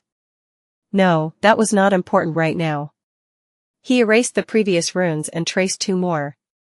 Heart. Broken? Noctis frowned. Wait, do you, perhaps, not want to die? I didn't say anything before in order to respect your wishes, but if dying peacefully was not your intention, then why are you wasting time drinking wine with me? Sunless, are you crazy? Sunny stared at him for a few moments, unamused, his eyes full of resentment. Then, he ground his fangs and wrote. No. Don't know. Maybe. Heart. Heal? The sorcerer scratched his head. You are a very strange shadow, Sunless. Well, mending a broken heart is not easy. And yours is not only broken, you also seem to have misplaced one. Until you replace the lost heart, there is no point in healing the one that remains. It will just break apart again. But where would a shadow creature like you find a suitable heart in this godforsaken land? He sighed. The servants of shadow are all gone, and so are the servants of heart. Without them, only the greatest of healers would be able to build a heart worthy of a shadow demon from scratch. Noctis looked down dejectedly, but then, a mischievous smile appeared on his face. Luckily, I am the most gifted and renowned healer in the Kingdom of Hope. For me, creating a new heart for you won't be much of a problem. But, Sunless, despite the fact that you and I are dear friends, a favor like that is not something to be given lightly. I wouldn't want to put a strain on our friendship, you know? So, you will have to do something for me, too. That would only be polite, don't you think? Sunny had a feeling that he was being swindled. After all, he was an accomplished swindler himself. However, that didn't really matter. The part of Noctis's words about the inevitable failure of his one remaining heart, at least, rang true. Perhaps if Sunny managed to not put any excessive strain on it in the future, things would be fine. But what were the chances of him having a peaceful life in a nightmare? 0. He desperately needed a functioning heart, and better yet, 2 of them. Only then would he be back to his full strength and ready to face the challenges that lay ahead. Sunny sighed and drew several runes, already suspecting what he would hear. He wants the damned knife, doesn't he? That bastard. Sunless. Do. What? Noctis looked at him for a few moments, then smiled. What he said next, however, was not what Sunny expected to hear. The sorcerer suddenly turned around and gestured south. Oh, it's nothing much, really. You see, there's an abandoned fortress on the edge of this island. All I want is for you to climb inside, and remain there until dawn. Actually, it will be best if you can fall asleep. So, a little nap in exchange for a new heart. Doesn't sound too bad, does it? I mean, it's just a few hours of sleep, really, what's the worst that could happen? The gloomy shadow grabbed its head in utter despair. Sunny remained silent for a long time, looking at Noctis with a grim expression. Finally, he shifted and drew several runes, the onyx claw of his armored gauntlet moving through the ash with swift precision. Fortress. Danger. Inside? The sorcerer laughed. Danger, of course there is danger. But don't worry. It is nothing that you won't be able to handle. I think. Believe even. Regardless, there's no one in the entire Kingdom of Hope better suited for this task, thank you, Sunless. So, hurry up. Time's a-wasting. Sunny scowled, unamused by the fact that Noctis avoided the question. Unwilling to let go, he growled and pointed to the runes again. The sorcerer sighed wistfully. It's not that I don't want to tell you, Sunless. It's just that there's no point. You won't remember, anyway, but this will benefit us both, trust me. This fortress once belonged to a friend of mine. He was one of Hope's shackles, just like me, and a shadow, just like you. Do you see now why I think that fate itself has brought us together? Sunny held his breath. So, I was right. Noctis is indeed one of the Immortals. And, more than that, one of the original 7 had been a follower of Shadow God. Only 5 wardens were still alive, and none of them held dominion over the south, so, it was safe to assume that this Shadow Lord was dead. Suddenly, the sorcerer's comment about this island being someone's resting place made more sense. If so, maybe there were some relics that the Transcendent of Shadows left behind in the fortress? That changed things, a little. Sunny hesitated for a while, and then gestured to his chest. Noctis smiled. What? Surely, you are not doubting my skill. Rest assured, Sunless, I'll create a wonderful new heart for you. I'll even replace the fingers you seem to be missing, as a bonus. Unless not having fingers is your preference, of course. Sunny stared at him for a few minutes, then sighed and stood up. Picking up a bunch of grapes, he glanced at the eccentric sorcerer one more time, and then headed south, toward the edge of the island where the abandoned fortress stood. You won't remember it, anyway. I wonder what the hell did he mean? As he walked, Sunny noticed several clusters of beautiful white flowers growing here and there among the emerald grass. The closer to the fortress he came, the more of these flowers there were. Despite the fact that it was the middle of the night, their buds were open, filling the air with a faint, but pleasant smell. A deep scowl appeared on his face. These flowers. They looked vaguely familiar. He slowly ate the sweet, succulent grapes and searched his memory for a hint of where he might have seen them. After a while, his expression turned even darker. There was an island in the eastern reaches of the Chained Isles, not too far from the sanctuary of Noctis, covered by a vast and beautiful field of such white flowers. Everyone, even the most competent cohorts of Awakened and those from the White Feather clan, avoided this island like a plague. The ground there was littered with bones of all kinds, hidden beneath the delicate white petals. As soon as a person stepped on the surface of the island, they would feel an irresistible desire to stop, rest, and fall asleep. And if they succumbed to that desire, none ever woke up. Sunny silently cursed. Is that bastard trying to kill me? But, for some reason, he had trouble believing that Noctis simply wanted him dead. A saint had far easier ways to kill an Awakened, let alone someone as tired and weakened as him. There was no need to go to such lengths. So, what the sorcerer had said must have been true, or at least close to it. He believed that Sunny was uniquely suited for the task and had a good chance of accomplishing it alive. But why? What was so special about Sunny? What could he do that even a Transcendent could not? Was it because he was connected to Shadow God, as the previous owner of the fortress had been?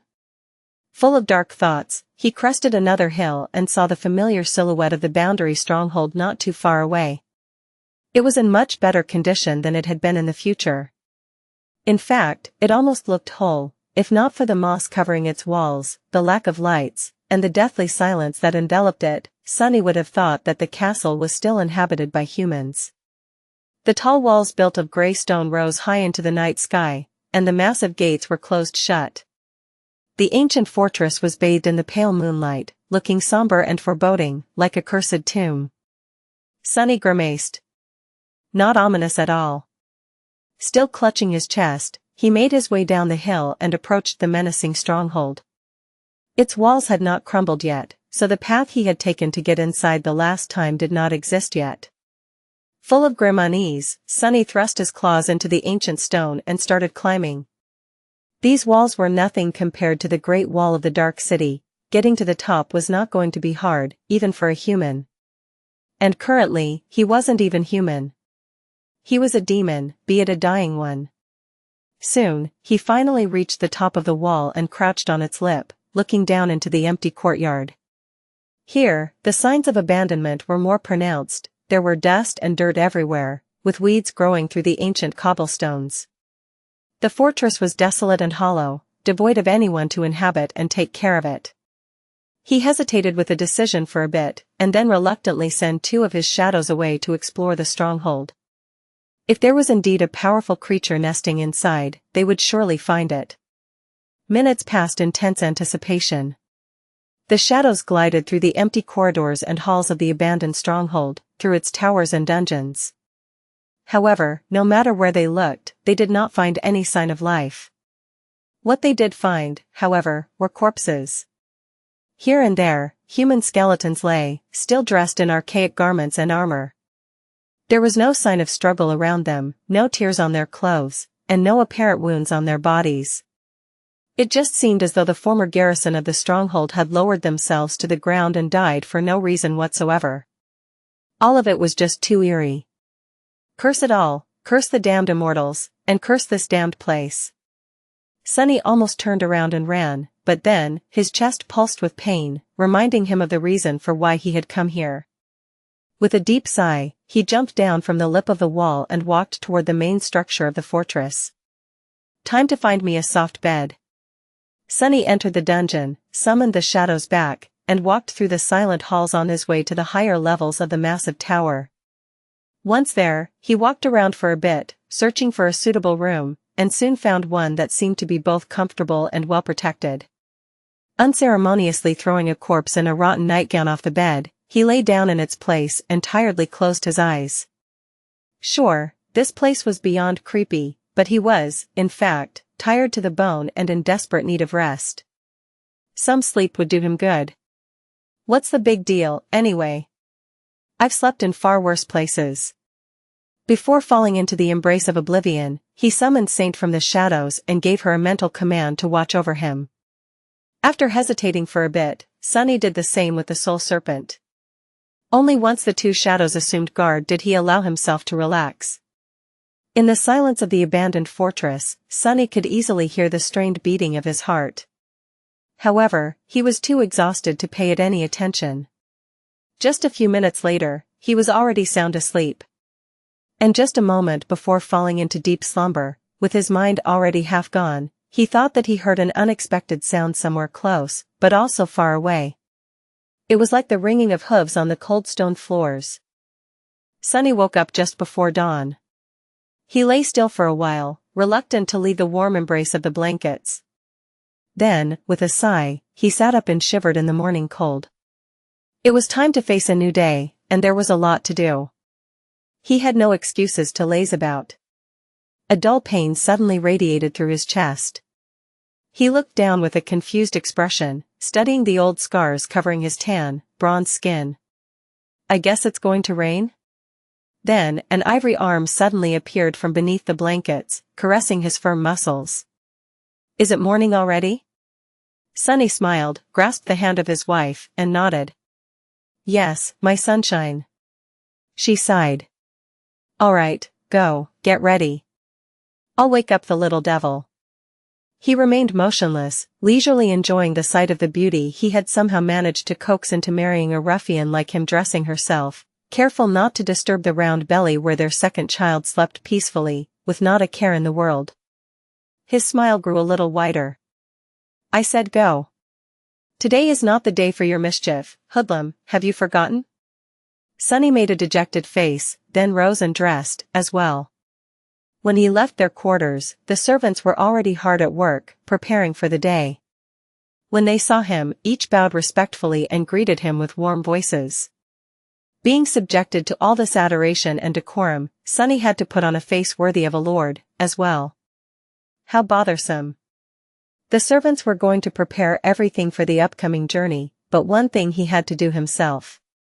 That was something that Sunny would not allow anyone else to perform, not for the lack of trust, but simply because it was his duty. Entering the stables, he greeted his steed and went about feeding and watering the noble beast before putting the saddle on his wide back. Sunny might have become a lord of some renown and left his turbulent past behind, but the bond between a warrior and his horse was sacred. Just because the two of them didn't have to risk their lives on a battlefield anymore didn't mean that he would forget it. When all was done, he led the horse to the courtyard and attached the weathered wooden scabbard to the saddle, the cold steel of a beautiful sword hidden safely within. Then, he stared at the scabbard for some time, massaging his aching chest with a distant expression. A subtle, dark expression appeared on his face. After a while, the sound of quick steps headed his way. "Dad." Sunny turned around and grinned as he caught his son in an iron embrace. "Trying to sneak up on your poor old father, huh?" "Not so fast. I was sneaking up on monsters long before you were born, brat." The boy giggled, and then took a step back. He was turning 7 today, and on that occasion, his mother had dressed him in the best clothes they had. The little devil almost looked like a proper child, and not a corrupted abomination sent to the mortal realm to torture his helpless parents. "Why did you have to sneak up? Too weak to kill them outright, huh?" Sunny sighed in exasperation and stared at the heavens. "Lady, help me. Why did their son have to inherit his poisonous tongue, as well?" The boy, meanwhile, turned around and looked into the distance, where the beautiful silhouette of the ivory tower could already be seen in the morning haze. His eyes widened. "Dad, is it true? Am I going to see her today? The lady?" Sunny lingered for a few moments, then nodded. "Of course. You are turning 7, are you not? Today is a divine day. So, you will meet our goddess, to introduce yourself, and pledge yourself to her service." His son frowned. "But she isn't really a goddess, is she? Won't other gods be angry with me?" Sunny laughed. "Gods? Gods are too great and mighty to know what jealousy means, kid. Why would they mind? Lady Hope gives us shelter and safety, protects us from the corruption, from war, famine, plague, and even ourselves. If that is not something worthy of worship, then I don't know what is." With that, he jumped into the saddle, and then lifted the boy to sit in front of him. "Let's go." They left the manor and followed the road of white stones through a peaceful forest and up the hill. The horse walked forward at a steady pace, easily bearing the weight of 2 riders. Sunshine fell through the canopy of leaves in wide beams, making their surroundings look like a fairy tale. Sunny was enjoying the beauty of the forest and its tranquility. A long time ago, before coming to the Kingdom of Hope, he had known neither. His life had been nothing but bloodshed and pain, battle after battle, war after war. Only after coming to this realm and deciding to remain here did he learn the truth of how joyous life could be. Especially when shared with those you love. His son, however, didn't know anything about strife and darkness. This peace was all he had ever known. For that reason, he was extremely bored. The boy fidgeted for a few minutes, then stared at the hilt of Sunny's sword. "One day, I'm going to have a sword of my own. It will be way bigger and sharper than yours, old man. Mark my words." Sunny laughed. "What do you need a sword for?" His son glanced at him with confusion. "What do you mean, what for?" "To become an awakened. A warrior, like you." Sunny looked away and didn't respond for a while. His eyes grew distant. His heart ached. Why did it ache so much today? "I was a warrior once, true. But I never chose to be a warrior. I just became one to survive. In the Kingdom of Hope, you don't need to fight, suffer, and kill others to live a long and happy life. Why would you still want to be a warrior?" The boy fell silent, a comically thoughtful frown appearing on his face. He turned away and didn't say anything else for a while. Sunny doubted that his son really understood what he meant. And he hoped that the boy never would. Closing his eyes, he said a silent prayer. "Hail to you, Desire, Demon of Hope. Please, hear my yearning. Protect my son from all the horrors of the world and save him, as you have saved me." Silently, the 3 of them, the man, the boy, and the horse, left the forest and climbed the tall hill. From its top, a breathtaking sight opened before them. In front of them, a vast plain was bathed in sunlight, emerald grass shining with the morning dew. Here and there, farmsteads and fields stood, golden wheat swaying in the wind. Sparkling ribbons of rivers cut the plain, and in the distance, a beautiful city built of white stone rose from the ground, with a magnificent pagoda towering above it. Sunny couldn't help but smile. No matter how many times he saw it, he could help but feel a little bit sentimental. "Hey, do you want to wave to your mother? I'm sure she's looking in this direction right now." His son glanced at him with a pitying expression. "Are you crazy? She won't see us. We're too far away." Sunny laughed. "Says who?"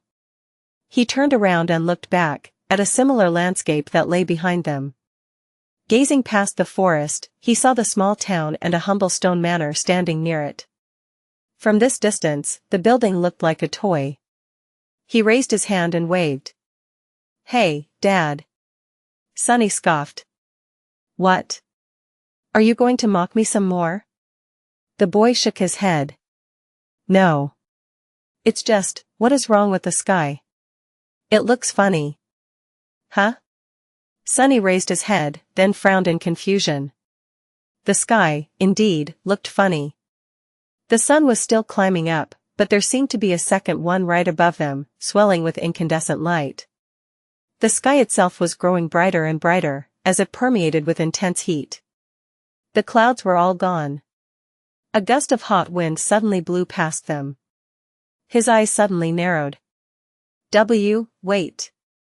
In the next second, a colossal pillar of incandescent flame suddenly fell from the sky, piercing the plain and shattering the land like glass.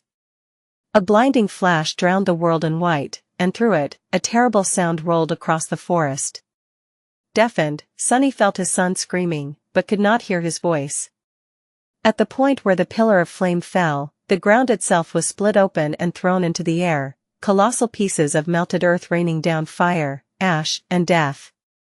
The hill on which they stood shook, and then shifted, throwing Sunny off the horse. No. Still dazed, he tried to find his son, but failed. Instead, his gaze fell on the small town and the stone manor that stood in the distance. As Sunny watched in horror, the ground opened up, with fountains of fire shooting into the sky. The houses were instantly devoured by the flames and incinerated, turning into clouds of ash. No. In the next moment, the whole hill crumbled.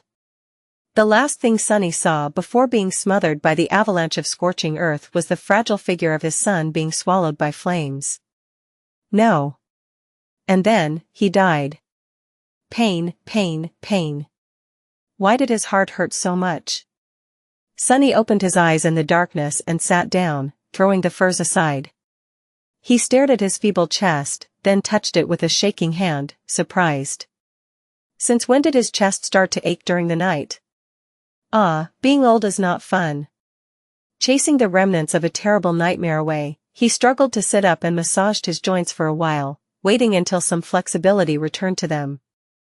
Then, he slowly stood up and closed his eyes, listening to the sounds of the sacred grove that enveloped him. Well, at least he woke up alive. At his age, that was already an accomplishment. If only his heart didn't ache so much. But that was just what being old meant. Every dawn brought a new ache. Actually, Sunny would have been more scared if he woke up and suddenly felt perfectly fine. In any case, it was time to face a new day. Chapter 635 The Will of Gods Plus, Turn Off Reset. Using a wooden cane, Sunny walked out of his hut and breathed in the clear, sweet air of the sacred grove. The ancient trees rustled gently, as if greeting him. The forest was slowly waking up, emerald leaves longing to be bathed in the warmth of the sun once more. A chilly fog was flowing between the mighty trunks, suffused with the vibrant lilac light of the early dawn. The nightingale sang cheerfully, jumping from branch to branch. The sight of it was familiar, beautiful, and calming. Truly, the Grove of Heart God was the jewel of the Kingdom of Hope. How lucky he was to have been born and spend most of his life here. These trees had stood upon the ancient land before it had been shattered, weathered the terrible cataclysm of Desire's imprisonment, and were going to remain standing here long after he was dead and forgotten, his bones buried at their roots. Now that Sunny was old and didn't have a lot of time left to live, that thought was very comforting. A human's life might be fleeting, but the beautiful grove was eternal. He patted one of the ancient oaks as an old friend, sighed, and limped toward the water spring to fill his jug. Since Sunny's hut stood at the outskirts of the grove, he could see the edge of the island through the spaces between the tree trunks. As always, it rose and fell slowly, the heavenly chains rattling from time to time. Everything was just as usual, which was the very best thing in the world. Sunny had lived a long life. Some of it was peaceful, and some of it was turbulent, but luckily, the turbulent times had not visited this quiet forest for a long, long time. And that was the only thing that he had always wanted, to live a quiet and tranquil life, far away from all the strife and misfortune of the ever-changing world. Change always brought ruin on its wings. Sunny wanted no part of it. However, today, his desires were not meant to come true. Something unexpected did happen, disturbing the familiar routine of his day. At the very edge of the island, a mighty black steed suddenly appeared, as if jumping from below, where a giant chain connected to the soil of the sacred grove. He walked forward at a steady pace, approaching the line of ancient trees. The steed had no saddle, but there was a rider on his back.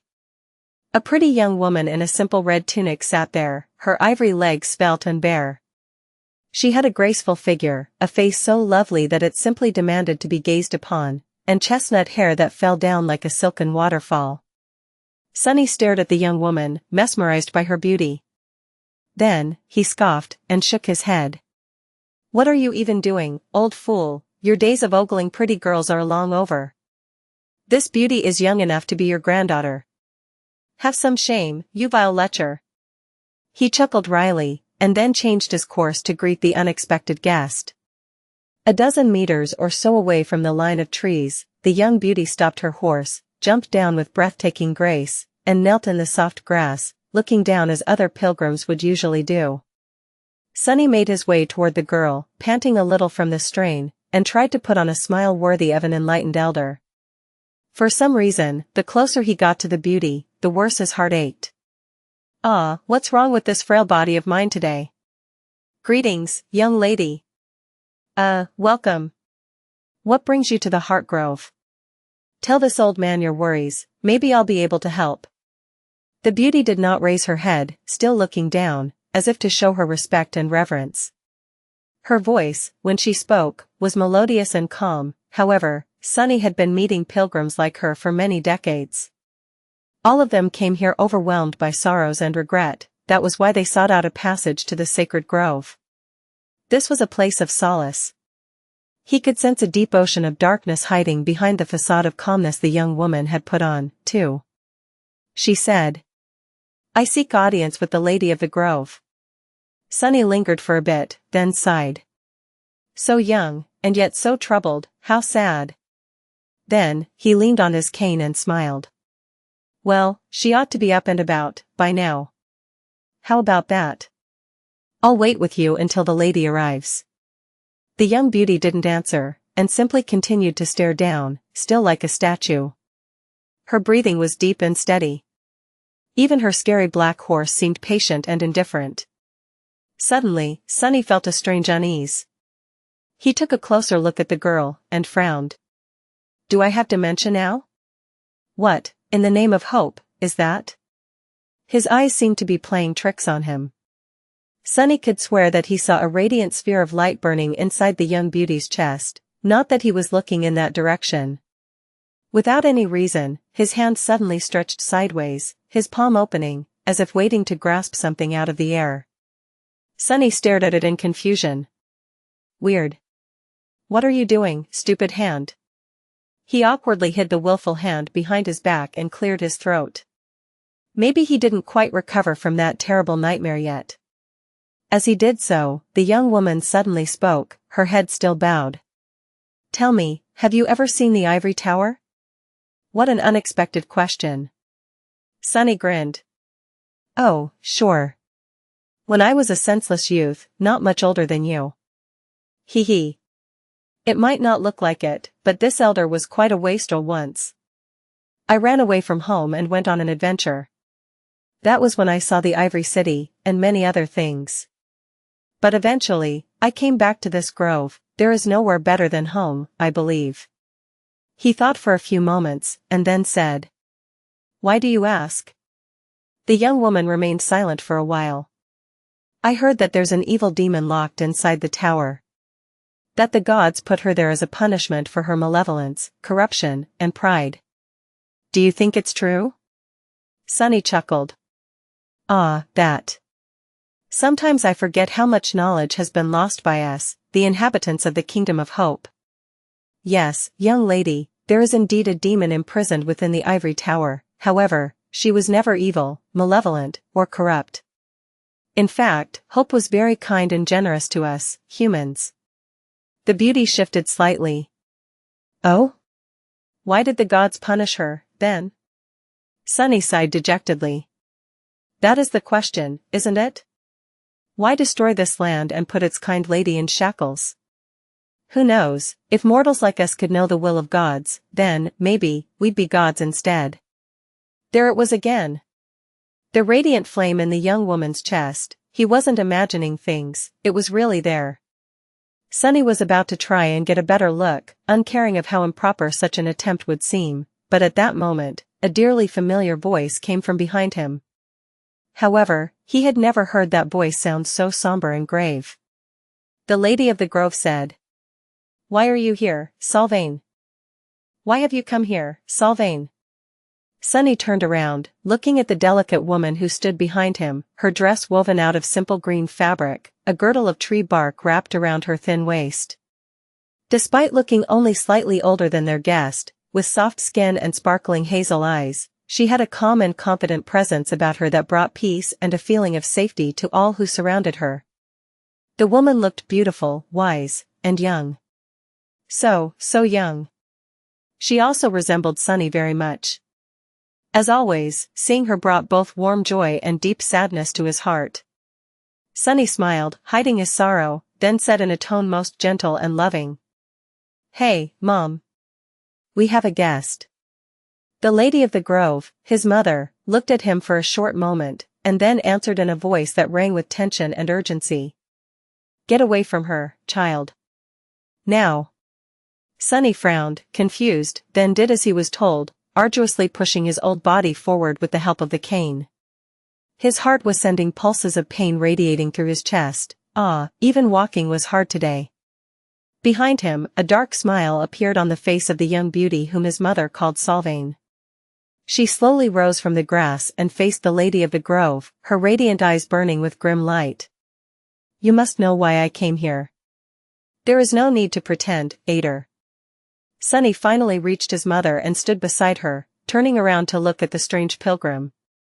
Something isn't right. How does she know my mother's name? Was she, perhaps, a powerful awakened? Well, whoever she was, the eternal guardian of the sacred grove was not going to let things get too out of hand. She was not only his mother, but also transcendent Ader, the blessed of heart god, after all. So, there was no reason to worry. Nothing terrible ever happened in the sacred grove.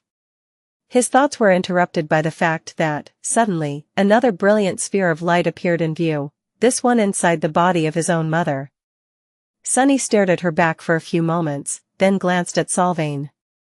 He even looked at the horse. Huh. Meanwhile, the smile disappeared from Sylvain's beautiful face. Her voice turned cold and sharp as she said, "I have heard rumors that across all of the Kingdom of Hope, a cult of her followers was slowly spreading like a virulent plague. Imagine my surprise, my indignation, my rage, when I discovered that you were the source of this disease." "You?" Sunny's face darkened. So that's what this is all about." He had warned his mother that this might happen. Saying anything good about a demon was tantamount to offending the gods, these days. Maybe he should have followed his own advice and kept his mouth shut earlier. Damnation. Sylvain, meanwhile, clenched her fists. "I came here wishing to be proven wrong, but instead, saw that the accusations were true. Your own son is infected by this heresy. How could you betray us so?"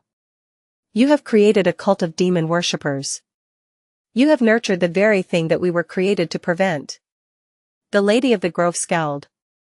So what if I did? Do you think, perhaps, that I have forgotten the solemn oath we had given? No, no, you are the ones who are blind to the will of the Lord of Light. You are the ones who have failed in your duty.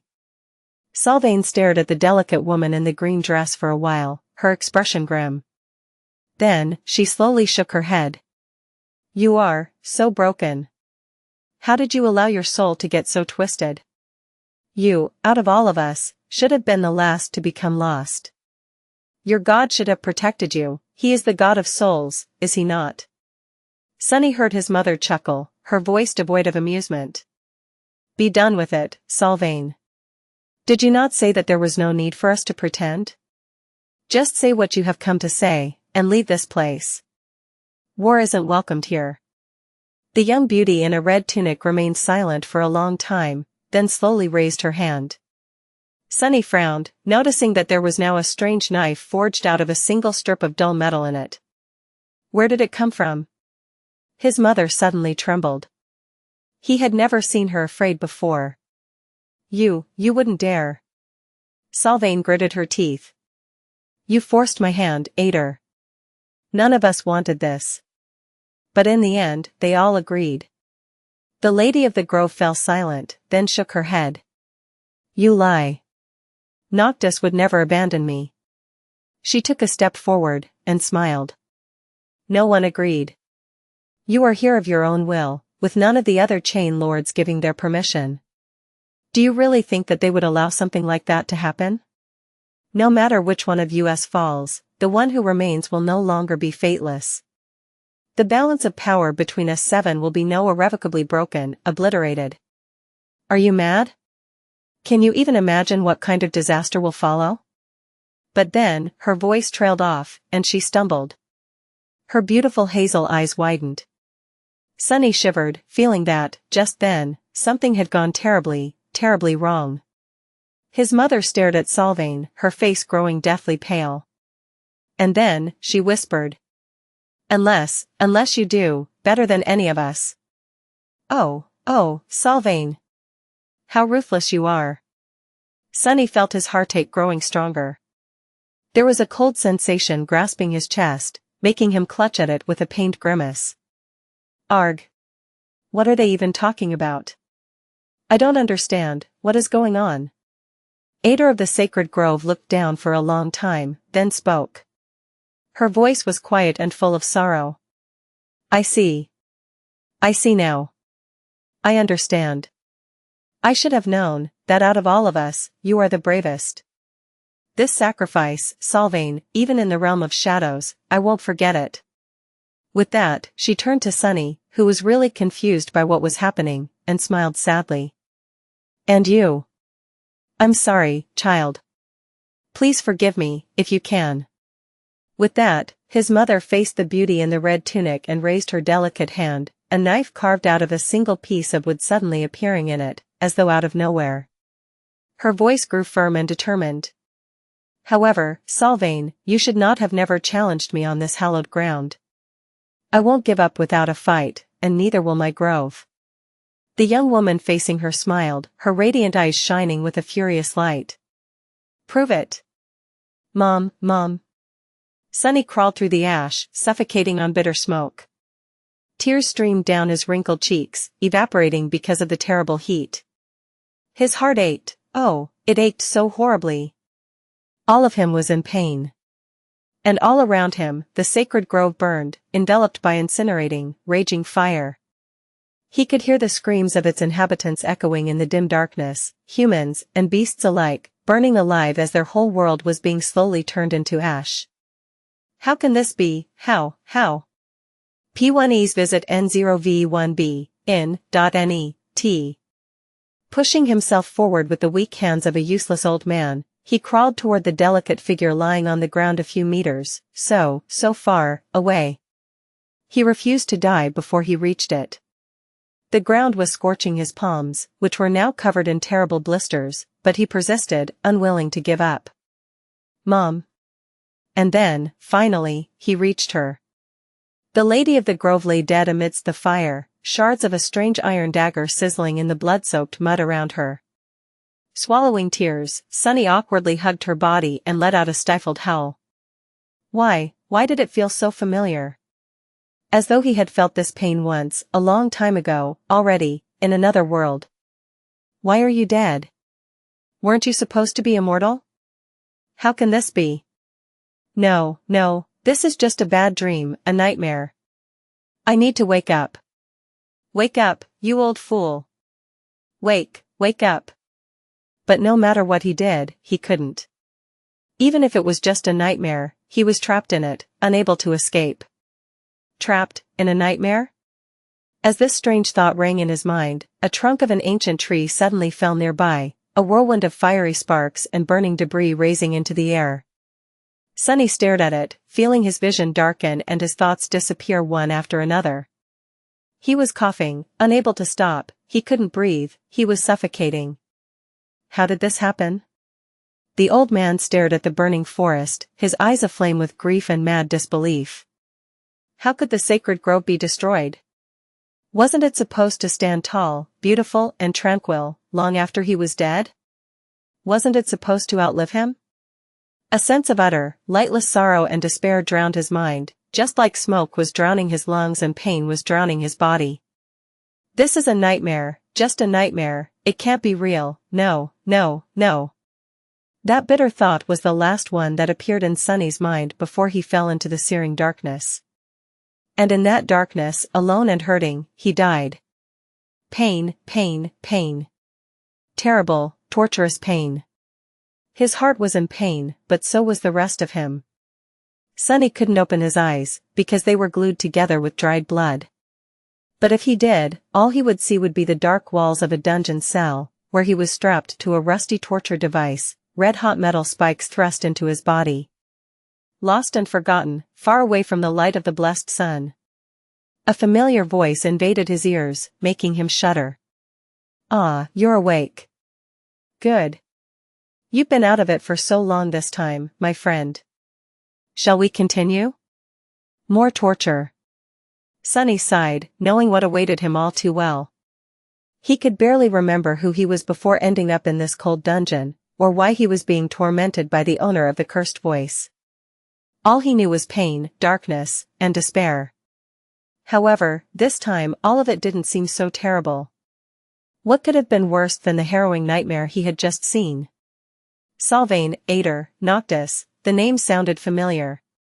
Had he known these people once, perhaps? Before this hell, if anything even existed outside of it, of course. In any case, that didn't matter.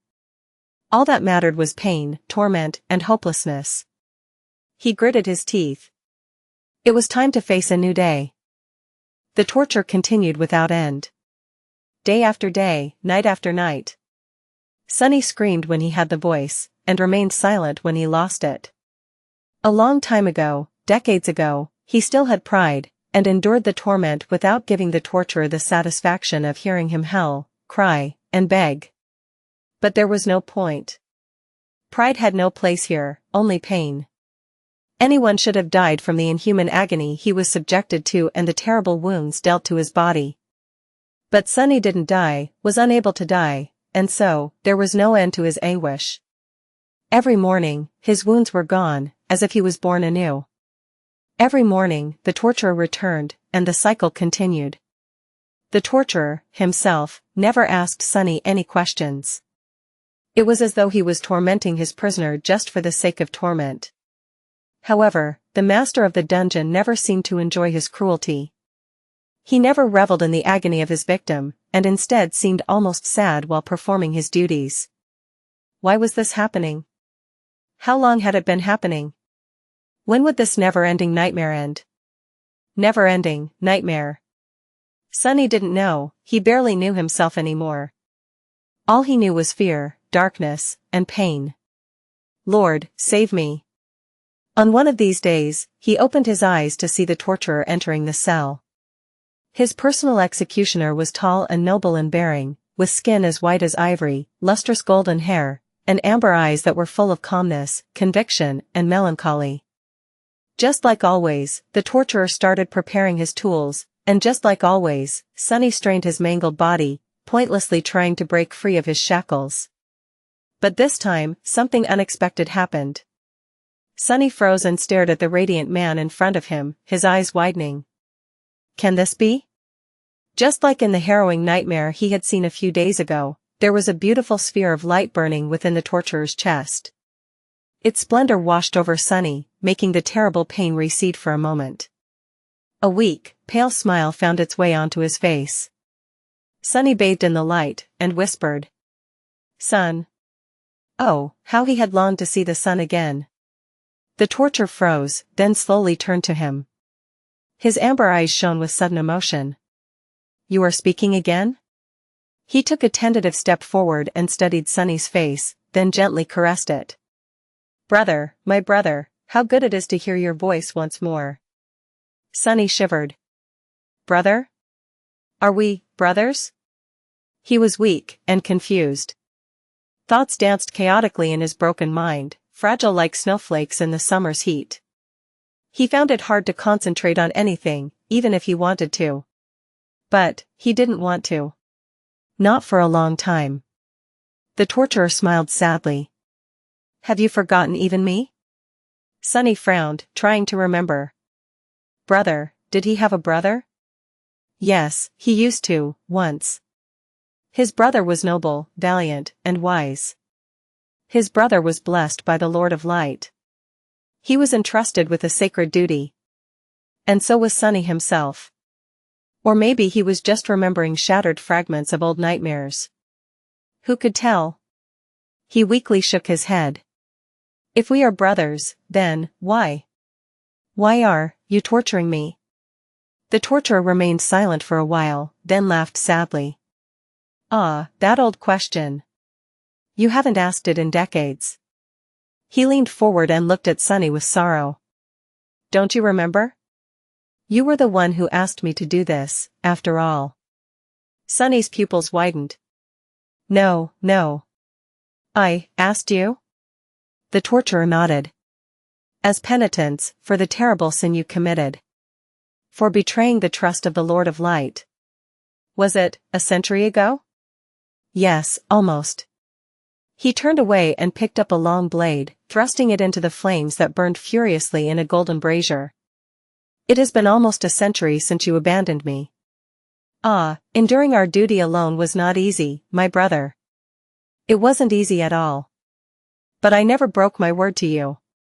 Sunny stared as the blade was slowly starting to glow inside the flames. Knowing that it would be soon thrust into his flesh instead, he shuddered. If I asked you, then stop. I don't want it anymore. The torturer looked down, then smiled darkly. Stop? But we can't stop. Not until you answered the question. Sunny's eyes were glued to the blade. He whispered. Question? What question? His brother was silent for a bit, and then asked. Where is that which was entrusted to us by the Lord? What have you done with the knives? Knives? What knives? Sunny couldn't recall any knife, and could only think about the one that was already glowing red in the golden brazier. I don't know. His torturer sighed. Then your penitence can't stop. With that, he took the blade out of the fire and brought it to Sunny's chest, where an aching heart was beating wildly like a caged beast. Sunny searched his memory, desperate for the torture to end. No, he couldn't remember. A split second before the tip of the blade cut his skin, he suddenly shouted. Shadow! Shadow stole it. The ember knife. Shadow took it from me. It was his fault. His. The blade froze without reaching Sunny's flesh. The torturer looked away, a somber expression on his face. It is good that you finally spoke. However, that mystery had been revealed some time ago. After all, Shadow is long dead. He glanced at Sunny, then asked coldly. But what of the other? Where is the ivory knife that I have given you? Did Shadow steal it, as well? Sunny shivered, then slowly shook his head. No. I hid it. I hid it far away. His brother closed his eyes. Where did you hide it? Tears streamed down Sunny's face. He strained in his bindings, desperately trying to free himself. I don't remember. I don't know. The torturer signed, then dropped the searing blade to the ground. Useless. This is all useless. A century of this, and you are still resisting. He grabbed his head and groaned, then suddenly laughed, his voice echoing from the stone walls of the dungeon. I'm tired. I'm more tired of this than you are, brother. Why have you deserted me? I can't save you, no matter what I do. I can't clear away your guilt, I can't redeem you in the eyes of the Lord. He fell silent, and slowly, his face turned calm and solemn. Then, he glanced at Sunny and said, mad resolve shining in his eyes. A century is enough. Going further will only break what is left of you, my dear brother. If we can't redeem your sin, then, we must burn it away. The blessing of the fire, we will invent our own instead of the one you lost. A day finally came when Sunny was freed from his bindings and dragged away from the dungeon cell. He was too weak to fight his jailers, and saw no point in it. He didn't really understand what was happening and was just glad to finally leave the darkness of the torture chamber. He was so happy that tears fell from his amber eyes. Sunny was brought to a vast chamber that was full of terrible heat and drowned by an angry orange glow. Strange, what a strange place. In front of him was a giant pit filled with molten steel. There were giant firs blowing a constant stream of wind into the fire below.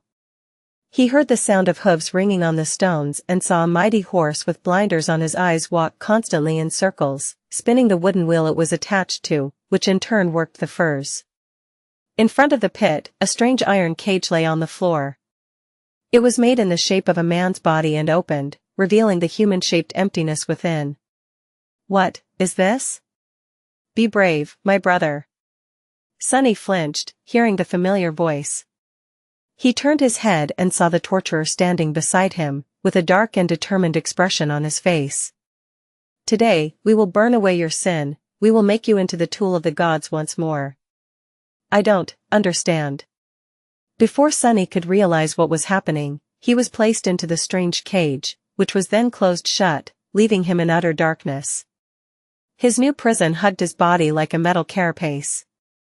He couldn't move, or see anything. He was like a soul encased inside the body of an Iron Man. Panicking, Sunny tried to struggle against his metal prison, but it was of no use. He heard the sound of chains, and felt himself being raised into the air. What? And then, he was lowered down into the giant pit of molten metal. The outsides of his cage grew hot, and then searing. And then, scorching, incinerating, immolating. Locked within the incandescent iron cage, Sunny screamed and screamed, his flesh constantly burning and restoring itself, his broken mind drowning in agony and heat, in the fire. But no matter how much he screamed, the burning was eternal. Just like he himself was. Burning, he was burning. Sunny woke up with a scream, still enveloped in the horror of the nightmare. He shuddered, then clutched at his chest, which was full of sharp, tearing pain. Arg! The shadows rustled around him, distressed by the sudden scream of their master. A nightmare, huh? I haven't had one in centuries.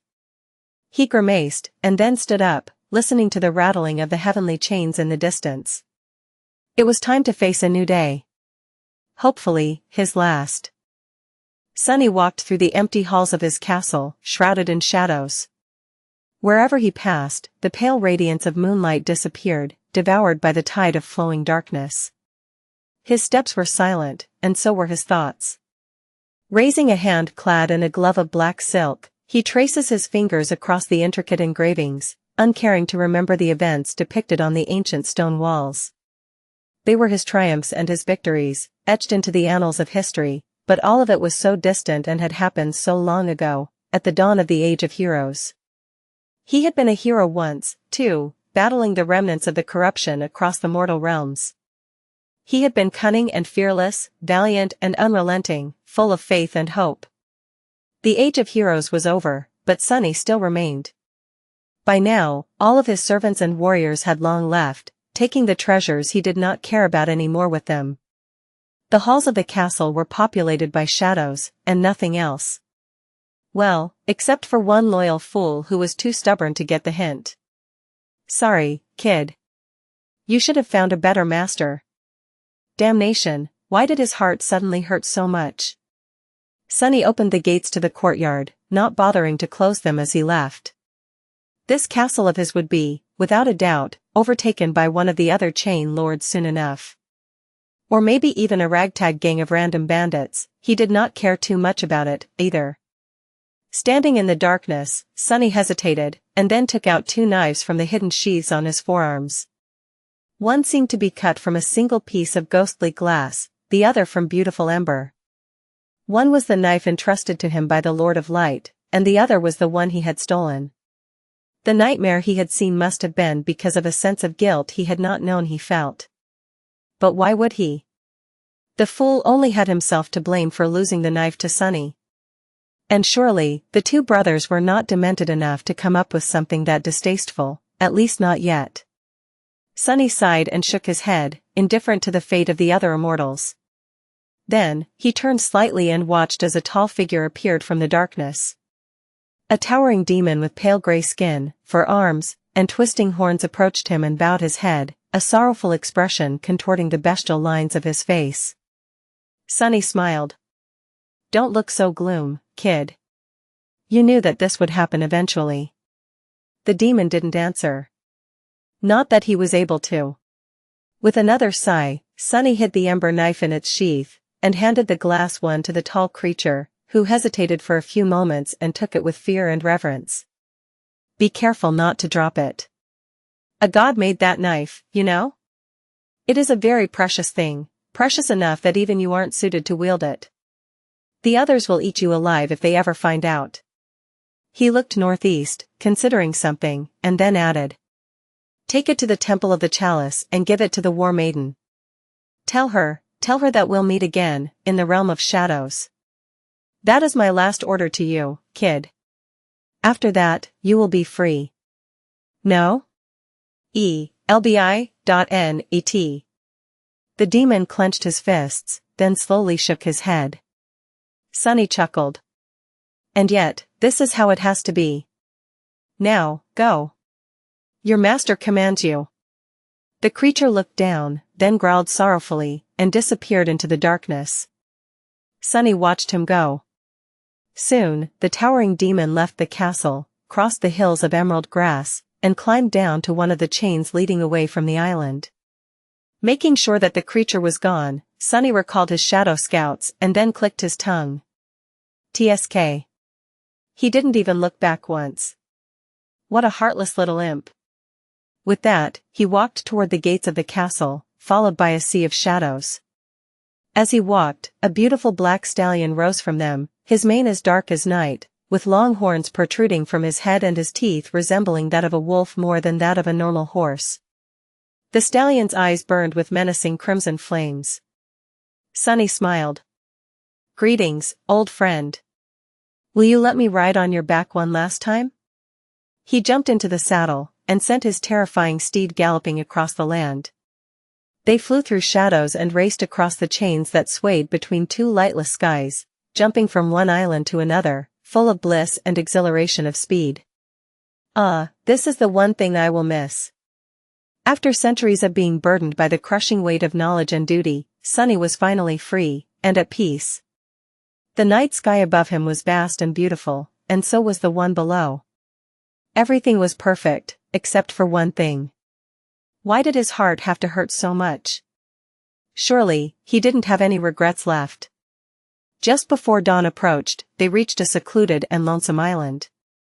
Sunny jumped off the horse, patted him on the back, and said his farewells. The steed then turned into a vast, sprawling shadow and disappeared, as though he had never existed at all. The black stallion even made an attempt to hide his heartbreaking grief, to not burden his creator with it, and not turn their final farewell bitter. Sunny remained still for a few moments, and then made his way to the edge of the island. There, He undid the strings of his tunic and bared his chest, then knelt, looking down into the endless darkness of the sky below, the divine flames burning in its depths. The other didn't know yet what awaited them all, none except for maybe Sylvain, who had sealed their fates with her merciless hand. Had she known the consequences of her cruel choice? Or had she been simply too blind to see? In any case, Sunny wanted no part of what was to come. He had always prided himself on being a cheat and a coward, and so, he chose an easy way out.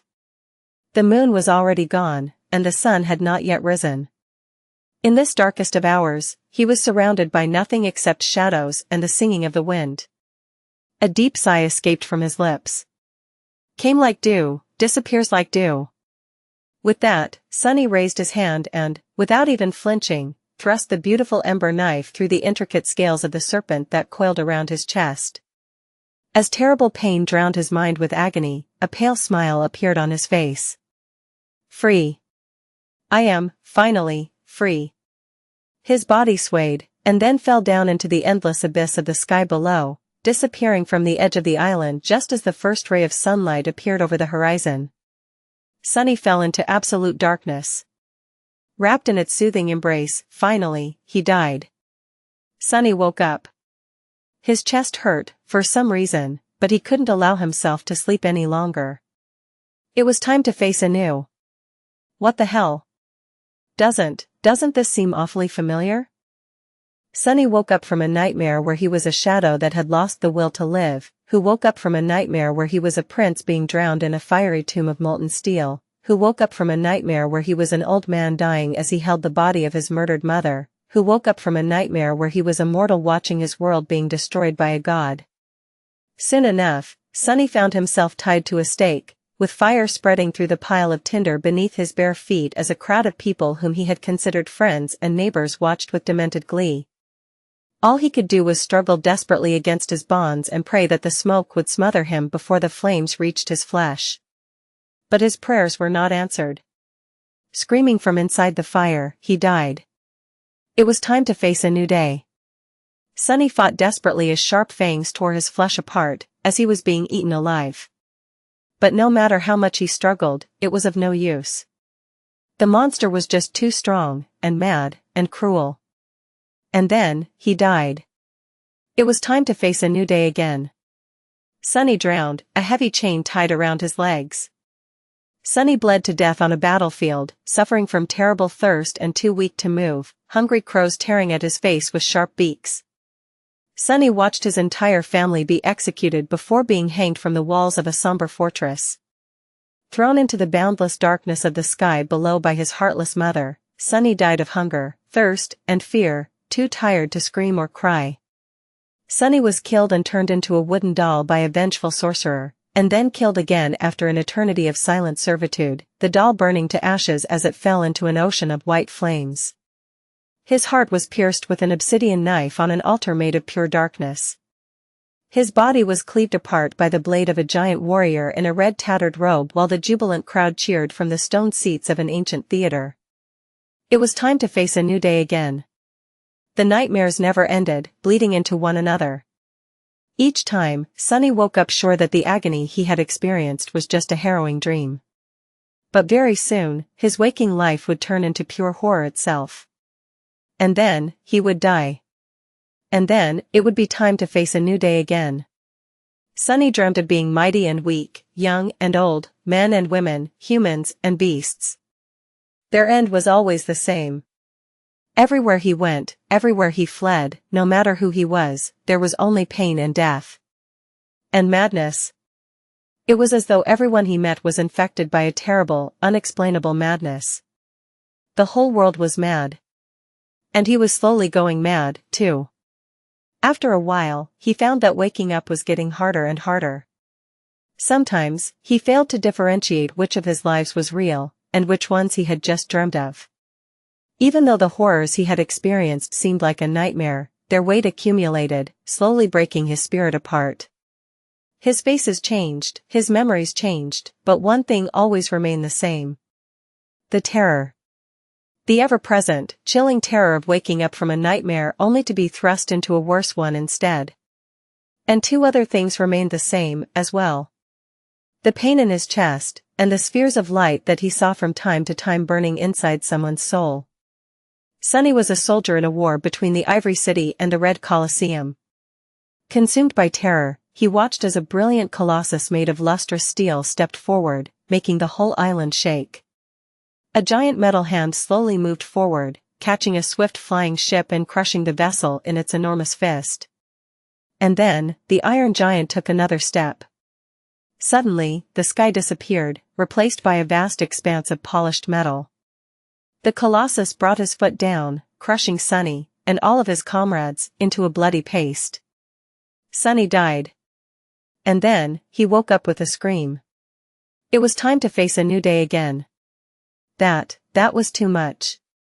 He shivered, remembering the terrifying sight of the steel giant advancing toward the trembling row of soldiers. Who would be mad enough to challenge the indestructible Sun Prince? Well, he knew who. The warmongers were all insane, each and every one of them. Some said that they had been different and called by another name once, that they had been valiant and brave. Champions who protected the kingdom of hope from the beasts of corruption. But he didn't really believe it. As long as Sunny was alive, and as long as his father was alive, and his grandfather as well, the warmongers had been the same. Bloodthirsty monsters wearing human skins. Luckily, the war was raging far away from here. In the northern reaches of the Kingdom of Hope, people didn't have to worry about the madness of the followers of war, and the misguided righteousness of the followers of sun. Granted, they had their own worries. Shuddering and still in the grasp of the nightmare, Sunny massaged his aching chest and rose. Today, his lady was going to meet with the emissaries of the Night Temple. It was a high honor, but also not without risk. As a knight tasked with protecting her, Sunny had to be ready for anything. Why does my heart so much today? Shivering, he reached for his clothes. No. Sunny and a young girl in a beautiful silk dress that was passed down to her from her mother, and for that reason a little bit too long for the girl's awkward figure, had nowhere else to run. The pursuers, who had already slaughtered the rest of their party, chased them to the very edge of the island. Now, there was nothing but the darkness of the sky below in front of them. And behind them, steel hooves were already ringing on the stones, growing closer and closer. The teenage girl stared into the bottomless abyss, then turned to him. Her lips trembled. Sir, what should we do? Her face was soft and pale, not yet touched by the sharpness of maturity. Her eyes, usually so gentle and bright, were now dull and full of fear. Sunny hesitated, then drew his sword and turned his back to the abyss. Don't be afraid, my lady. I'm with you. He said those empty words, knowing full well that it was a lie. He was just one man, he was not even an awakened. What could a mundane swordsman like him do against this foe? The girl, young as she was, knew that he was lying, too. A few moments before the first of the pursuer appeared from the darkness, she grabbed his forearm and looked at him with desperate resolve. You, don't let them take me alive, sir. Please. Sunny gritted his teeth, remained silent for a second, and then slowly nodded. His heart hurt, it hurt so much. The pain was almost blinding. A second later, a mighty black stallion appeared in front of them, bearing an armored rider on his back. The rider jumped down, moving with a speed that no mundane human could ever hope to match. He unsheathed his own sword and glanced at Sunny, his eyes hidden behind a visor of a menacing black helmet. His voice sounded like a voice of an ancient monster. Step aside, warrior. We only need the maiden. You can still walk away alive. Sunny laughed. Why did his heart hurt so much? Dying was already painful enough. He looked at the awakened hunter in front of him, then at the young girl he had sworn to protect. Why does this nightmare never stop? And then, he lowered his sword, and stepped aside. Both of them looked at him, the pursuer with dark amusement, his lady with shock and disbelief. Her voice trembled. Sir, what are you doing? Sunny remained silent for a few moments, then sighed. Why is this world so insane? I am very sorry, my lady. please, don't hold a grudge against me. But, you see, how do I say this? He looked at her, then in the direction of the awakened hunter. Then, he shook his head and said, I am pretty sure that you are not real. Chapter 640 World that has gone mad plus, turn off reset. Sunny looked at the terrified young girl, and then, laughed. His laughter sounded more than a little bit unhinged. His lady shuddered. Sir, you. Sunny waved a hand in the air. No. No need. I understand. I sound crazy. The night sky above them was covered in an impregnable veil of clouds, and the one below them was empty and dark. The ancient stones they stood upon were slick with rainwater, and it was too dim to see anything except for vague silhouettes. The silhouette of the awakened hunter was towering, menacing, and embodied the very concept of terror. But Sunny didn't care that much. Massaging his chest, he smiled crookedly and said, his voice hoarse and raspy. But then again, this whole world is insane. Someone told me once, I don't quite remember who, that we can only reflect what is in front of us. Is it my fault that there is nothing in front of me except for madness? He looked down, his smile turning into a wicked grin. And someone else once told me that they wanted to destroy the world. Back then, I thought them insane. I think, but now, I wonder. The awakened hunter took a step forward, his monstrous voice permeating the darkness like an insidious murmur. Weak, so weak, his mind is broken. Sunny laughed again. Yes. I am very, very weak. But I am not weak enough, I guess? Somehow, I have a feeling that I wasn't supposed to be able to last that long. Who would be able to endure that much pain, that much horror, and that much suffering without losing their mind completely? He glanced at his sword, then at the approaching enemy. And yet, I did. Actually, while some of those nightmares, gods, how cruel they were, did hit a nerve, overall. I am surprised to admit that, they really weren't that bad. Sunny stared at the awakened hunter with a concerned expression, then scratched the back of his head. Crazy, huh? It is almost as if after you have already been gutted once, nothing else can impress you that much. Or if you have already watched your mother die once, the second time won't be as, well, maybe it would. I don't know. I am a bit confused about what is real, and what is not. Maybe I am myself not real. There's one thing I'm sure about, though. The young girl slowly backed away from him, her face painted with fear. The awakened killer tilted his head a little, then asked with curiosity. What? Sunny shrugged. Well, it's that, real or not, I am really, really, really hard to break. As it turns out. At least not to the point where I'll be unable to think. And notice things. Oh, and I did notice a few things. He slowly raised his sword and pointed it at the approaching hunter. One thing I noticed is that my heart always seems ache, doesn't matter whether it's in a nightmare or in the real life.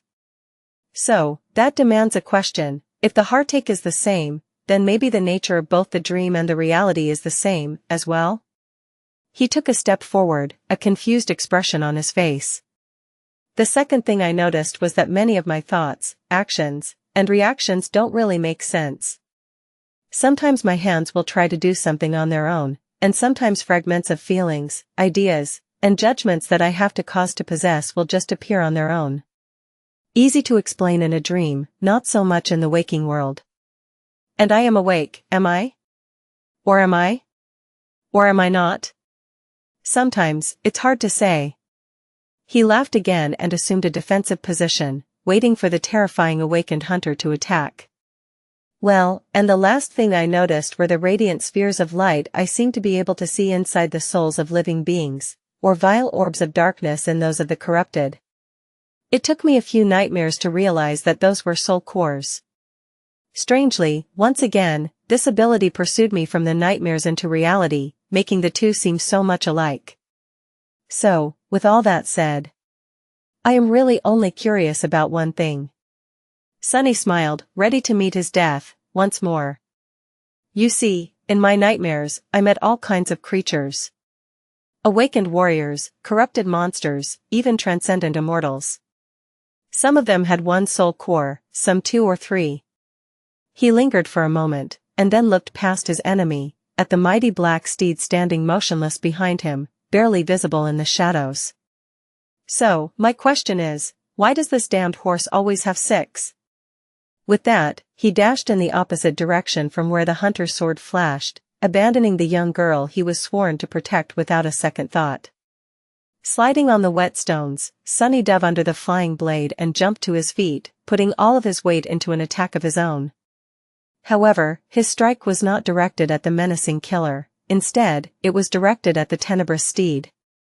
Unobstructed, the tip of the sword touched the mighty beast's onyx coat, and shattered, as if striking adamantine stone instead of a living being. In the next moment, the awakened hunter's blade pierced him from behind, exiting out of Sunny's chest in a fountain of blood. Ignoring the terrible pain and the blood that was flowing from his mouth, Sunny grinned and looked at the motionless horse. The stallion looked at him back, his eyes dark and full of boundless, terrifying malevolence. A gargling laughter escaped from Sunny's lips. Doesn't matter, it doesn't matter. Kill me again, bastard, kill me as many times as you want. In this nightmare, I am just a mundane swordsman, but in the next one, or the one after that, or the one after that, I'll be someone powerful enough to rip you to shreds. And then I will kill you again, and again, and again. Let's see which one of us is going to break first, you wretched pony. The black steed looked down at Sunny, his eyes igniting with ghostly crimson flames. He snorted quietly, and then opened his mouth, full of sharp teeth that were more like those of a wolf than that of a horse. And then, the nightmare bit down on the trembling human's head, easily crushing it between his mighty jaws. Sunny died. And woke up with a tortured scream. It was time to face a new day.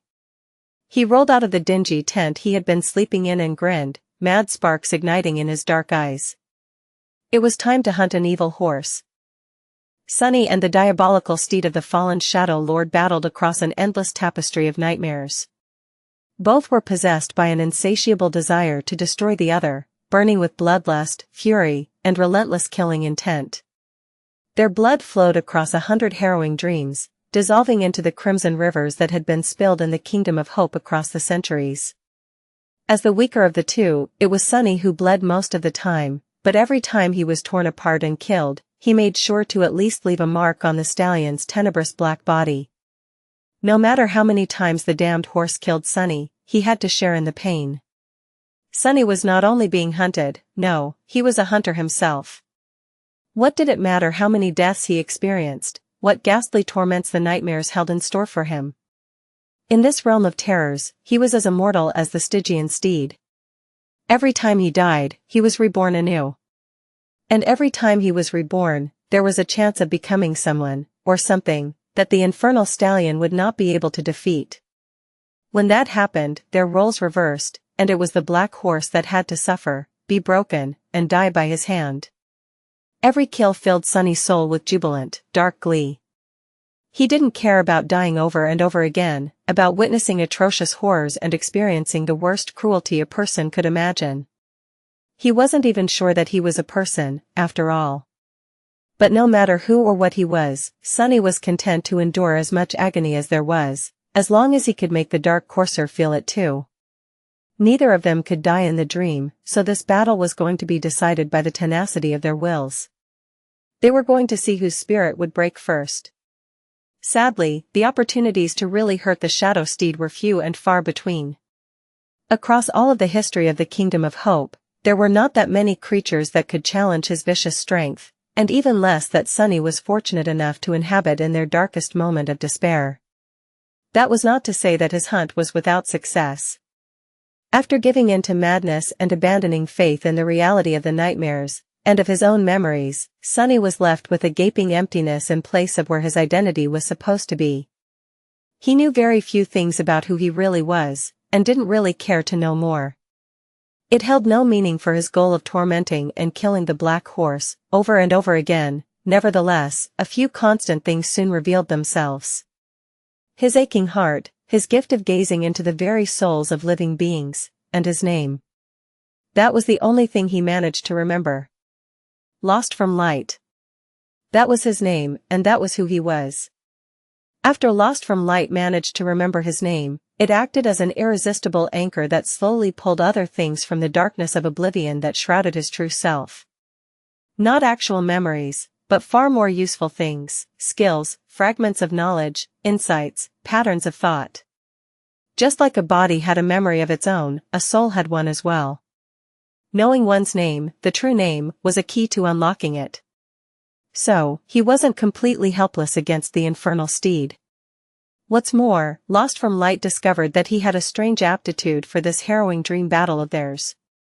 Waking up in a new body after each death, be it a man or a woman, a child or an elder, a human or a beast, a mundane creature or an awakened one that possessed unique and unexplainable powers, would have been utterly confusing and debilitating for any warrior. How could one fight if they didn't know themselves? But his mind possessed a remarkable flexibility to it, an insidious ability to adapt to any circumstance almost in an instant, as though it was formless and shapeless by nature, and thus easily molded to fit any situation. Lost from Light found out that he could masterfully wield a large number of weapons regardless of whom he was reborn as though he had fought in countless battles before. He was able to learn to wield any other by simply observing his enemies for a few moments. He could easily peer through their technique and intentions, and use that knowledge to destroy them. When he was reborn as a fearsome creature, he could almost instantly understand how to use his bestial body to rip the enemies to shreds, as though he had lived countless lives as countless monsters. But, most importantly, he found out that fighting against those who were stronger than him was his second nature.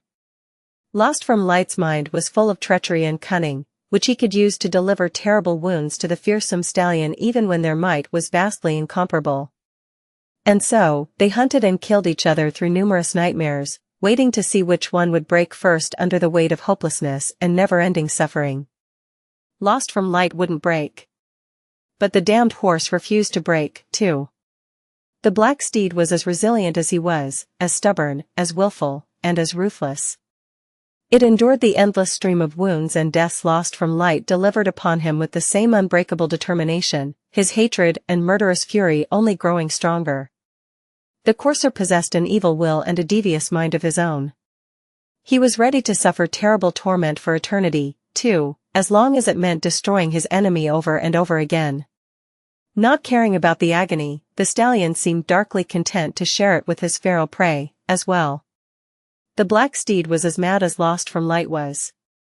Neither of them gave up, no matter how many times they were mangled, mutilated, ripped apart, and killed.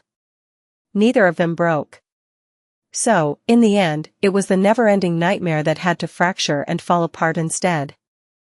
Bloodied and crazed, Lost from Light dragged his body across a vast plain of weathered stone, his sword scraping on the black rocks. Behind him, the shattered remains of a warship were being consumed by fire, painting the darkness of the night with an angry orange glow. In front of him, some distance away, a beautiful black steed stood on shaky legs, red foam falling from his mouth. The eyes of the tenebrous beast shone with a dreadful crimson light, but behind the boundless fury and hate, a deep sense of exhaustion hid there, mixed with confusion, resentment, and pain. Lost from Light grinned. What are you waiting for? Come here. Come and take me, wretch. The stallion breathed heavily, streams of searing steam escaping from his nostrils. He snorted with anger, then lunged forward, lowering his head to skewer the enemy with sharp horns. His steel hooves rang sonorously, causing swarms of red sparks to fly off the ancient stone, and his black mane waved in the wind like a stream of pure darkness. They clashed beneath the empty night sky. And then, Lost from Light died. Or so he thought. Instead of dissolving into darkness and being reborn into a new nightmare, he fell to the ground, causing the whole world to shudder. What is this? Am I finally done for? He thought that he saw strange tears appear in the very fabric of reality. And then, reality crumbled like a vast black veil. Everything around him, the stone island, the burning debris of the broken ship, even the lightless black sky, rippled and swayed, as a silk curtain that was being crumbled by an invisible, giant hand. A moment later, torn and broken, that curtain fell apart. It was a magnificent sight, to see a whole world disintegrating right before your eyes. Some time later, lost from light, found himself in a boundless darkness, surrounded by pure nothingness. His pain was no more. In fact, he didn't even seem to possess a body. Instead, he had turned into a formless shadow, with 3 orbs of black fire burning furiously in its depths. Lost from light laughed. What happened? Don't tell me that you ran out of nightmares, beast. Oh, what will you do now? Instead of a response, something moved in front of him, behind him, all around him. Out there in the darkness, there was another shadow. But this one was deeper, vaster, and much more ancient. It was full of malevolence and hatred. As his voice echoed in the nothingness, the vast shadow suddenly surged forward, enveloping him. And then, lost from light, Sunny woke up. Sunny rolled out of the bed, clutching at his chest. His gauntlet scraped against the onyx metal of the mantle of the underworld, and in the next second, he fell onto the cold stone floor, looking around wildly, his eyes full of confusion and fear. Where am I? Another nightmare? He saw a terrifying snake coiled in a corner, pale moonlight glistening on its Stygian scales, and a graceful knight in black armor standing guard at the door. For a moment, Sunny panicked, but then remembered who they were. Saint? Soul Serpent? And then, he remembered who he was. His pupils widened. I'm awake. The fragmented memories of the countless nightmares drowned his mind, each one more harrowing than the other. Some of them were already fading away, like dreams usually did, but some remained, almost as vivid and vibrant, and terrible, as when he had lived them. Sunny shuddered and let out a stifled shriek. For a few moments, his sense of self grew fragile, the madness of his nightmare self clashing against his actual being. But then, the real him, the one that was an awakened fighter instead of a nameless being locked inside a never-ending wheel of torturous nightmares, won over and absorbed the other, somehow. It was a proper mess. But Sunny had no time to pay a lot of attention to the chaotic and, without a doubt, dire process of his different divergent selves melding together. Because, as soon as he fell to the floor, he heard the painfully familiar sound, loud, threatening, drawing closer and closer. The ringing of steel hooves on cold stone. What? He was too disoriented and shell-shocked to gather his thoughts and understand what was happening. He knew only one thing for sure. The damned horse was coming. Saint suddenly raised her shield and stared at the door, while the soul serpent silently blended with the shadows. Sunny was already trying to stand up, a desperate thought trying to form in his mind. Memory. I need to summon a memory. I need a weapon. But he didn't get a chance to. Just a moment later, the wall of the chamber suddenly exploded into a flood of stone shrapnel, and 2 furious crimson eyes appeared in the darkness behind it. The black stallion, the awakened terror that had once been Shadow Lord's steed and companion, galloped into the chamber right through the stone wall and rammed into Sunny without slowing down one bit. In the short moment before that happened, Sunny got a chance to get a good look at him. The creature appeared exactly as it had in the nightmares. The stallion was tall and graceful, his coat as black as night and his eyes burning with menacing crimson light. Lean muscles rolled under his skin with each movement, making it glisten with dark luster. His hooves seemed to be forged out of somber adamantine metal, as were his curved horns and sharp, terrifying fangs.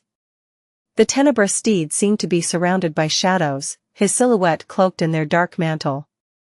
He was as beautiful as he was terrifying. More importantly, the terror was heading right for Sunny, with cold hatred burning in his dreadful eyes. A split second later, the stallion rammed him at full speed. Arg! The black horns failed to pierce the stone-like metal of the mantle of the underworld, but Sunny felt as though he was hit by a speeding train. His armored body was raised into the air and flung backward. The courser carried him forward on the sharp horns, and a moment later, rammed into the other wall of the room, shattering it with Sunny's back. Sunny felt another terrifying impact, and his vision momentarily went black. Surrounded by a cloud of stone debris, the two of them, the demon and the terror, fell out of the jagged breach in the keep's outer wall and into the cool night air, plummeting down from the height of the abandoned castle's main tower. Damned horse, why can't you just die? Sunny and the black steed plummeted down in a cloud of shattered stone. Far below them, the courtyard of the boundary fortress lay, shrouded in darkness. It was growing closer and closer, approaching with terrifying speed. Neither paid it any attention, however. The stallion bit down on Sunny's shoulder with all his might, his sharp fangs scraping against the stone-like metal of the mantle of the underworld. The fearsome onyx armor was an ascended memory of the 6th tier, a whole rank above the diabolical shadow, so the courser was not supposed to be able to damage it. However, to Sunny's shock and dismay, the metal plates actually groaned and bent, crushing his flesh. He roared with pain and anger, then thrust his 4 hands forward, ripping the terror's chest with his claws. Drops of blood fell down like rain. Intertwined, the two of them hit the cobblestones of the desolate courtyard. However, instead of being broken by the fall, both simply submerged into the veil of shadows, drowning it, as if the ancient stones had turned into a lake of liquid darkness. For a moment, Sunny found himself floating in the tenebrous embrace of deep, unfathomable shadows. Usually, turning into a ghostly shade would have meant escaping to safety. But today, his enemy was a similar creature himself. A vast and terrifying presence lunged at him from the darkness, full of fury and boundless, chilling killing intent. The black steed had pursued him even into the shadows. However, this time, Sunny was ready. He had never fought anyone, or anything, as a shadow. But he had been attacked in this form twice, first by the mirror beast, and then by its insidious creator. Mordred of Valor, the Prince of Nothing.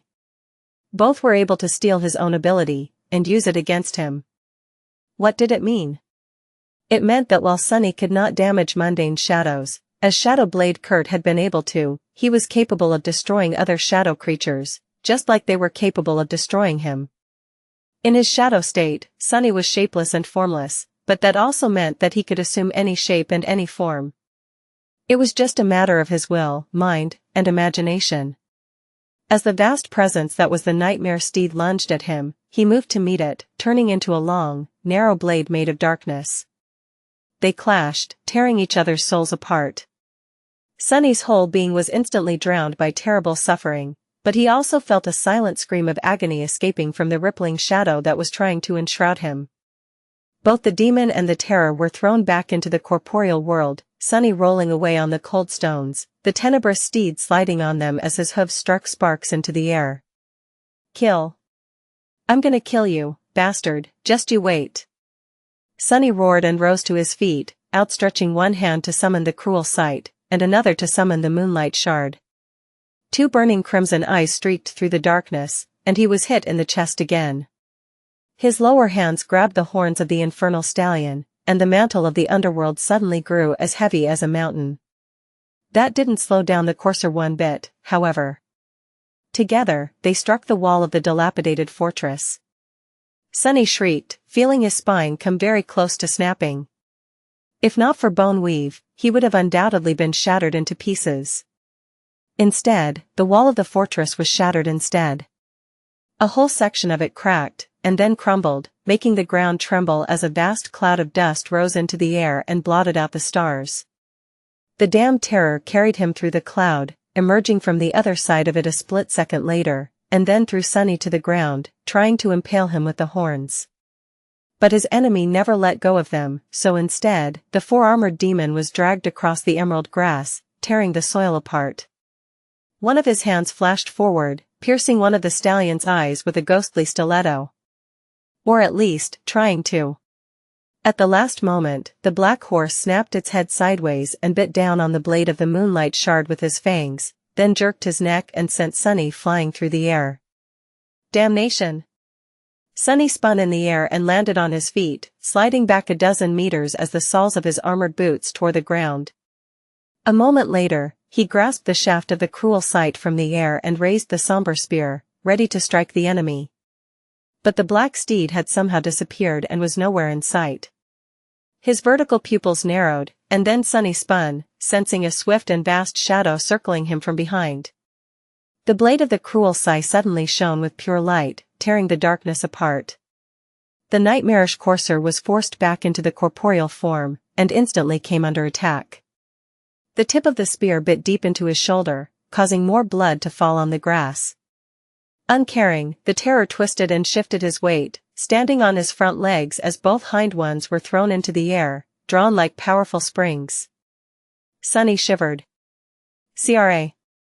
In the next moment, the black horse struck backward with both legs, catching him square in the chest. The breastplate of the mantle of the underworld rang mournfully as a thin net of cracks appeared on it. Stunned and blinded, Sunny was sent backward, flying above the ground with terrible speed. He collided against an ancient tree and went right through it, the thick trunk exploding into a cloud of splinters. Then, he hit the ground and bounced from it, flew some more, then crashed down again and rolled for dozens of meters, blood shooting out of his mouth. Hurt, arg, that hurt. His heart hurt, too. It hurt way too much. Gulping for air and unable to force it into his 4 lungs, Sunny shakily rose to his feet and stubbornly raised the cruel sight. N0? LBI.NET. And then, the black steed shot from the darkness and rammed into him again. This time, both of them slid off the edge of the island. Sunny and the Stygian courser continued their battle in the darkness of the sky below, then fell on the swaying surface of a heavenly chain. Turning into swift shadows, they clashed again and again as they glided across its length with terrible speed, ripping each other's souls to shreds. Traversing many kilometers in a matter of a dozen heartbeats, they emerged from the shadows and shot upward, then crashed on the surface of the next island, wrecking and destroying anything that appeared in their way. The courser rammed Sunny again and again, carrying him further and further away through the night, not giving Saint and the Soul Serpent any chance to catch up. The stallion used his devastating hooves, his adamantine horns, and his sharp fangs, anything he had to deliver as much pain and damage to the wicked, tenacious, hateful enemy of his. But Sunny was consumed with the same murderous fury. He returned the favor with his weapons, his claws, and his own fangs and horns as well, forgetting everything except for the crazed desire to obliterate his foe. They rolled across the unfamiliar island like a wave of destruction and flew high into the sky, Sunny with the help of the dark wing and the heavenly burden, the terror with the help of nothing but the force of his hind legs and the terrifying range of his dashing jump. His fangs caught the fragile fabric of the transparent cloak, tearing it apart, and then both of them plummeted down once more, landing on another chain and instantly submerging into shadows. Just like that, they fought without stop, overwhelmed by the maddening desire to destroy the enemy. When they clashed in their corporeal forms, Sunny was always on the losing side, receiving more wounds and being thrown around like a tattered rag doll. However, when they became shadows, he held the advantage. Despite the fact that the black steed was 3 whole classes ahead of him, they were of the same rank. And while the courser was a more ancient and powerful shadow, Sunny was a divine one. Suffused with the flame of divinity, each of his attacks dealt more damage, and that damage was far more terrible, as well. His shadow form, while much smaller, was far more fathomless and resilient. Held together by the bond of a true name, his soul was much harder to destroy. They fought, and fought, and fought, flying through the night as their bodies became broken and bloodied, and their souls became tattered and torn. And yet, neither was willing to give up. Neither was willing to let the enemy live. Sunny had never experienced a battle that was so ferocious, swift, and devastating. Everything happened too fast, and hurt too much, for him to properly perceive and comprehend. At some point, he stopped trying to, giving in entirely to his intuition and battle instinct. There was only one truth and one unbreakable law, after all. He had to kill the enemy, and prevent the enemy from killing him. Everything else was just noise. Finally, exhausted and covered in wounds, they reached a deserted island where nothing living dwelled or grew. Rolling on the ground, Sunny used 2 shadows to augment his mangled body, and the third one to serve as his second pair of eyes. Deep in the battle trance of clarity, he was able to perceive the whole world as one interconnected picture, with each part of it existing within the same complicated pattern as all the rest.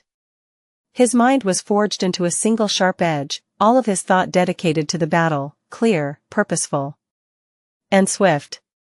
He saw the silhouette of the infernal black horse approach him from the darkness, bloody foam streaming from the stallion's mouth, unshaken will burning in the dreadful crimson eyes. By now, the two of them knew each other better than they knew themselves. After all, they had spent countless nightmares hunting and killing each other, only to continue the battle in reality after the nightmares could not keep up anymore. They were evenly matched. The black steed was far more powerful and had experienced centuries of bloody battles, but Sunny was devious, cunning, and full of insidious treachery that made up for his lack of strength. Neither could overwhelm the other, and at this point, both were probably going to die trying. The steed seemed to be at peace with such an outcome. And Sunny was too. He would have preferred to stay alive, though. Curse you. A low growl escaped from his lips, and then, Sunny suddenly dismissed his weapons, and even his armor, standing motionlessly under the starlit sky, his nakedness covered only by a crude loincloth. Raising one hand, he massaged his aching chest, then bared his fangs in a dark grin and growled. Let us end this, then. The black steed stared at the hateful enemy for a few moments, and then lowered his head, starlight shining on the sharp tips of his horns. And then, the courser charged forward, breaking the ground with the push of his adamantine hooves. Sunny lunged forward, as well. He had only one gamble left. One desperate, devious trick. Since he and the tenebrous stallion knew each other so well, he was going to try and turn into the terror's shadow. Using shadow dance against another shadow was a strange concept, since shadows were formless and shapeless by nature. How was he supposed to peer into the very essence of something that was shifting and ever-changing? Well, he was either going to do it, somehow, or die. That was why Sunny had dismissed his armor and his weapons. The black stallion did not use any weapons or armor, after all, only his hooves, his fangs, his horns, his unbreakable will, and his furious desire to kill. That was what Sunny had to use, too. He recalled everything he could about the endless stream of nightmares, every torturous death, every indescribable torment, every excruciating loss he still remembered, and how his enemy had been in those vile dreams. He remembered a similar deserted island, centuries ago, where the Shadow Lord said his last goodbye to his faithful steed, and their exhilarating ride across the night skies just before that. He remembered every wound that the stallion had dealt him, and every wound that he had dealt in return. And then, he tried to use shadow dance like he had used it on countless humans and creatures before, only this time, peering even deeper, wishing to understand even more. For a moment, it was as though Sunny himself became the Stygian steed. He felt it, the rage, the hatred, the dark resolve, but also, deep underneath it, boundless loneliness, sorrow, and longing. Ah, what a terrible fate it was, for a shadow to walk the world without its master. He saw himself wandering across the ruins of the Kingdom of Hope, mournful and lost, and then returning to the now empty fortress that had once been his home, his master's home, only to see it be overtaken and desecrated by marauding strangers. He felt a deep, maddening rage, and gave in to this madness, letting it consume him. And then, Sunny saw himself charging at a bloodied form of a four-armed demon.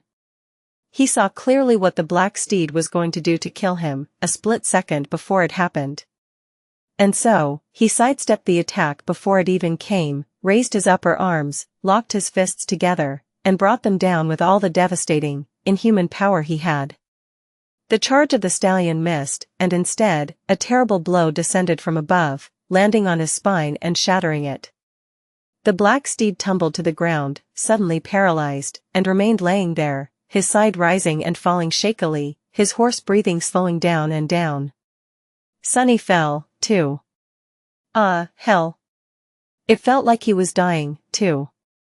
The pain in his chest had finally grown intolerable, as if his heart finally reached its limit.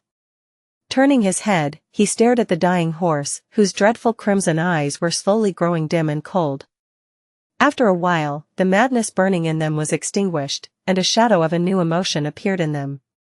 Confusion, pain, and sudden recognition. The black steed breathed in one last time, then let out a quiet whine. And died. Sunny closed his eyes. He was so tired. I won. Well, then, maybe, it was time for him to die, too. In the darkness, the voice of the spell whispered into his ear, its voice soft and solemn. You have slain an awakened shadow, nightmare. Your shadow grows stronger. He felt a vast amount of shadow fragments flow into his cores, reinforcing them, and thought tiredly. Strange, that doesn't feel like just 6 of them. But the spell was not done speaking. It remained silent for a moment, and then said. You have received a shadow. Your aspect legacy mastery level has increased. You have received the right to claim a legacy relic. Sunny weakly tried to smile. Such great news, this would have been great, if I was not dying. And then, a strange sound invaded his ears. It sounded like, the rustle of sails. Chapter 645 Facing a New Day Plus, Turn Off Reset. There was warmth, sunlight, and the smell of fresh sheets, wood, and green leaves. Sunny slowly opened his eyes and felt the bed beneath him sway gently. No. The world itself had swayed. It was time to face a new day. Suddenly overwhelmed by terror, he sat up with a growl, his eyes wildly searching for the signs of danger, disaster, and death. His 4 hands rose, sharp claws ready to tear flesh apart. No, it was all a dream, I'm in the nightmare again. I never escaped. Panic washed over his mind, but the slowly receded. Sunny remained motionless for a few moments, then lowered his gaze and stared at his 4 hands. For, this was the shadow demon's body. He was awake. He was himself, well, the nightmare version of himself. It was all so convoluted. He remembered the desolate fortress, the endless torments he had dreamt of, the fearsome battle with the black steed, and his eventual victory. The terrible pain of his last heart giving out. Too-tum too-tump. Too-tum too-tump. Too-tum too-tump. Hearing the strange sound, Sunny looked at his chest. His 3 shadows were sprawled on the ground, so the rough skin of the shadow demon had lost its obsidian color and was back to its original complexion, as pale and gray as it had been back when he first entered the nightmare. There was a thin, barely noticeable scar running vertically from his collarbone to his abdomen. And beneath it, too-tum too-tump, 2 mighty hearts were beating steadily, circulating rivers of blood through the gaunt, towering body of the 4-armed demon. He blinked a couple of times. I am alive? Not only was he alive, but he also seemed to possess 2 perfectly healthy hearts. Remembering something, Sunny shifted his gaze back to his hands and noticed that his 2 missing fingers were now back, be it of a slightly different color and seemingly carved out of ashen, polished wood. He tentatively made his hands into fists, and saw the wooden fingers bend as if they were no different from the other 18. He could even feel the texture of the skin on his palms pressing against their tips. His 2 new claws were forged out of lusterless steel. Finally, Sunny raised his eyes and looked around, trying to understand where he was. The room he saw was not very spacious, but also not small. Its walls and ceiling were made out of wood, and so was the floor, hidden under an opulent plush rug. The bed he lay upon was sturdy and large, with a mattress so soft that it seemed like a cloud, and pristine white sheets covering it. There were several pieces of luxurious furniture in the room, a pile of bright-sitting pillows on the floor, a tray with succulent fruit on an intricate wooden table, and a large window on one of the walls, opening onto a breathtaking view of the boundless blue sky. Despite the lavish decor, the room felt familiar, somehow. Sunny frowned. Wait a minute. Wasn't there a room just like this, but far more dilapidated and empty, on the ancient flying ship the firekeepers had repaired? Suddenly, something clicked in his mind, and his vertical pupils narrowed. Noctis. That lying crook. Sunny was back on board the magnificent sky vessel that had a beautiful tree growing around its mast, only that vessel had not been shattered and wrecked, then recovered and restored by Cassie's cohort yet. It was still owned by its original captain, the great and powerful sorcerer of the East, Noctis. He must have picked Sunny up after the battle with the black steed and kept his promise, fashioning a new heart for the shadow demon's body, and even replacing the fingers Sunny had lost while trying to learn how to weave. Which was very nice of him. But didn't mean that Sunny would not still enjoy ripping the bastard limb from limb. That lying sack of monster crap. Spend the night in the fortress, sunless. What's the worst that could happen, sunless? I'm going to strangle him. Sunny growled hatefully and clenched his fists, almost slicing his own skin apart with the claws. He was full of resentment, fury, and vengeful wrath. However, after thinking about it for a few moments, he had to hide his fangs and make a sour face. Yes, the thought of making the deceitful sorcerer squirm felt very nice. But no matter how weak and affable Noctis seemed, he was an immortal transcended, a chain lord of the Kingdom of Hope. Someone whose mere presence was enough to scare a terrifying corrupted monster away. There were far more productive things in life than harboring thoughts of revenge against someone like that. Besides, there was so much Sunny had to think about instead. The nightmares, the battle with the Shadow Stallion, the rewards he had received after emerging victorious from it, his future plans and actions. Sadly, he did not receive an opportunity to consider all these important and vital things. As if summoned by Sunny thinking of his name, the damned sorcerer suddenly opened the door and entered the room, whistling a jolly tune under his nose. Noctis was just as Sunny remembered him, carefree, pleasantly likable, and dressed in extravagantly colorful silk garments. His raven-black hair was immaculate and lustrous, and his beautiful gray eyes sparkled with jovial light. Noctis saw the four-armed demon, and smiled brightly. "Ah, Sunless! You're finally awake." Sunny stared at him, the corner of his eyes twitching. "Bastard! You have the audacity to smile at me after sending me to that hell?" He hesitated, then let out a low growl as a greeting. Come to think of it, what, exactly, was the sorcerer planning to do with him now? A vague memory of one of the nightmares suddenly entered his mind, one where he had been turned into an obedient wooden doll by a, who had it been? Sunny suddenly shivered. Noctis continued to smile, and then said in a strange voice. "Well then, since you're up, why don't you come with me, Sunless?" Sunny gulped. Somehow, he felt that this invitation was not really something he could refuse.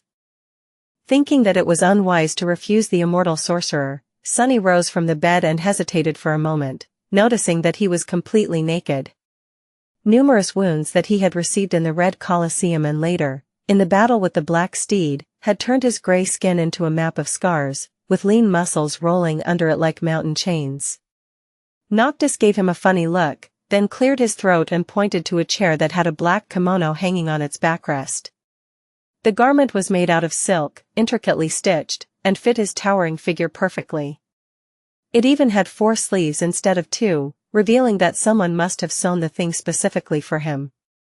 Feeling the cool caress of the soft fabric on his rough skin, Sunny covered his nakedness, fastened the belt around his waist, and then put on a pair of leather sandals.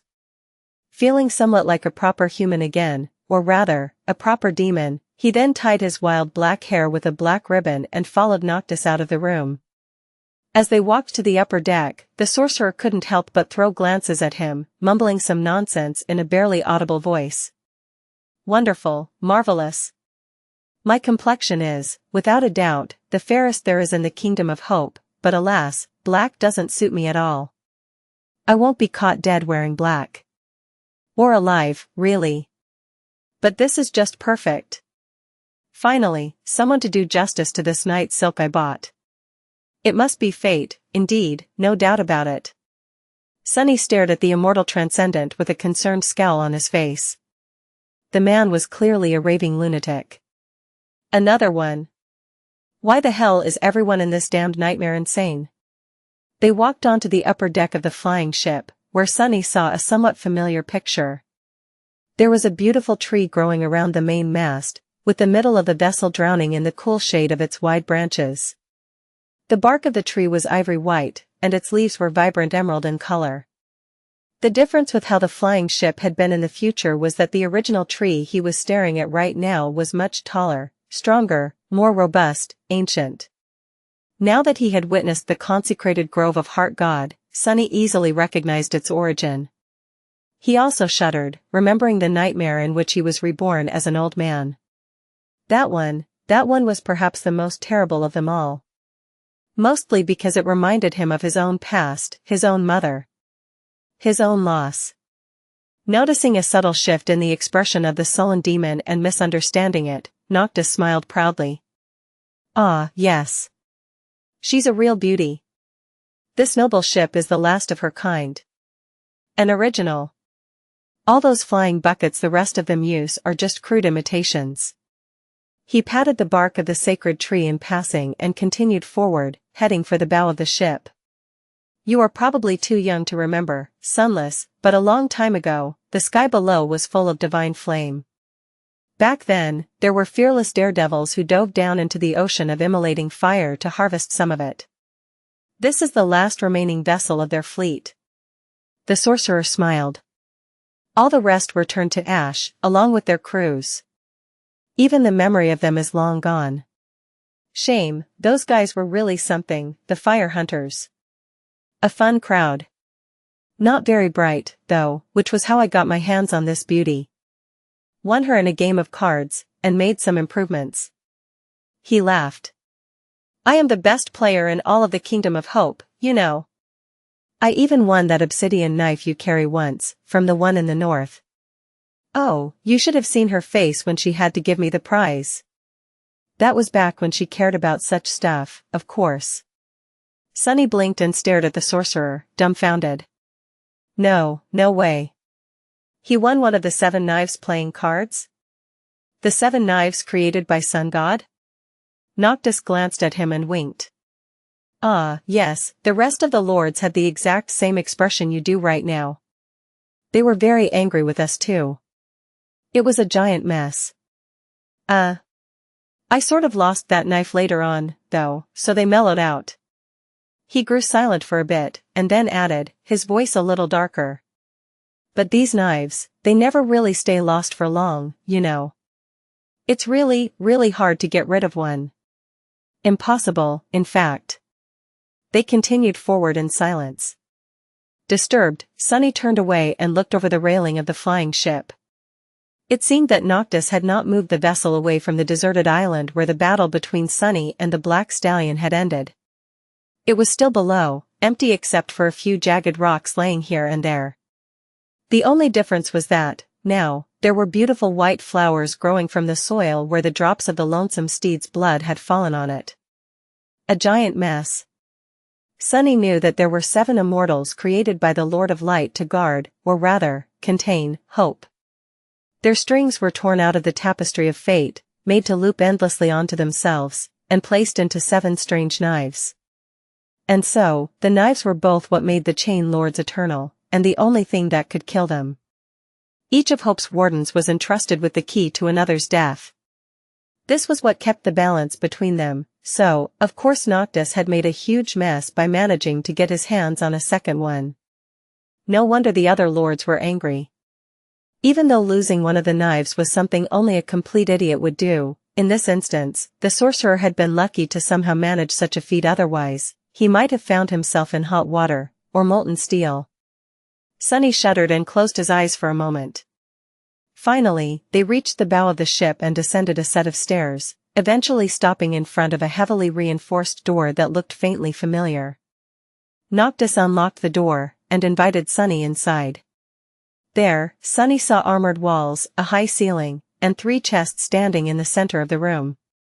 Staring at one of them in particular, he suddenly paled terribly and took an involuntary step back.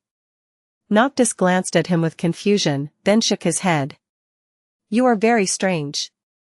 Don't be afraid, these are just my treasure chests. They won't bite. He thought for a second, and then gave one of the chests a playful kick.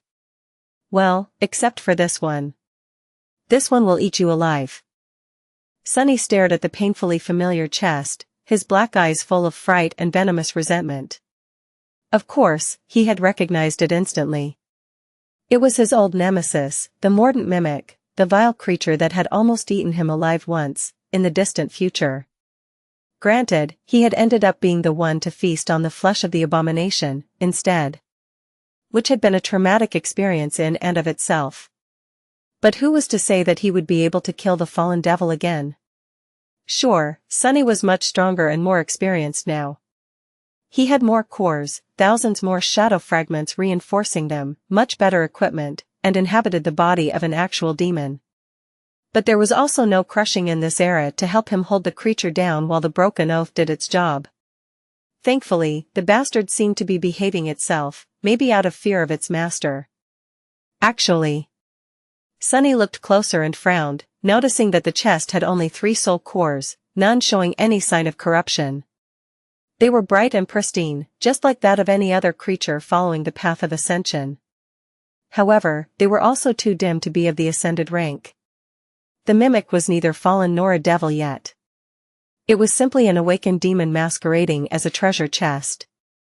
Which was a bit of an improvement, but still didn't really explain why Noctis was using a powerful demon as a piece of furniture. I guess the mimic grew stronger sometime in the future, and was also corrupted, somehow. Sunny relaxed a little, but then his scowl deepened. While Noctis opened one of the other 2 chests and started enthusiastically rummaging through it, 2 thoughts entered Sunny's mind. One was very simple.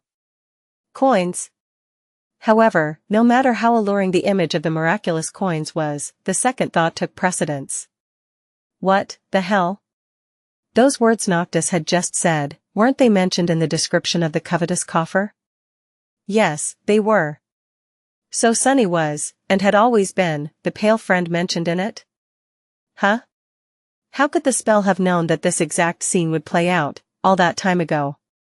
Back then, Sunny had not even known about the existence of the nightmare seat in the ivory tower, let alone harbored any thoughts of entering it. There were 2 possible answers, both of them equally unnerving. One was that the nightmare was not, in fact, a recreation of the past. Instead, it was just the past. The spell knew what Noctis was going to say because this conversation had already happened thousands of years ago, and possessed the power to send people back through time. Sunny wasn't quite ready to believe that, though.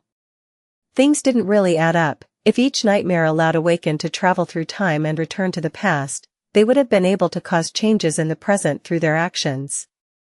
There had not been too many nightmares conquered since the spell had appeared, but also not that few. Hundreds at least, and maybe even thousands. So, he was more inclined to consider the other answer. The second answer had to do with the nature of the spell and the domain of its alleged creator. Weaver was called the Demon of Fate for a reason, after all. Their mask allowed Sunny to steal a glance at the tapestry of fate, and see the past, the present, and the future of everything, all at the same time. Just one split second of this terrible knowledge had almost driven him insane. Perhaps the spell, which was woven out of those very strings of fate, was able to perceive the depths of the tapestry as well, and hence knew that it was Sunny's fate to enter the nightmare, meet Noctis, and have this conversation in the treasury of the flying ship. That possibility was, perhaps, even more frightening. Damnation, my head hurts. The mystery of the seemingly innocuous description of the covetous coffer had turned out to hold a key to a very important piece of the grand puzzle, one that was too important to be considered hastily. The whole nature of the world as Sunny knew it could be changed entirely depending on which answer was true. He was going to have to think about it more, and later, in excruciating detail. And speaking of excruciating, Sunny lingered, then glanced at Noctis, suddenly remembering all the torment he had gone through because of that shameless crook. He gritted his teeth, thinking of all the ways he would have made the bastard pay, if he could. The crook in question, meanwhile, smiled widely as he pulled a sparkling emerald medallion out of the chest and threw it to Sunny. Aha! There you are, here, catch. Sunny caught the medallion and studied it with a dubious expression. There seemed to be an almost invisible, intricate string of runes carved into the precious stone. What is this crook planning now, I wonder? Ah, I wish I could rip his flimsy body into tiny pieces, and listen to him scream. I would have started with the fingers, I think, and worked my way up. One little piece at a time. Noctis stared at him with a strange expression, his face frozen. Sunny frowned. Why is that idiot staring at me? Gods, what a lunatic. Huh? Wait a moment. He blinked. Why does it sound as if I'm speaking aloud? Damn, am I going crazy as well? Crazier, I mean. The sorcerer cleared his throat, then cautiously hid his hands behind his back. Yeah. That emerald trinket you are holding is a very rare and precious magical amulet. It can project someone's thoughts outward and vocalize them, turning thought into sound. So, do stay away from my fingers, please. I am quite attached to them, unlike some people. Sunny paled. What? No. He heard all that. Wait, crap, he heard that, too. He shuddered and hurriedly dropped the emerald amulet to the floor, then stared at it in abject horror. Noctis smiled. Oh, Sunless, don't fret, my friend. I know it was just a bit of friendly teasing. I've heard way worse, anyway. You are actually a very restrained individual, as far as demons go. He bent down, picked up the amulet, and offered it to Sunny with an innocent grin. So, how about we have a hearty meal and talk? There's so much we must speak about. A few minutes later, Sunny was staring at a table full of all kinds of delicious food. The table was situated on the upper deck of the flying ship, allowing for a breathtaking view of the shattered kingdom of hope below. Being that high up in the sky, he couldn't help but feel a deep sense of discomfort. The fear of the crushing was already deeply ingrained into his bones. However, the terrible curse that dictated the lives of everyone on the Chained Isles did not exist yet. He had nothing to worry about. Or rather, he did not have to worry about that particular danger. There were plenty of other existential threats surrounding him, however. The food had been served by obedient wooden dolls wearing tasteful silk liveries. Sunny was pretty sure that each of the animated mannequins had been a living creature once, their souls torn from their bodies and placed into the dolls by the person sitting across from him. Taking a sip of a cooled wine, the person in question smiled brilliantly and gestured at the food. Come, Sunless. Enjoy. Sunny hesitated for a bit, then reached out to put a few portions of several mouth-watering dishes onto his plate. He was careful not to touch the emerald amulet that lay in front of him, knowing that doing so would reveal all his thoughts to the damned sorcerer. That thing was maybe the greatest danger he faced. While the ability to communicate with people was something he had been thinking about from the first day of entering the nightmare, sharing his every thought was not something Sunny was ready to deal with yet. His flaw had been constraining what he was able to say for a long time now, so his mind was a kind of safe haven for Sunny. For that reason, he had developed a tendency to run wild with his thoughts. Revealing them all to a mad sorcerer was not a very great idea. Noctis watched him eat with a carefree smile, then said in a friendly tone.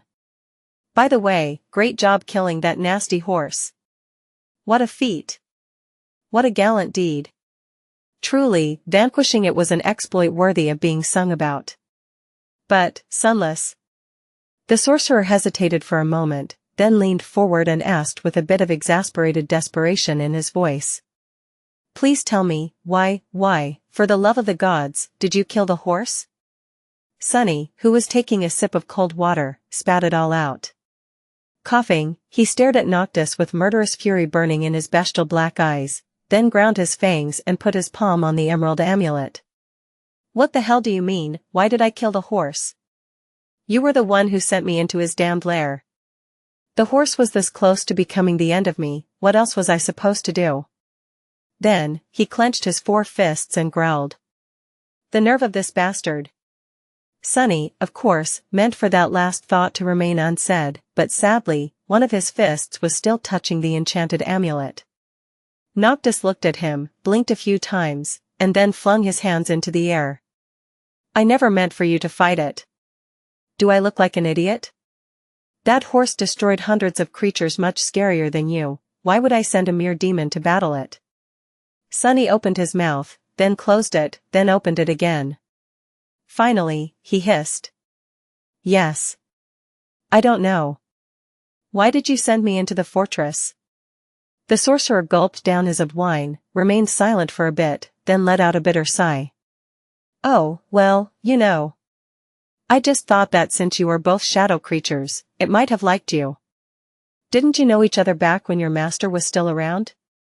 Sunny looked at the beautiful immortal for a few moments, then trembled slightly and covered his face with 2 hands. That damn fool. This time, he was careful to not touch the amulet while thinking that. The worst part of all of it was that Noctis was not entirely unfounded in thinking that the black steed would not attack Sunny. The body he was currently inhabiting had, indeed, been acquainted with the stallion centuries ago, back when their lord had been alive. The problem was that Sunny had replaced the 4-armed demon, and thus had no memory of knowing the black courser, while the courser himself had gone mad during the hundreds of years of solitude and only recognized his old companion seconds before death, when his madness receded for a few short moments. So, all that horror, all the pain and torment he had gone through in the nightmares, was the result of a tragic and cruel twist of fate. It was just a series of wicked and disastrous coincidences, nothing more, and nothing less. Sunny let out a low growl. Forget it. It doesn't matter, anyway.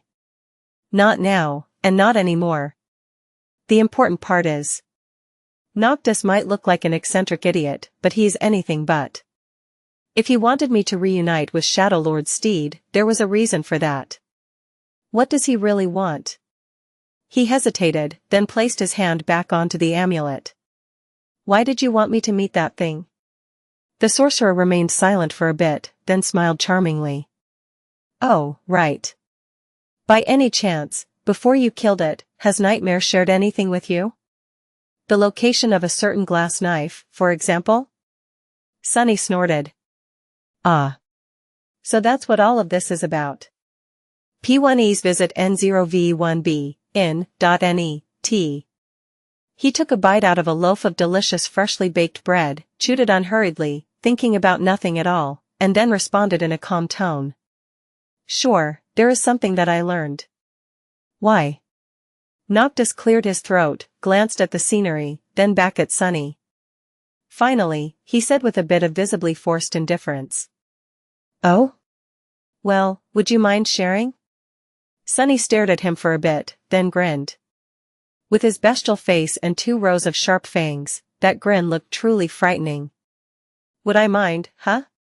That depends. Why do you want that knife?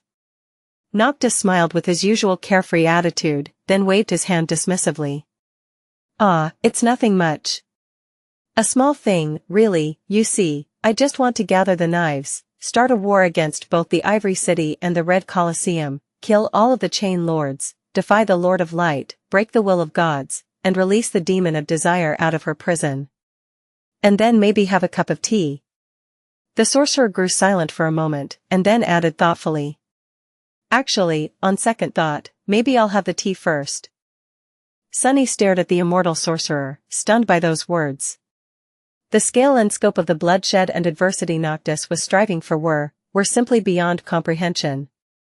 And yet, he had confessed this terrible desire with the same carefree, nonchalant, jovial attitude, as though he was indeed talking about brewing tea instead of waging war on 4 deathless saints and their armies.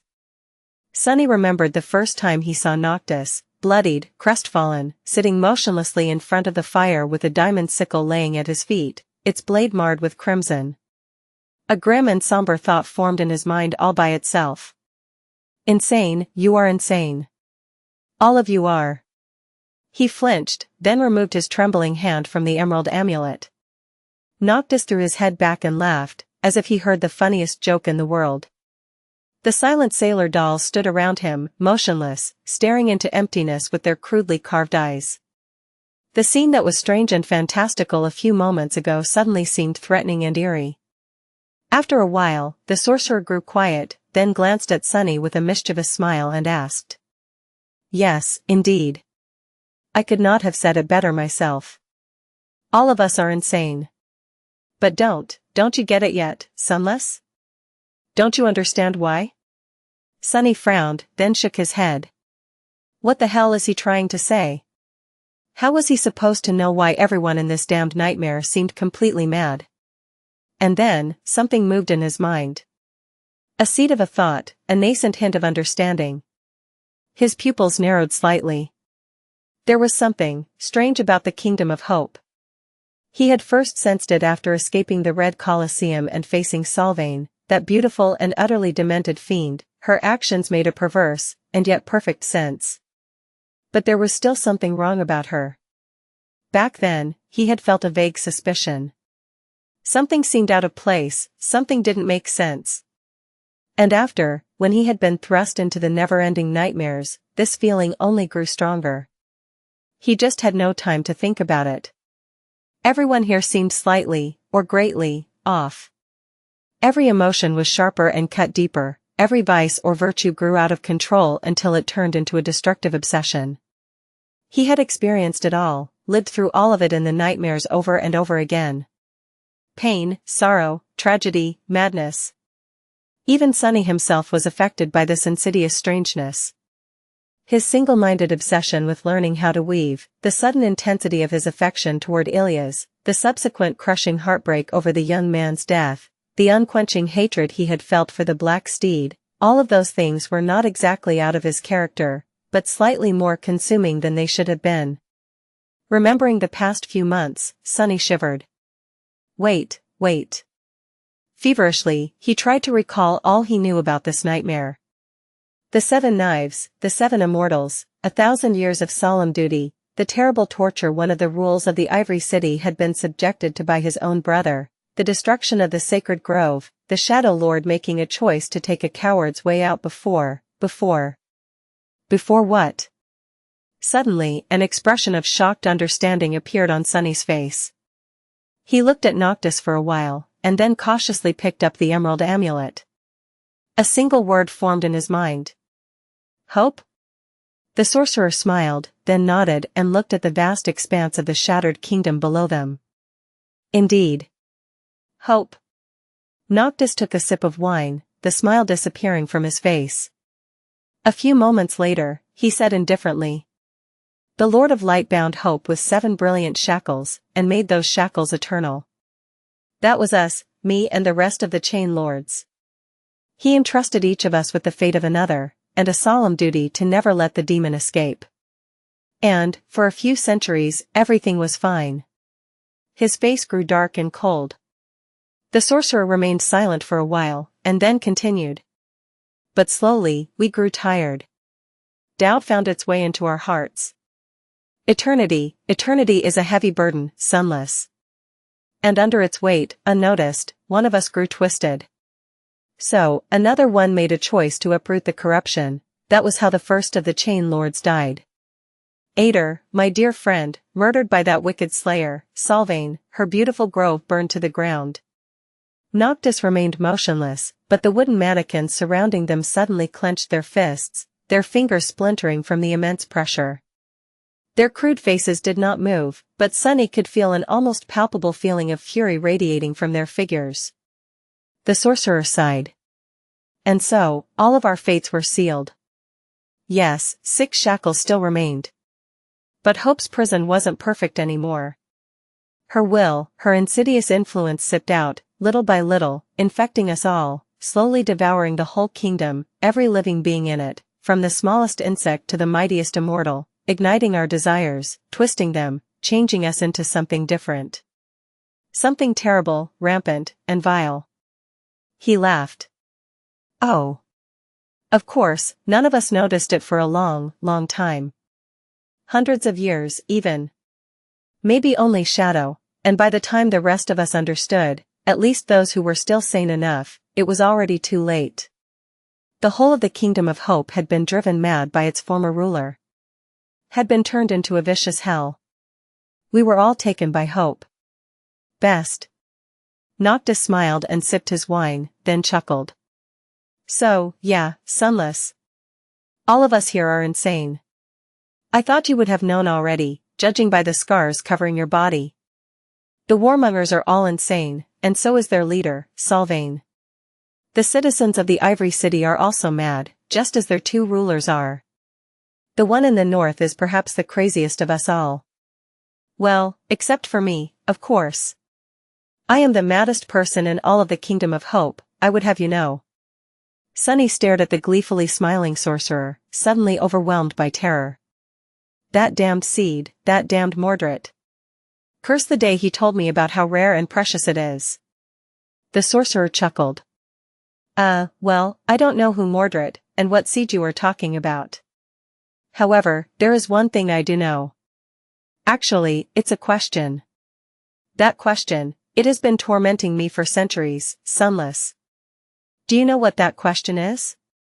What was the seed of my personal madness? Sunny frowned, then slowly shook his head. Noctis lingered for a few moments, then looked away and said with a wistful smile. That is a question Ader asked me, a long time ago. You see, if the Lord of Light wanted the 7 of us to keep Hope imprisoned, forever. His smile widened slightly, then suddenly dimmed. Then why did he give each of us a key to her freedom? Sunny remained silent for as long as he could, until, finally, the flaw forced him to give an answer. He looked grimly at Noctis, and then said, or rather, thought, hoarsely. Maybe he just wanted to see you suffer. Noctis laughed brightly, then nodded. Oh, indeed. Maybe you are right. Gods can be very cruel, sometimes. After all, they are much more ancient and vast than kindness and compassion. Or, maybe, it is not really our lives that keep the demon bound, but instead our will and desire to keep her imprisoned. Or maybe it is a test of our conviction, that is what the Sun Lord believes, at least. Or maybe he actually hoped that we would free her. Who knows? He smiled, then sighed, and finally added.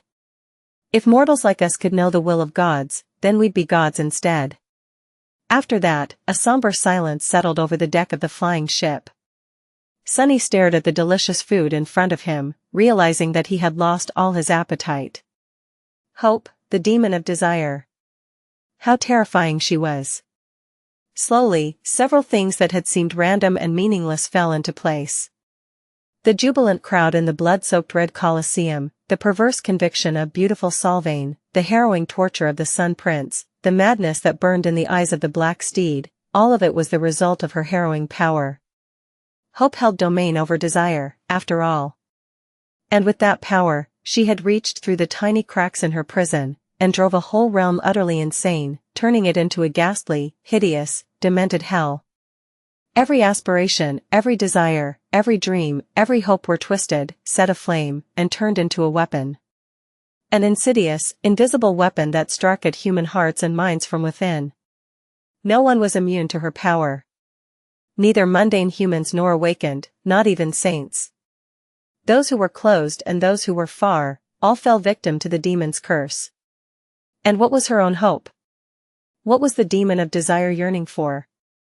Well, that was easy. Hope wanted to be free. Just like Sunny wanted to be free, really. She was driving her jailers mad, so that they would destroy each other. And from the looks of it, her curse was working all too well. Sylvain was seeking out death, the two transcendents of the Ivory City seemed to be on the verge of fratricide, and Noctis was planning to kill them all. The one in the north. Sunny didn't know about the last Chain Lord, but from the little bits of what the sorcerer had said, she was not in her right mind, either. P1E's Visi, T, Nov 1B, in.ne, T. Suddenly, he remembered the sight of the time running in reverse that he had witnessed at the very start of the nightmare. The ivory tower had descended from the sky, and the burned wasteland around it had turned into a beautiful white city.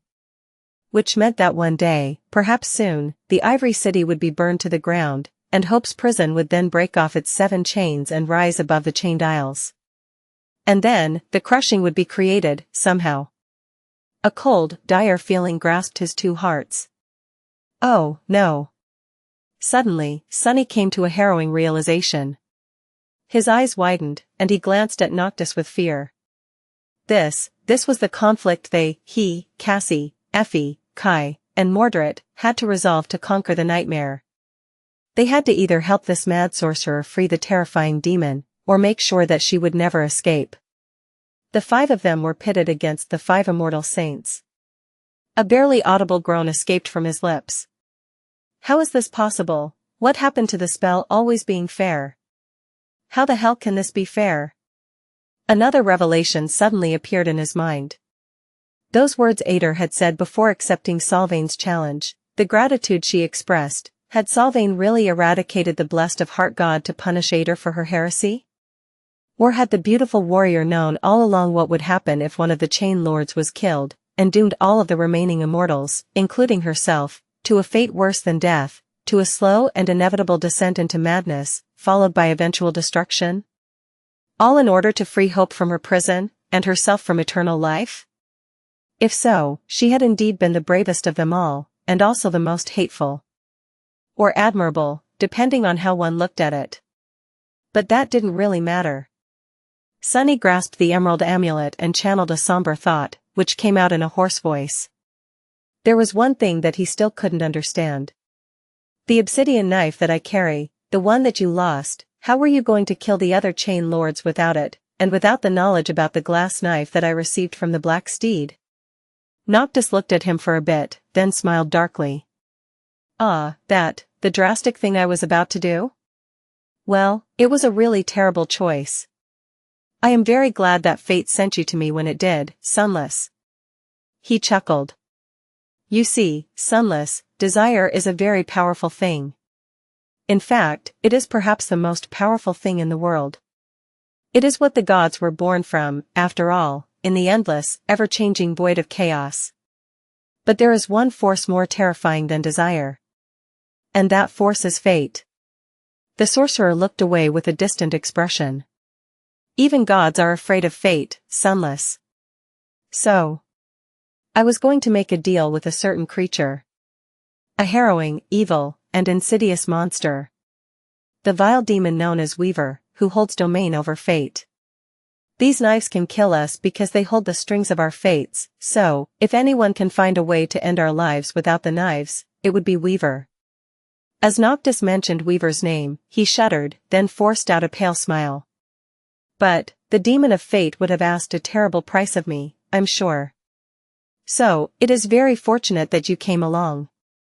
Just imagine, that fiend would have made me into something ugly, or even worse, poorly dressed. The horror.